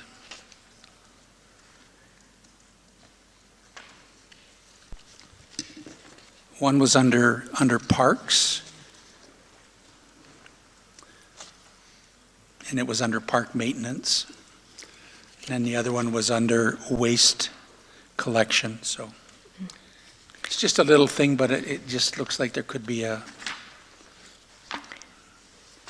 Through the chair to Councillor Elliott, in the parks itself, there are times where our parks team is doing the waste removal, and waste management is doing like 50th Avenue and other areas, but essentially all of Public Works is helping do litter and trash pickup all the time. As long as there's consistency, that's all, because we have heard concerns from people that sometimes the garbage cans get full and are left for a while, so thank you. Thank you, Mr. Mayor. Councillor Bronco? Thank you, Tyler. Question to Kathy regarding that compost pad. Now, I consider that recycling, so you're bringing in waste, or what happens when that compost pad, if we put it at the landfill, gets overflowed? Where do we do with it? Do we pick it up, throw it on site, or do we recycle that, crunch it, or chew it all up and use it for people to buy it? I know Camrose by the arena, they have a compost site where the city chews all their topsoil and brings in there, and citizens are allowed to get a pail or 2 pails at a time. It's ours that when the compost comes in there, and when it gets overfilled, because I don't know if we're gonna have open 7 days a week or just 5 days a week, what do we do with that compost? Through the chair to Councillor Bronco, so it would be similar to what we're doing now, is collecting yard waste out at the site, and then we are essentially turning it with the loader and composting it, and then at this point, I believe we're just going to be using it for landfill cover, but we could have it available to the citizens. So, and my other question, if we're using it for compost fill, why do we need a pad? Why not just dump it right on top just get the loader to put it on top instead of spending $50,000 on a compost pad? Through the chair to Councillor Bronco, so we are trying to not put organics in the landfill. We're trying to divert that waste, but we do need to, with our permit, we have to have a daily cover over top of all the waste that goes in there. So we would use some of that for our daily cover. Sorry, Okay. in addition to that, Councillor Bronco, this was a council request to bring that piece forward. Okay, thank you. So the premise behind it is that we had heard complaints about people having to drive in to the landfill to drop off their compost, whereas if we could have it at the front gate and they didn't have to drive in to the landfill itself and go through the scale, and then it would make it easier for our staff at the landfill to manage that as well. Okay, thank you. I understood. Councillor Billingsley. Thank you. So are we talking about compost or yard waste and other grass clippings, or are they the same? Through the chair to Councillor Billingsley, this would just be for yard waste at this time. The new contractor for waste collection will be kicking off organics collection, so like kitchen waste from each residential property in May of 2024, and that will be hauled to a completely different site. So grass clippings will be picked up at person's home? Correct. Thank you.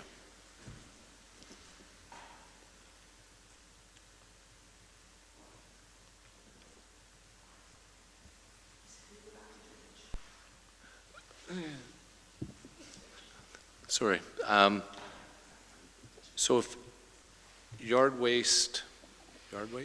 clippings, whatever, grass clippings, leaves, and compostable stuff is being picked, come May, going to be picked up at home, why would anybody go out to the landfill? Through the chair to Councillor Billingsley, your grass clippings, depending on the size of your yard, sometimes won't all fit, or if you're doing like raking your leaves, it doesn't all fit in the cart at once.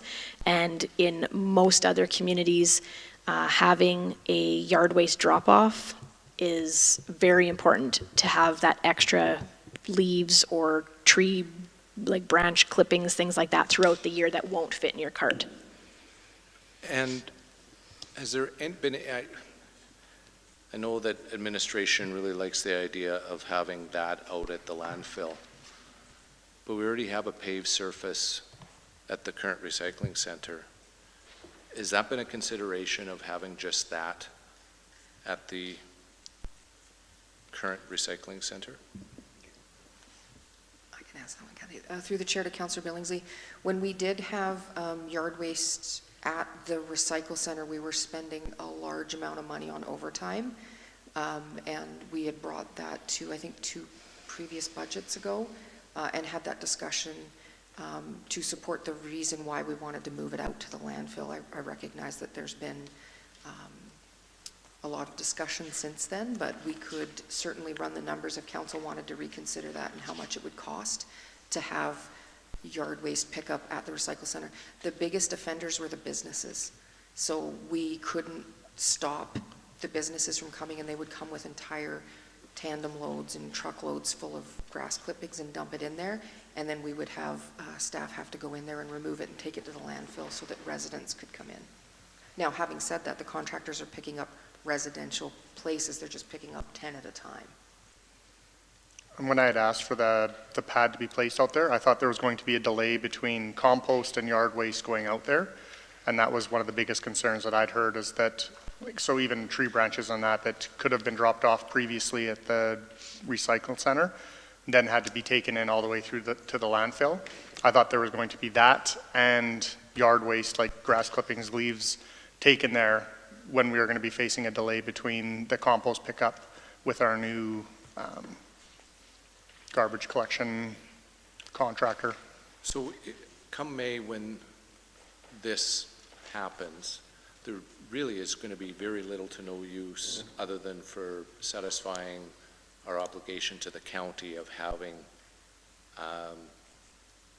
the recycle center. Is that fair to say? Are you talking recycling or grass clippings? Both. Well, I do think that there's still going to be a need for a drop-off for those things, because like Kathy mentioned, my yard wouldn't fit into my recycling or my compost bin.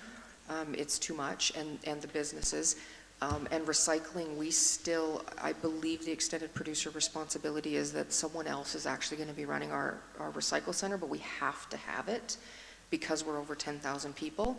And then it could potentially, it will give the city some revenue, which we could put towards our curbside pickup. And the drop-off would still be needed for the branch drop-off. I personally still would like to have that conversation of going back and having the grass clippings and or branches outside of the landfill. And I don't know what that would look Outside of, like, back in town, or? Yes. Okay. Yes. I don't know how we direct administration to. It's a motion of council, level of service. But the budget implications of that, of course. Yep.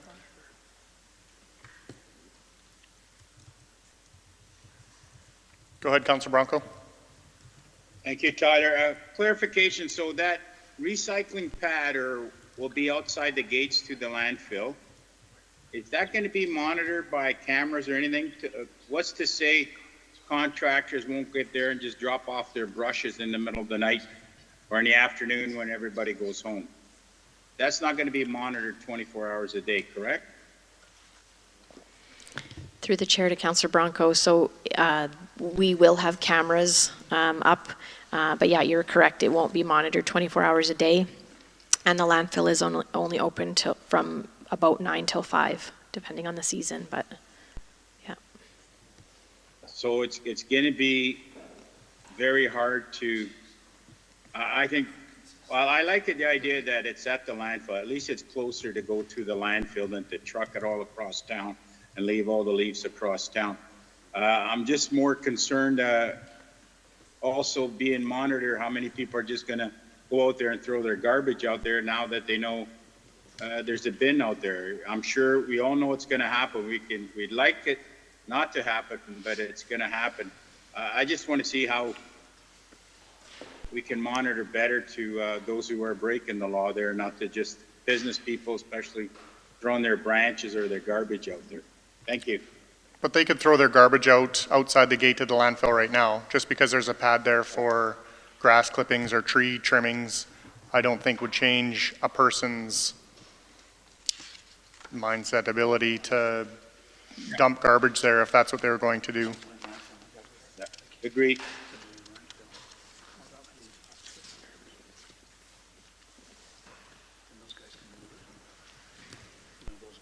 I don't even think we were at that point yet for voting on bringing that in, so we'll let you carry on. That was the end of the waste presentation, so I can move on to drainage. Okay. Okay. So we're looking at a net budget decrease of $104,200 at this time, and that was due to a decrease in revenues based on the, sorry, I just clicked the wrong button here.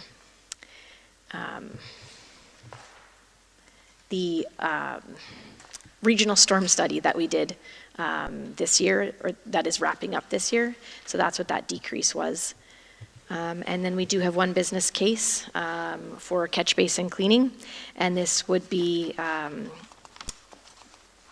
in the past, we used to do a lot of storm catch basin cleaning. In a few years back, we haven't done it well, this year we've done it, but not for a couple of years before that. This is not part of Peace Hills Utilities, so as a result, a lot of our inspections and catch basin cleaning hasn't happened over the last number of years, so we are looking at an ongoing annual expense of $100,000 to catch up on cleaning and repairing any of our catch basins and storm mains that are needing repair. When is that study going to be made available for the stormwater? With the draft is with us right now. Yeah. And we'll have a look at it and then bring it to our group before it goes to the bigger group. Councilor Nielsen. Thank you. Through the chair to administration. So I understand we need $100,000 to play catch-up. But if this is an ongoing annual maintenance kind of project, shouldn't we be budgeting for this on an annual basis, rather than always waiting 2 or 3 years and playing catch-up? And if so, where does that fit in? Through the chair to Councillor Nielsen, so this, I am actually making the request to have this $100,000 ongoing annually to complete these, and this would all come out of the storm reserve, which is based on the storm fees, which I proposed earlier today of that 300% increase would cover this cost. Annually? Correct. Okay.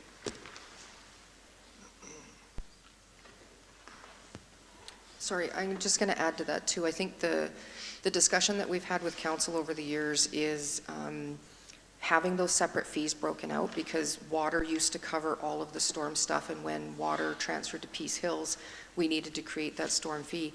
As we get caught up with the infrastructure, that fee could go down or disappear. So these fees that are specific for a purpose, once we get caught up, they will be reduced or eliminated.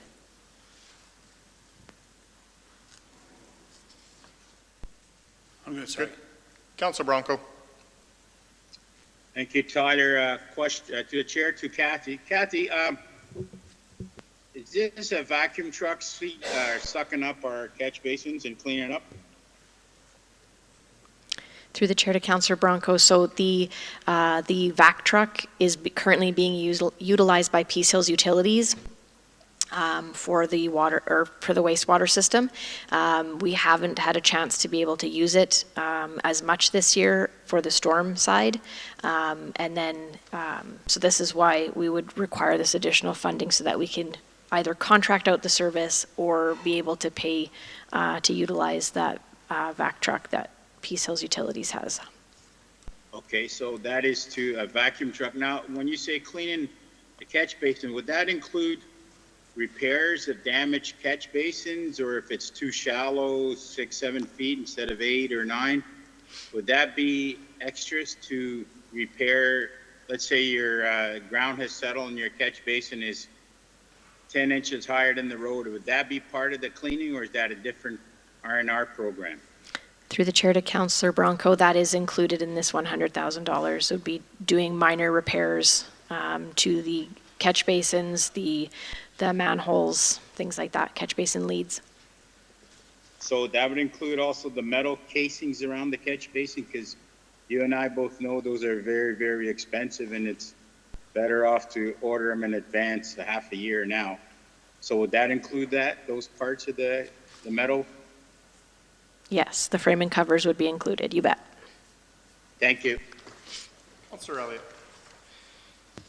Thank you, Mr. Mayor. Through to Kathy. Kathy, will that also include the thawing of the lines? Through the chair to Councillor Elliott, yes, it would be this $100,000 would be specific to catch basin cleaning, but through the storm budget, we would have money in there to do any sort of thawing that was required in the springtime. So in a perfect world, we'll have them all looking really nice, and we won't have any pooling at any of the corners in the city of Wetaskiwin. Well, in a perfect world, yes. However, the grade that the city is at, I don't know that we'll ever get rid of the pooling, because the storm infrastructure below ground is not designed for massive storms. So we'd still have ponding on the surface. Okay. Thank you very much. Thank you, Mr. Mayor. Councillor Nielsen. Thank you. In relation to the vac truck, I thought when you bought the street sweeper, it had vac capabilities. Through the chair to Councillor Nielsen, when that was purchased, that was the, I guess, information that was presented to us. But what we've learned is that is not quite good enough to complete this, this program. It does the small holes for like signs and planting Correct. that stuff. Yeah. No, and that was what was presented. Yeah. Councillor Billingsley.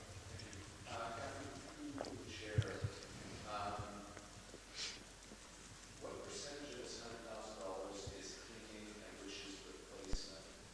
And once, to follow up, once all, do you know approximately how many of these basins need to be replaced and the total cost of that? Through the chair to Councillor Billingsley, I don't have those numbers yet. We have not had an opportunity to go and inspect all of them, because we need to clean them first in order to see exactly what we're dealing with. Mm-hmm. Yes, it is. It's one of the better looking ones.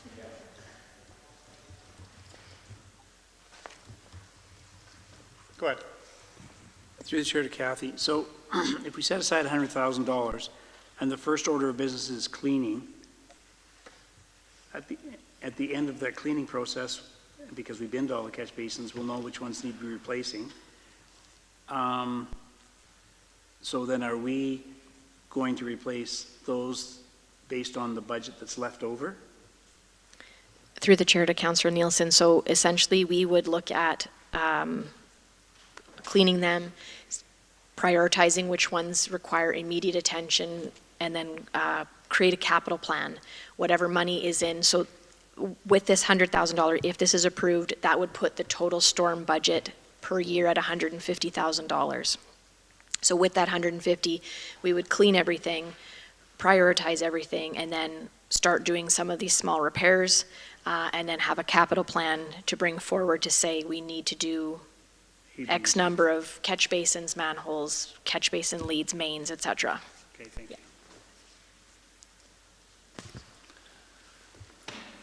I'm sorry to keep asking questions, but I want to let other people talk too. But what qualifications will this individual have if we have somebody doing the thawing and the cleaning and inspecting? Through the chair to Councillor Elliott. So essentially this person would take some training I think there's like a 2-day training program on how to do like manhole inspections and things like that. And then they would be able to categorize the different maintenance items required and the different repairs and things like that. And then we would prioritize that and bring it forward for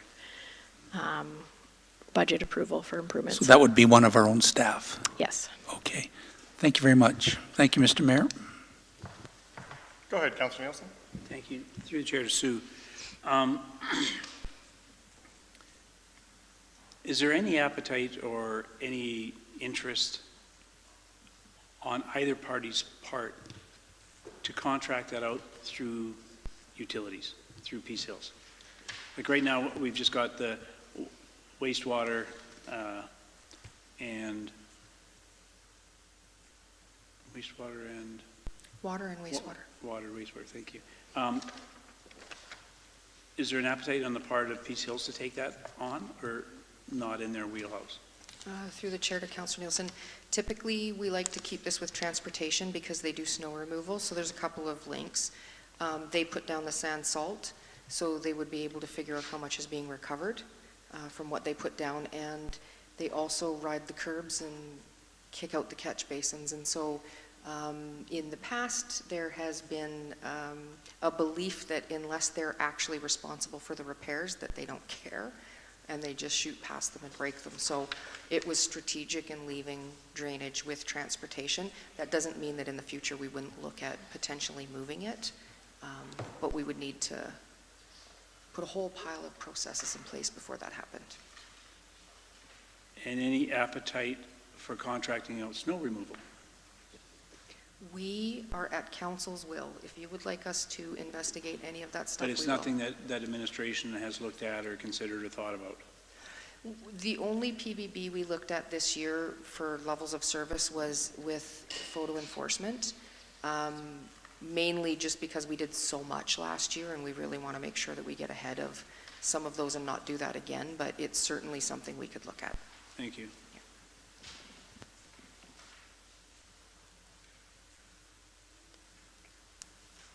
Anything else?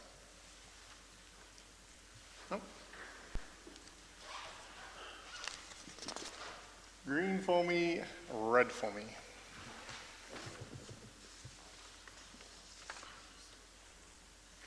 Passed.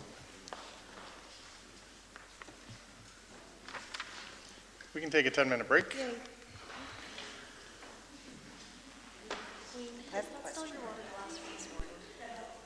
Yeah.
Welcome back, ladies and gentlemen.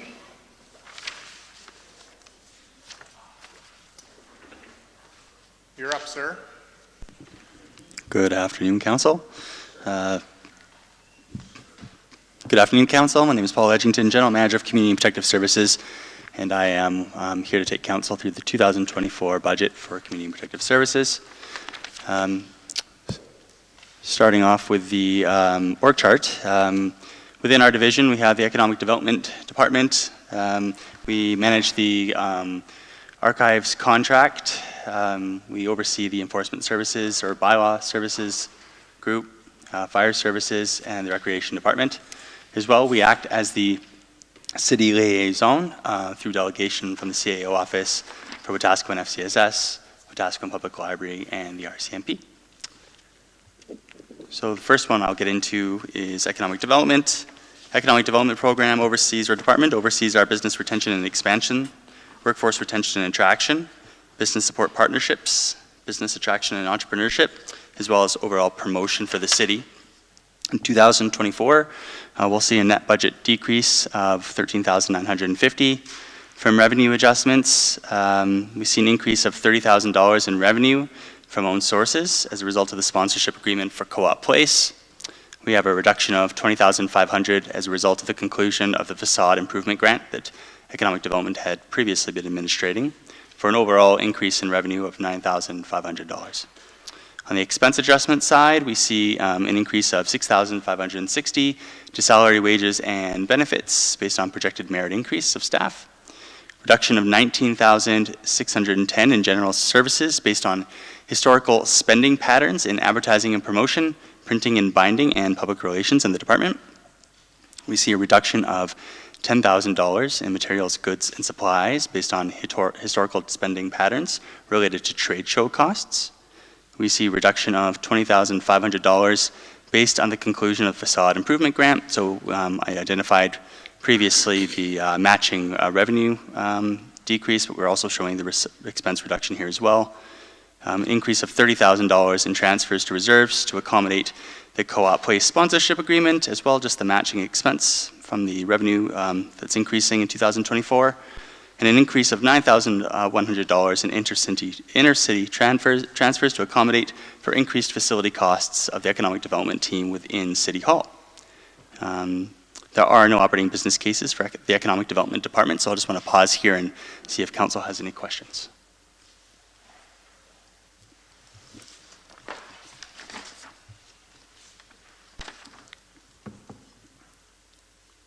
Councillor Elliott.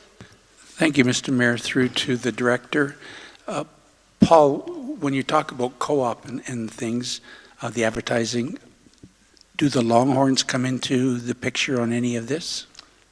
Through the mayor to Councillor Elliott, for the 2024 budget, that agreement is still being finalized. So for the 2024 budget, that has not been built into the budget.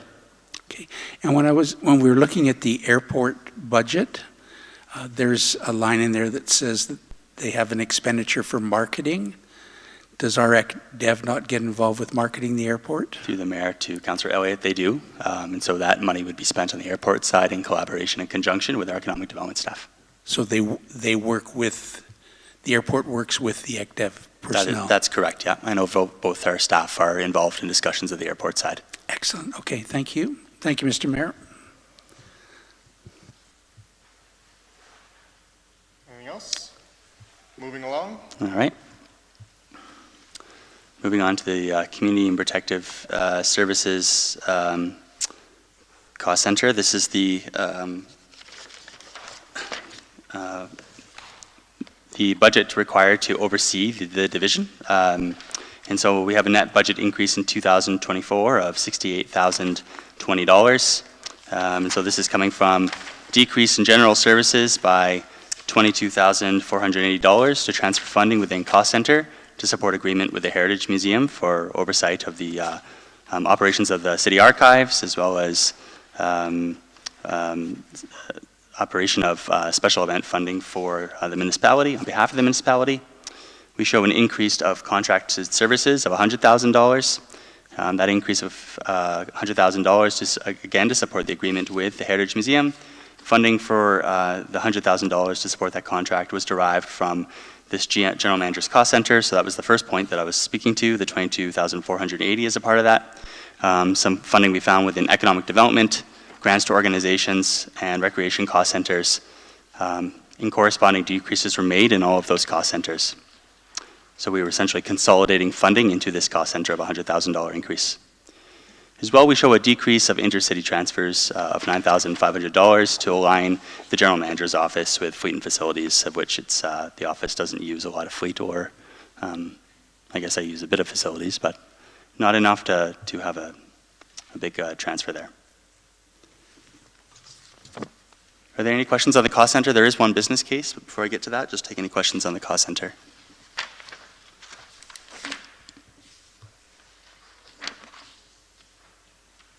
Alrighty. In through the operating business case, we are submitting one business case regarding Indigenous Treaty Relations Advisor to support 4 municipalities on the path of reconciliation and acknowledging treaty as part of a 2-year pilot project.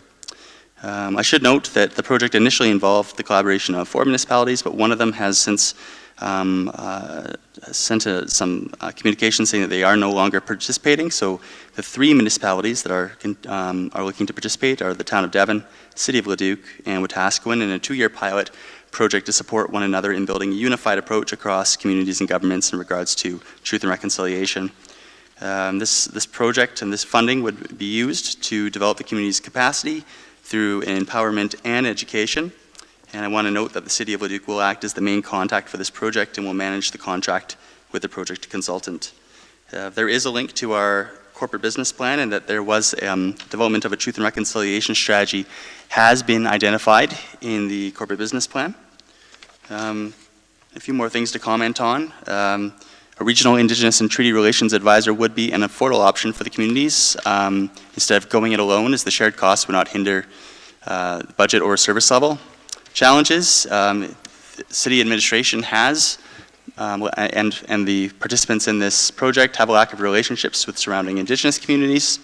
So we see an opportunity to increase capacity through participatory learning, listening, and trust building with Indigenous communities. This would provide a coordinated, reciprocal, sustainable intergovernment relationship amongst the participating community. It would also help develop the region as a leader within reconciliation and Indigenous relations by deepening existing listening, learning, and broadening of relationships to help build sustainable and reflective next steps with integrity. Again, costs are to be shared here.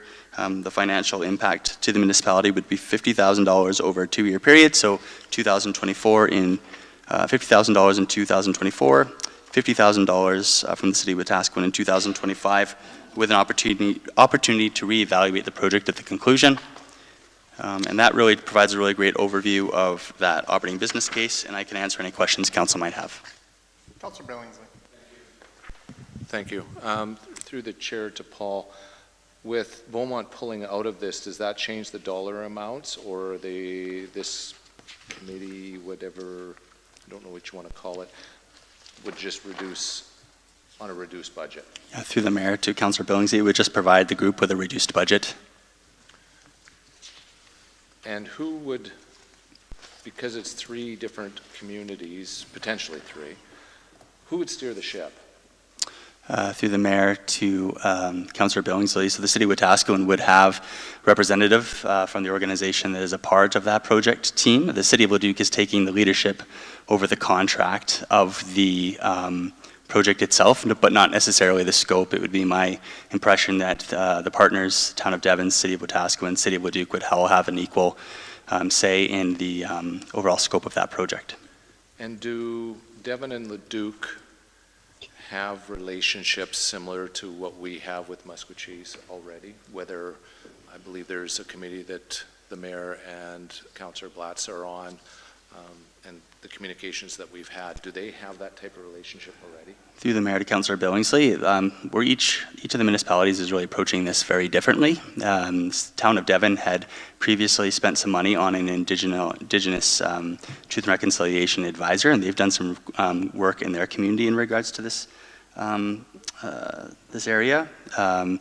And the city of Leduc also has relationships, but they differ from the relationships that we have. And so it's the interesting piece is that we're all approaching this differently and all very uniquely. And I guess that's sort of why I'm actually not in favor of this, is because our needs or relationship is going to be totally different than Devon and Leduc. I think that we've already got some bridges in place. I mean, it's not where we'd all like it to be, but I think that we would either be doubling up or not necessarily moving forward on what we want. It would be what the group wants, and I don't know if that's going to be serving our best interest for the $50,000. 100,000. But per year. Councillor Blatz. Thank you. I was actually really excited to see this business case come forward because a while ago I brought up the notion of potentially having a land acknowledgement during council meetings, and a lot that was said during that time was that we need to have some more meaningful interactions with reconciliation rather than just doing a land acknowledgement in a meeting. And I think this kind of encompasses that. It is something that's meaningful. It adds regional collaboration into the mix, which is good to build that collaboration with your neighbors, because then you get a lot more bang for your buck. Devon actually has an excellent relationship with Enoch.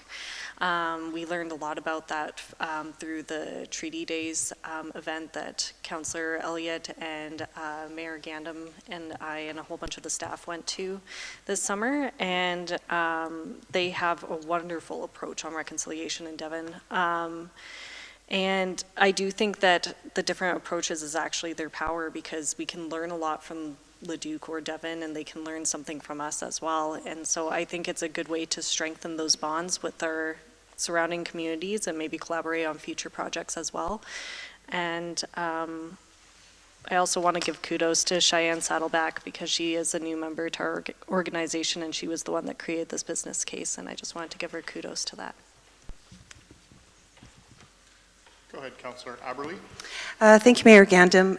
I, too, continue to be in favor of this. And just to speak to Councillor Billingsley's comment is, I don't think that we necessarily have different roles between our communications when it comes to reconciliation and our treaty responsibilities. I think that we work as communities, we have similar responsibilities. We have, how are we going to work with our Indigenous neighbors? And that could be whether they're Musqueambies or Enoch or both, and both.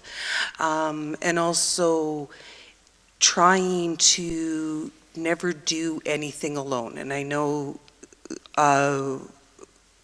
working with best practices, something that may work for Leduc or areas that they've gone forward with onto how to better understand how they are going to fulfill their treaty responsibilities could be different than Wetaskiwin, but we're all doing it together, and we really are a region working together on better understanding really what is a new era in which we're living.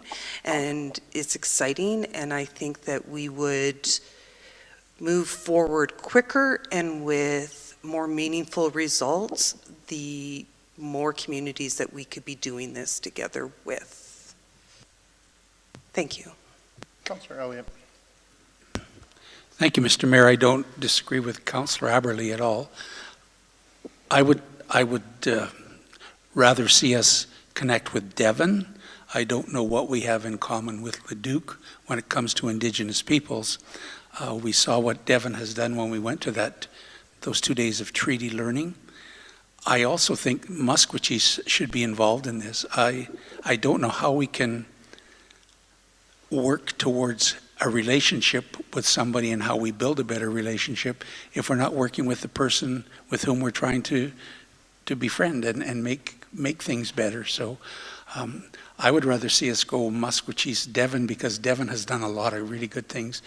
And if we are planning on doing something related to a treaty days, similar to what Enoch did, it would be better to work with Musquechies through this too. So I could see this money going to connect Enoch, Wetaskiwin, Musquechies, and working on reconciliation, as was said in here.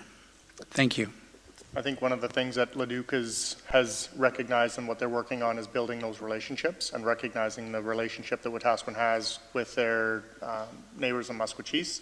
So I think it's them showing their participation in that reconciliation and recognizing relationships that have already been built. And I think that it's important to include anybody within our region right now that wants to work towards that. Just based on the fact that if we're Treaty 6, then just because you neighbor a reserve or don't, doesn't mean that you don't have a part to play in that reconciliation. Not disagreeing, Mr. Mayor, at all. But then I think we should also look at Ponoka. No question. If they want to be a part of it, right? Yes. You can't drag somebody to the table if Ponoka Oh, no. wanted to be involved. And I don't want to make it unwieldy that we got 15 people sitting at the table, because then nothing will ever happen. Yep.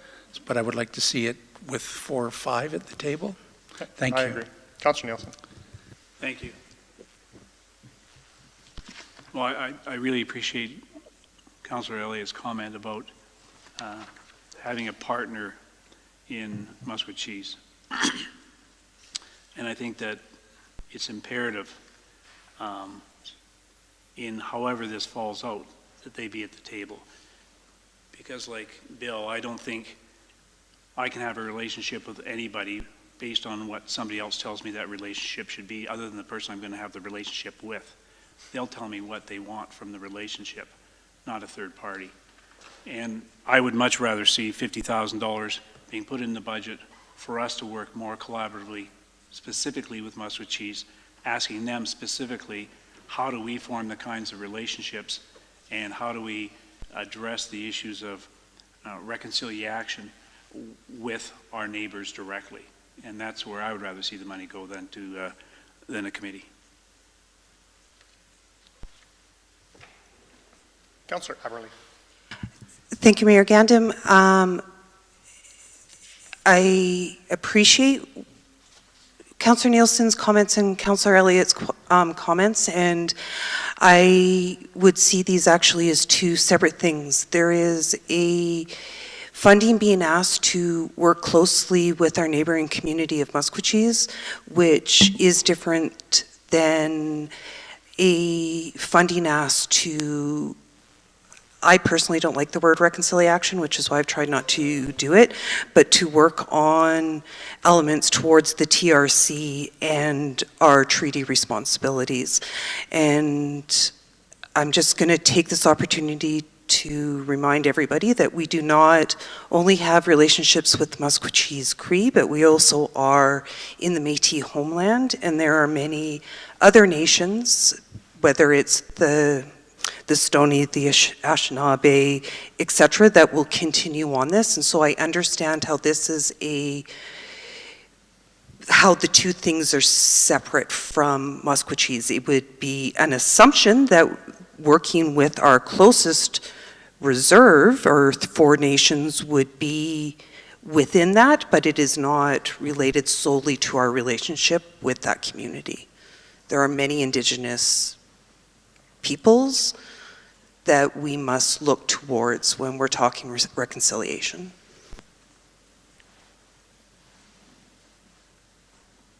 Does that conclude? That's it, thank you. Councillor Blatz.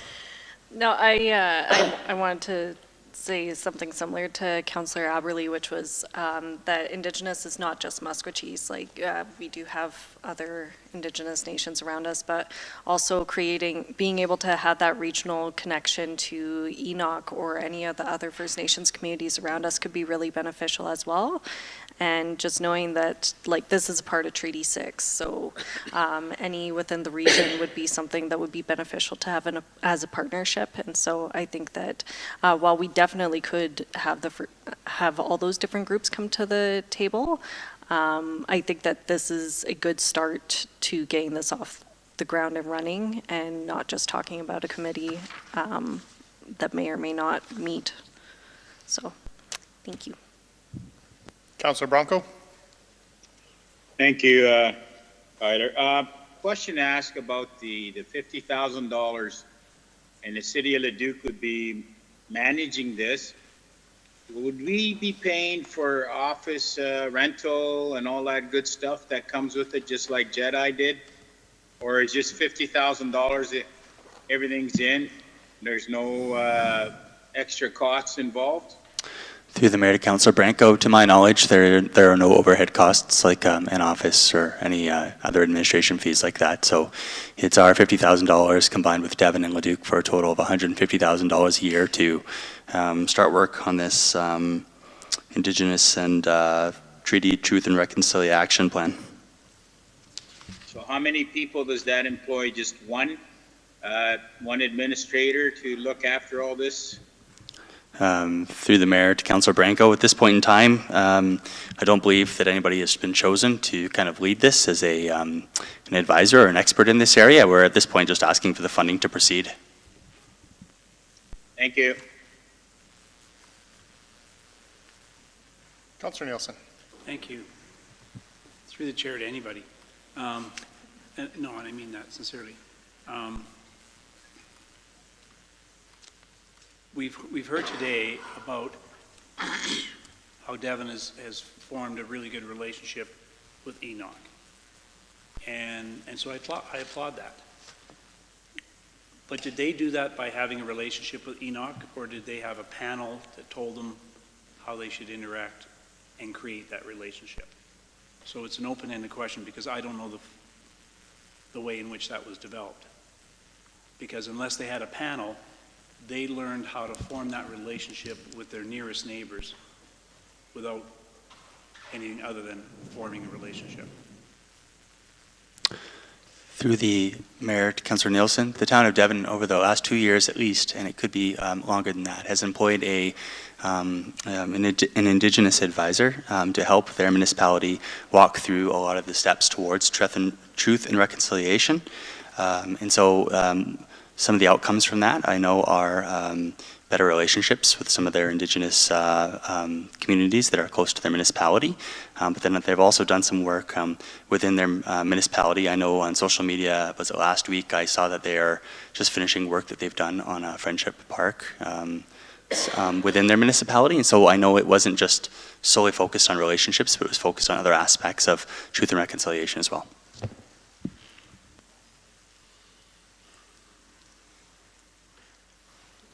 Go ahead. I would just like to clarify for Councillor Aberley, you may not appreciate the word reconciliation, but the word originated with Willie Littlechild, who was one of the 3 TRC commissioners. So, and the reason he used it was, let's not sit on it, let's get moving and get into action. Thank you. And I'll refer that back to the conversations you and I have both had. Where are we reconciling to what? So it is the words I don't like, but I would like to move forward. We can continue this over coffee, sir. Anything further? Green foamy, red foamy. 1, 4, passed.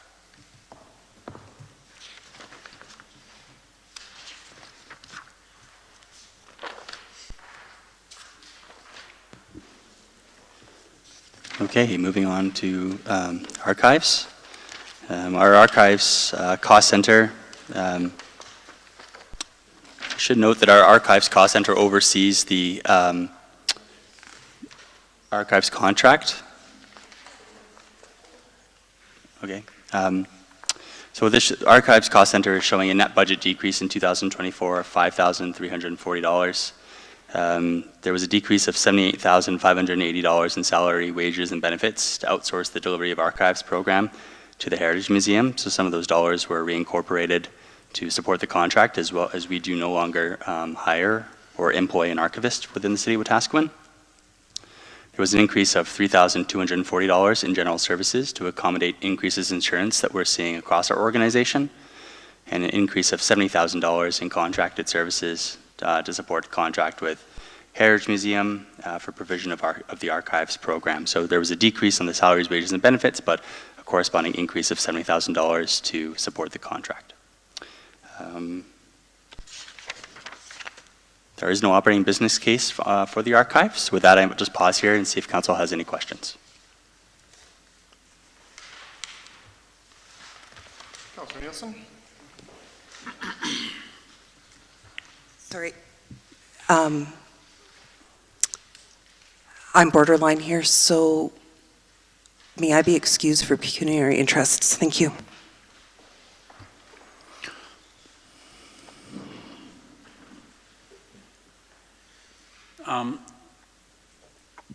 Because this financial piece is third party, how do I judge the merits of this when there's never been a report back to council on accomplishments, number of hours operating, all those kinds of things, Paul? Through Mayor to Councillor Nielsen, I have spoken with the Executive Director of Heritage Museum, and we are planning a presentation or report back to Council in the spring of 2024, and then the spring every following year thereafter, so that Council does have accurate information to determine what outcomes are being achieved through that agreement. Is it safe for me to assume that through those conversations, you're satisfied with the operation as laid out in the contract? Through the Mayor, Councillor Nielsen, to my knowledge, they are meeting all of the expectations within the contract. We are currently operating in archives within the old Civic Building in downtown Wetaskiwin, and to my knowledge, at this point in time, I don't have any other information contrary to that. Thank you.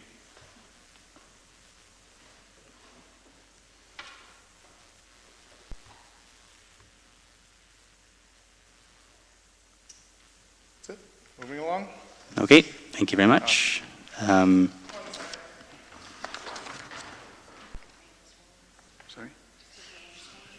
Yeah.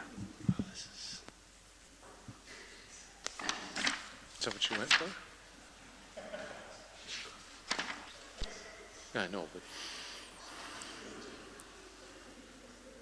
No.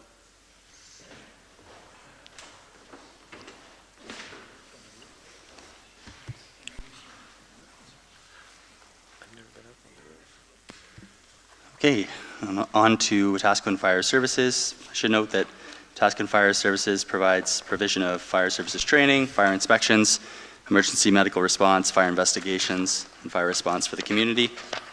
Looking at the costs or the overall 2024 budget impacts, we're showing a net budget increase in 2024 of $59,050. This is a result of revenue adjustments, so increased conditional grants by $580 as per the City and County Fire Service Agreement. That agreement increases 1% annually as per our fire services agreement with the county. As well, we are showing a decrease of transfer from reserves by $150,000. So this is a result, that decrease is a result of both the fire services master plan as well as the full-time firefighter pilot project, which was a $90,000 carry forward from 2022, and the fire services master plan was a previous operating business case that was approved. So we're expecting that both of those will be completed by the end of 2023, and so their corresponding revenue decreases comes off the books. When we look at expense adjustments, we're showing a decrease of salary, wages, and benefits by $60,040. As I noted before, the 2023 full-time firefighter pilot has concluded. We had estimated a budget of $90,000 for that. This decrease is offset by projected merit increases to both full-time and part-time staff wages, which we're estimating would be about $22,960. We are showing an increase in general services and materials, goods, and supplies by $17,640. This increase is primarily related to increase in insurance costs. Other notable increases here include increasing supplier costs associated with both fire and vehicle equipment maintenance. We are showing a decrease in contracted services by $60,000 as the fire services master plan is anticipated to be completed by the end of 2023. And we are showing an increase of intercity transfers by $19,030 to better account for fire building station costs. We have 2 operating business cases for council's consideration. The first one is fire services full-time permanent positions, and the second one is fire dispatch services. But before I go into those, I just want to pause here and see if council has any questions on the budget itself.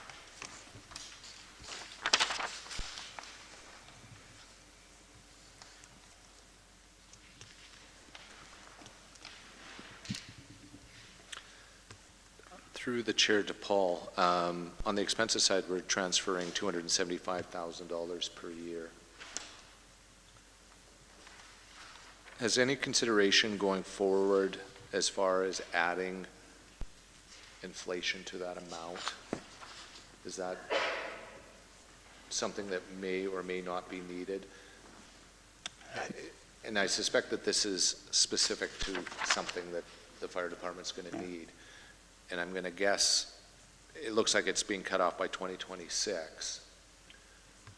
But when this first was put away, that was probably $2,018, which is going to be a far cry from $2,027. Does that make sense? Yes. Yeah, I just want to pull some information up before I respond, just so I make sure I'm not having to respond 2 times, which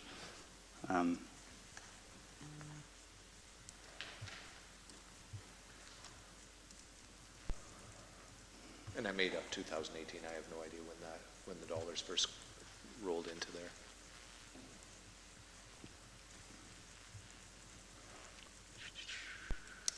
Yeah, so I knew the answer, but I also just wanted to make sure I knew the answer. So that $275,000 annually is what the fire department pays into the for their fire truck replacement as part of the fleet renewal program.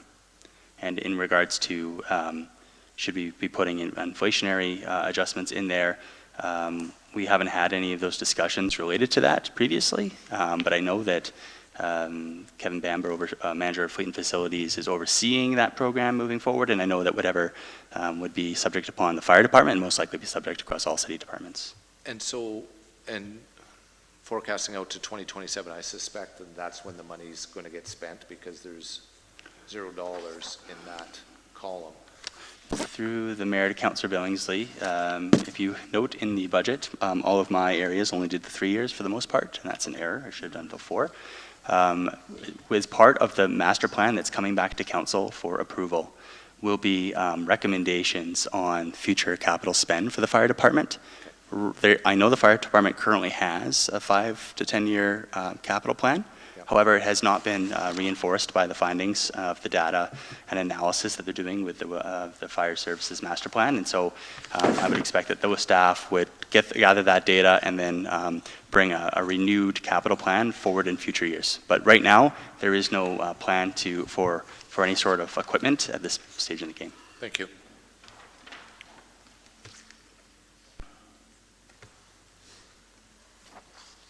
Anything else? Okay. Moving on to the first operating business case for council's consideration is 2024 fire services full-time permanent positions. As I noted before in my budget presentation, we carry forward $90,000 from 2022 into 2023 to test drive a fire pilot program. As well, Chief Coleman had been in front of council, I think it was in September, or very early October, I think it was late September, just to provide an oversight or overview of the findings from that pilot project and how administration felt that went. And so we are submitting some dollars for full-time consideration of permanent positions. The purpose of this business case is to address the increased demands on fire services by outlining the benefits and justifications for making 3 full-time positions into permanent positions. So I'll just go through, I'm not going to read the entire business case, it's quite lengthy, but the highlights. So given our current staffing model, which is up until this year, was primarily focused as a paid on-call system, we have a need for permanent full-time responders that can ensure call responses during our peak call volumes when paid on-call responders are often unavailable. So as you note, from 2018 on to 2022, we have had a gradual increase in the number of calls or first service that our fire services has observed. And at the time of writing, when we wrote this, the chart outlined the continued increase in calls for service over a 5-year period, so that 5-year trend was increasing. Noting that we had that 5-year trend increase, our administration was in front of council to talk about initiatives or actions that we took to try to reduce that number. And so we did things like implement a false alarm bylaw, as well as change the response protocols for medical calls to help mitigate the increase in calls. And other emergency responses have increased, such as motor vehicle collisions, mutual aid, medical emergencies, and rescues.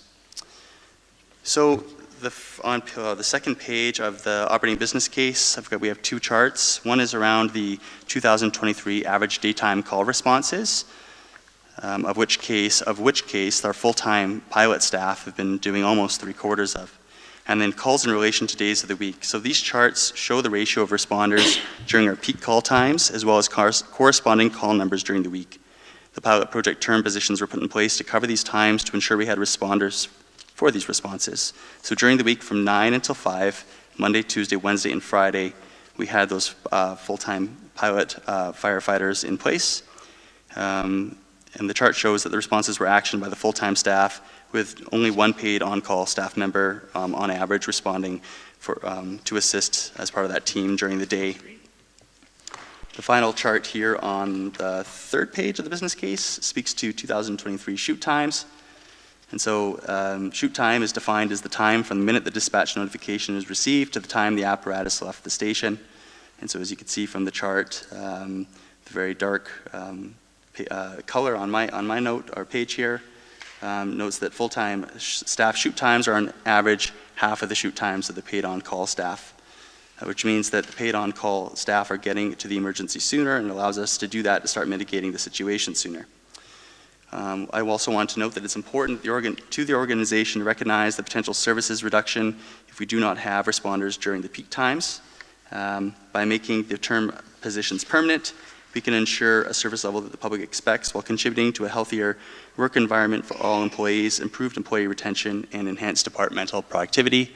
Noting that prior to this pilot project, generally the response during the day was handled directly by the chief and deputy chief, and we still had an issue with paid on-call responding during the day.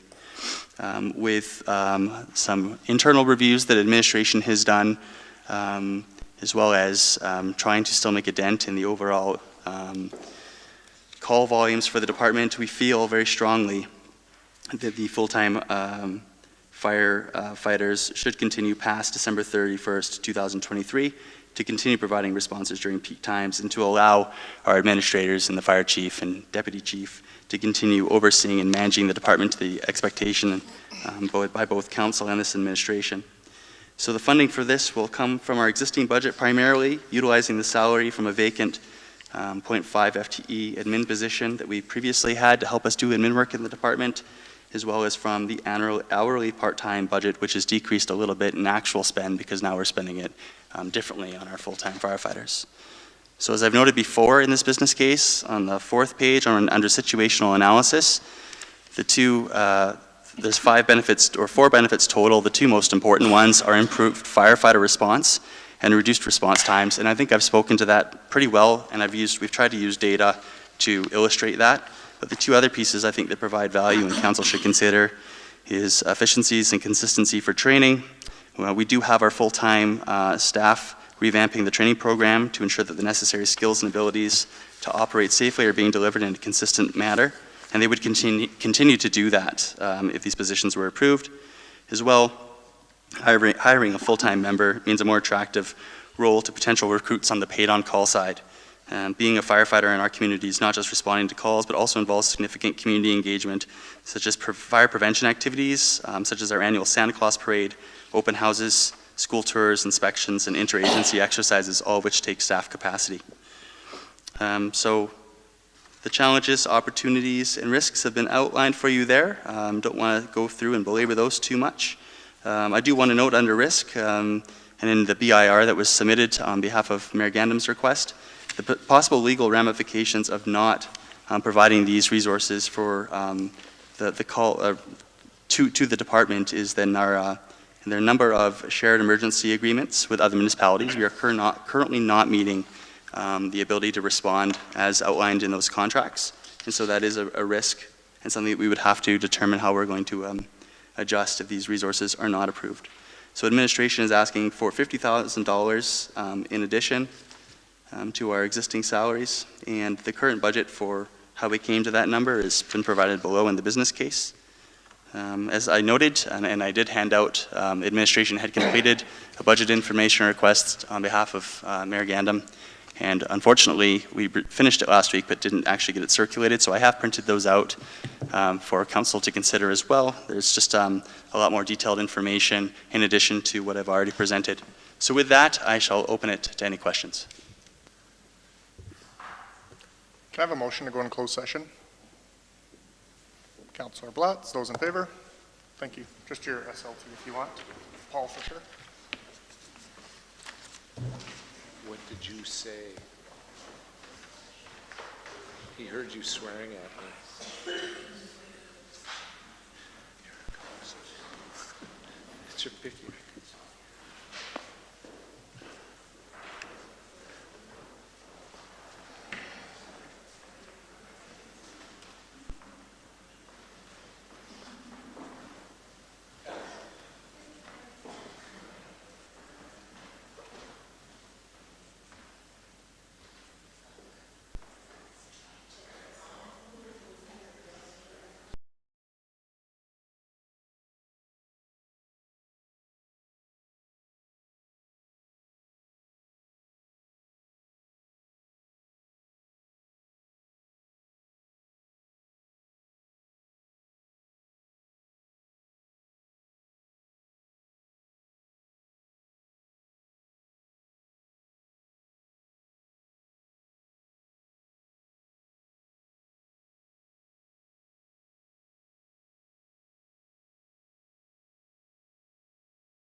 Okay, need a motion to come out of closed session, please. Councillor Blatz, those in favor?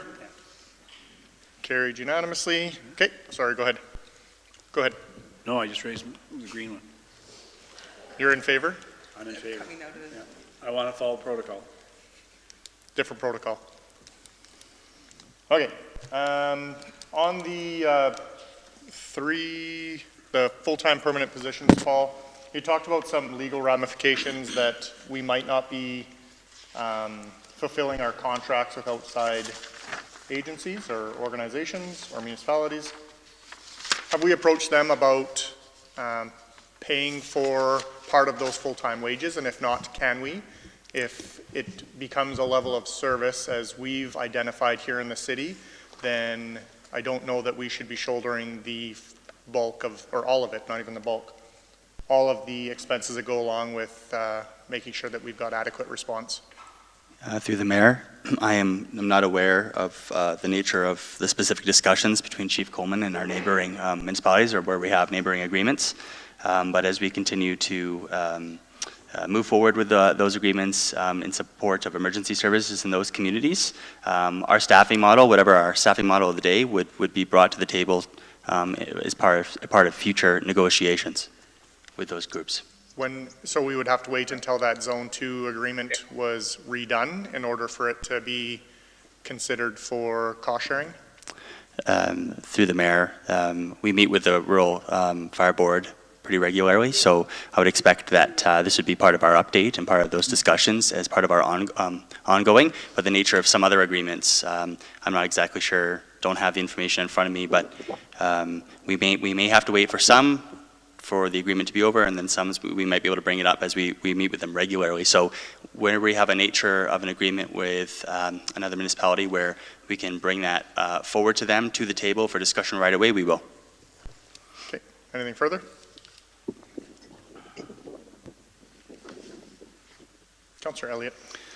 Thank you, Mr. Mayor. Just through to Paul, just looking at the risks, delayed and/or low turnout of paid on-call employees. Prior to this pilot project, was there a concern about that? Prior to the pilot project, as I've noted, of the 3 full-time equivalents. Yeah, so through the mayor, to Councillor Elliott, if I understand your question correctly, you're asking whether or not staff responding to calls on the paid on-call side was an issue prior to the pilot project? Yes, was there a risk? And through to the mayor, to Councillor Elliott, prior to the pilot project starting, we were, the department was seeing an increase in the number of calls to respond and not enough resources to respond to them, and that was what initially initiated this pilot project from the get-go. So if we have enough on-call, paid on-call personnel now, do we still need the 3 full-time equivalents? Through the mayor to Councillor Elliott, in the business case, it speaks a lot to the importance of just the responding during the daytime, and the existing model of relying on paid on-call staff. Since I've been here, and I know that only goes back to June of 2020, we've always had an issue of staff responding during the day, and so we've become heavily reliant and dependent upon our chief and deputy chief. And as we move forward, trying to move the department forward through some of the challenges that they face, we think it's important that we are administratively sound, as well as being able to deliver our programs with enough resources. Okay. And if this if this program didn't go through, then there would have to be office personnel hired? You said the funding was coming from utilizing a vacant 0.5 FTE admin position and an hourly part-time budget. So would that mean that other personnel would have to be hired? Through the mayor to Councillor Elliott, you are correct. One of the positions that is currently within the budget that we are taking the funding from was a 0.5 of an FTE that previously helped with administration within the fire department. I haven't spoken with Chief Coleman on whether or not that is something she'd want to return to, but we would still need some administrative supports, I would assume. So I would assume that they would look at that, but it's in our budget, so I assume they would look at that. Okay. Thank you very much. Thank you, Mr. Mayor. Thank you. Councillor Blatz? No, actually, Councillor Elliott actually just answered my question. Councillor Nielsen? Through the chair to Paul. So, clarification only. So the .5 support staff dollars being used to offset maintaining the permanent firefighters. Does that mean there is, if they use that .5, there is no support staff at all? Through the mayor to Councillor Nielsen. So as part of the full-time firefighter pilot project, the 3 full-time firefighters, so the captain and then the 2 firefighters that are part of that pilot program, they have been doing a lot of the administrative work themselves. So when we're not responding to calls, they are helping with the invoicing, they are helping with any of some of the administrative work or operational work that the deputy chief for that position would have done previously. And it's actually gotten us ahead of our invoicing, it's gotten us ahead of our ensuring that data is being loaded into our FirePro system properly.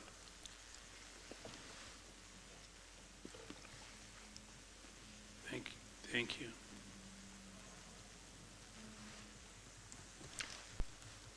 Anything further? Green foamy, red foamy?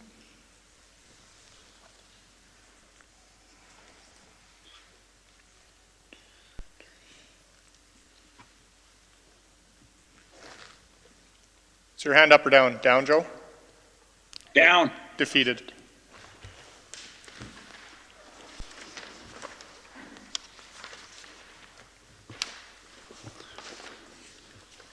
Okay, moving on to the second business case, fire dispatch.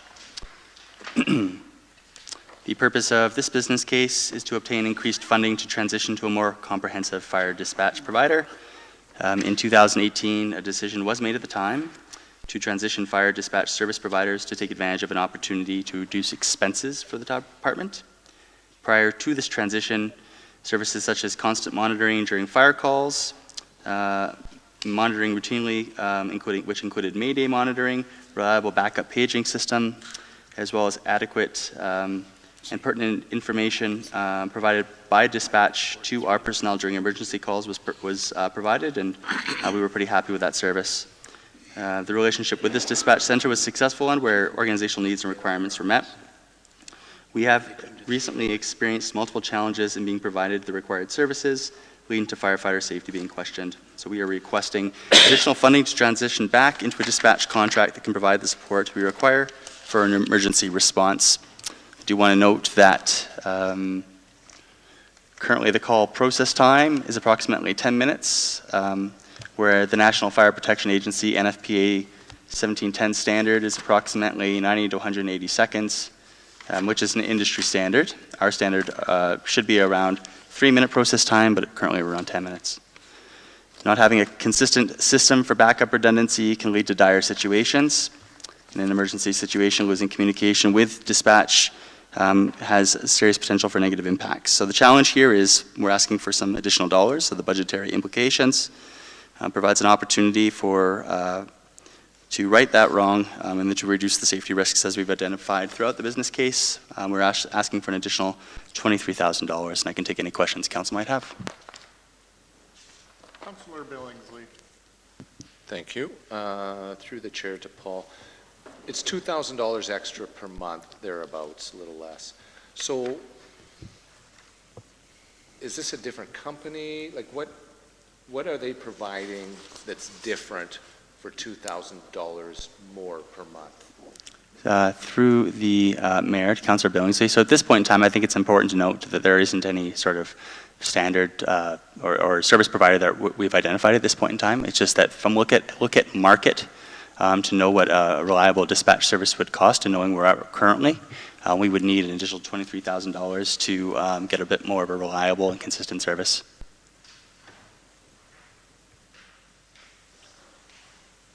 So I'm just trying to understand here. So we're using company A currently and pay them X amount of dollars. So in your opinion, for an extra $2,000, and again, I'm rounding numbers, for an extra $2,000 per month that we would pay that you believe will get us to the standard?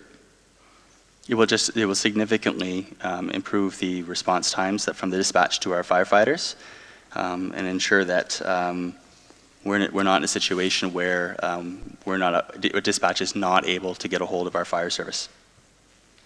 And I don't know if you've gone to the steps to do an RFP or whatever, or contact so said companies. What guarantees do we have for that money that we will be at those numbers as opposed to what we have now? Yeah, through the mayor to Councillor Billingsley, prior to my time, and prior to 2018 when this decision was made, I know the city of Wetaskiwin has always depended upon dispatch, and so there would be some industry expertise that my staff and the fire service have on regards to fires they'd be looking at. But then through how we set up the tender and how we set up the contract, we could put some parameters in to ensure that we're going to have our response time and other needs met. And then what I've learned through experience in this role is that also to ensure that we have some exit clauses in the event that that isn't being provided. Thank you. Councillor Blatz? Thank you. Sorry, my hand was actually up right as soon as we finished the last vote, but it didn't get caught in time because I had a follow-up to the last business case because there was something else that I was going to propose on that. Do you want me to ask that after we're done on this business case? Okay, cool. So you way. had something to add to that, but you voted instead. Pardon? You had something to add to it, but you voted instead? Yes. Okay. Yeah. Okay, we'll go back to it after. We'll go back? Okay, Yeah. thank you. Councillor Elliott. Thank you, Mr. Mayor. Through to Paul.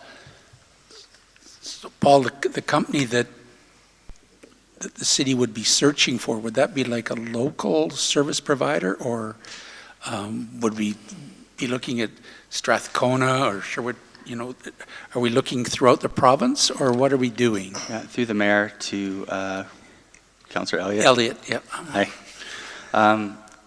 My understanding is that there's some really solid and reputable dispatch services right throughout the province, and so we would just be looking to find one that can meet our requirements and not necessarily have any limitations on the locality or closeness or proximity to the city of Wetaskiwin. So we're talking 911? Yes, both 911 communications as well as dispatch for our fire service and responding agencies. When RCMP get a call, a 911 call, does it also go straight through to our fire department?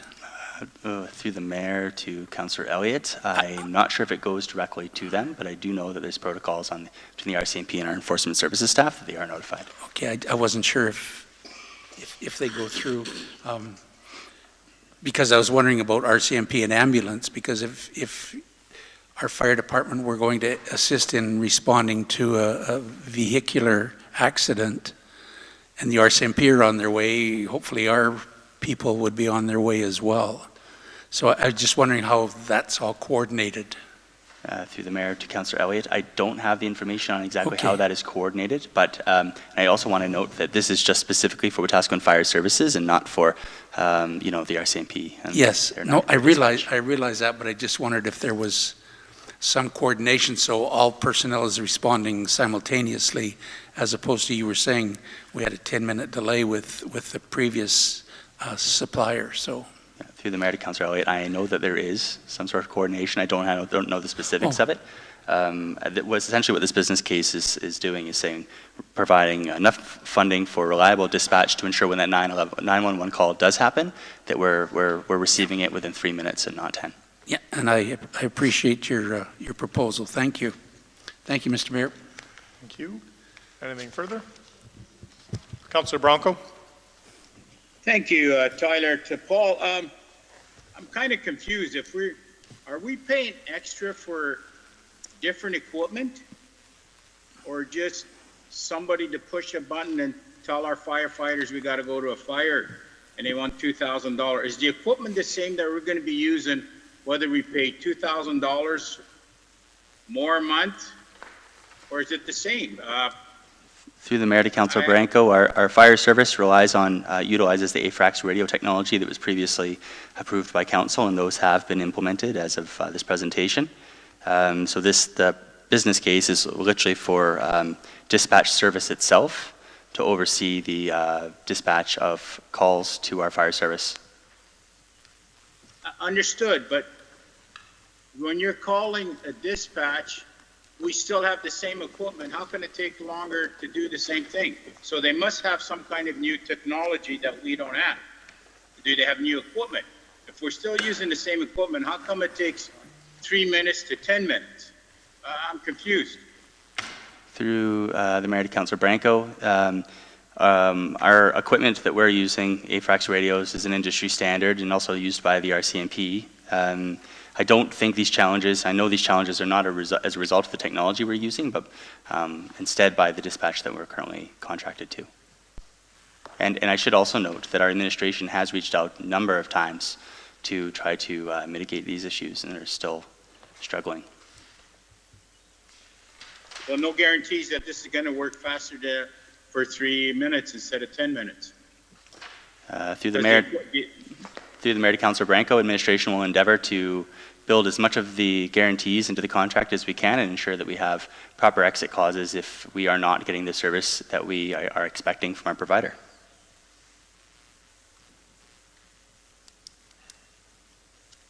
I'm just having a hard time trying to prove something that we totally don't know what we got written up or gonna get. It's a blind check. Councillor Bronco, the services that we had prior to switching, we were meeting our standards.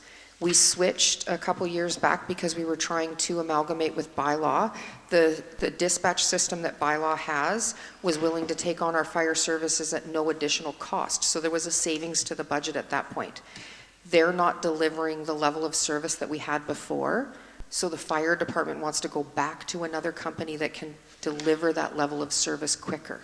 It's the contracted company that is not getting to us quick enough. Okay, thank you for explaining that. Yeah. Thank you. Anything further? Green foamy, red foamy? Carried. Councillor Blatz? Thank you. Okay, so on that last one for the full-time permanent positions, one of the reasons why I didn't vote in favor of it was, well, there's two main reasons, but one of them was that the full-time staff were only responding to approximately 35% of the calls that we were getting for service, and then also that most of the funding will be coming from that vacant admin position. And in correlation with the last business case we just voted on, I'm going to assume that there will probably be a lot more admin work that's going to be happening as a result of that. So while I couldn't support the 3, I could support 2. That way there is wiggle room in the event that we do need the admin support, and that's not going to be an additional case on top. So that is my proposition, is 2 full-time staff, because I do see the benefit of it. And that way we're covering our community safety, especially if in 2024, let's say that fire season gets worse. That way we have that coverage, but we also have that opportunity there to fill that admin position, because I also think that's important.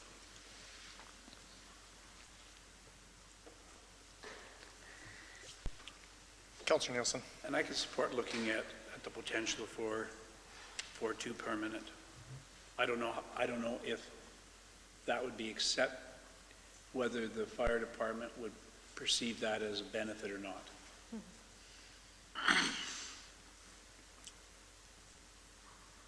Should we take this to your favorite place and have administration get some information and Sure. parking lot it? I like the parking lot. Okay, well, good, because I'm going to add some to it. I'm shocked. Weird. Called the parking lot. Not me. Nope. The good-looking one.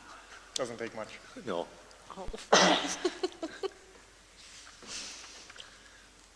Yes? No? I'm happy for parking lot. Okay. You just look like you were on the precipice of saying something. I know it always does, right? It's exciting. Who knows what she's going to say it for? Who knows what she's going to say? It was on my word of the day this morning. I get more coherent as the day goes on. Oh, you're rolling. So are we concluding for today?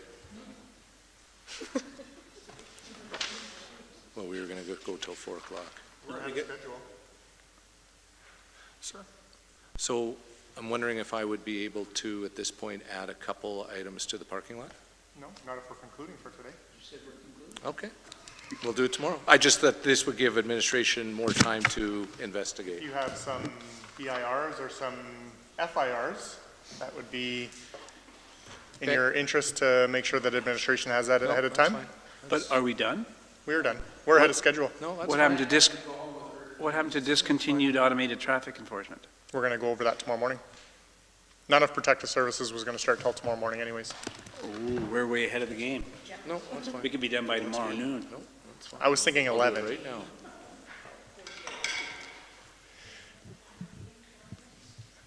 We're going to carry it on just I'm for not another voting. minute or I'm two. gonna send the information as they're requested. Okay. Budget day one adjourned at 16:09.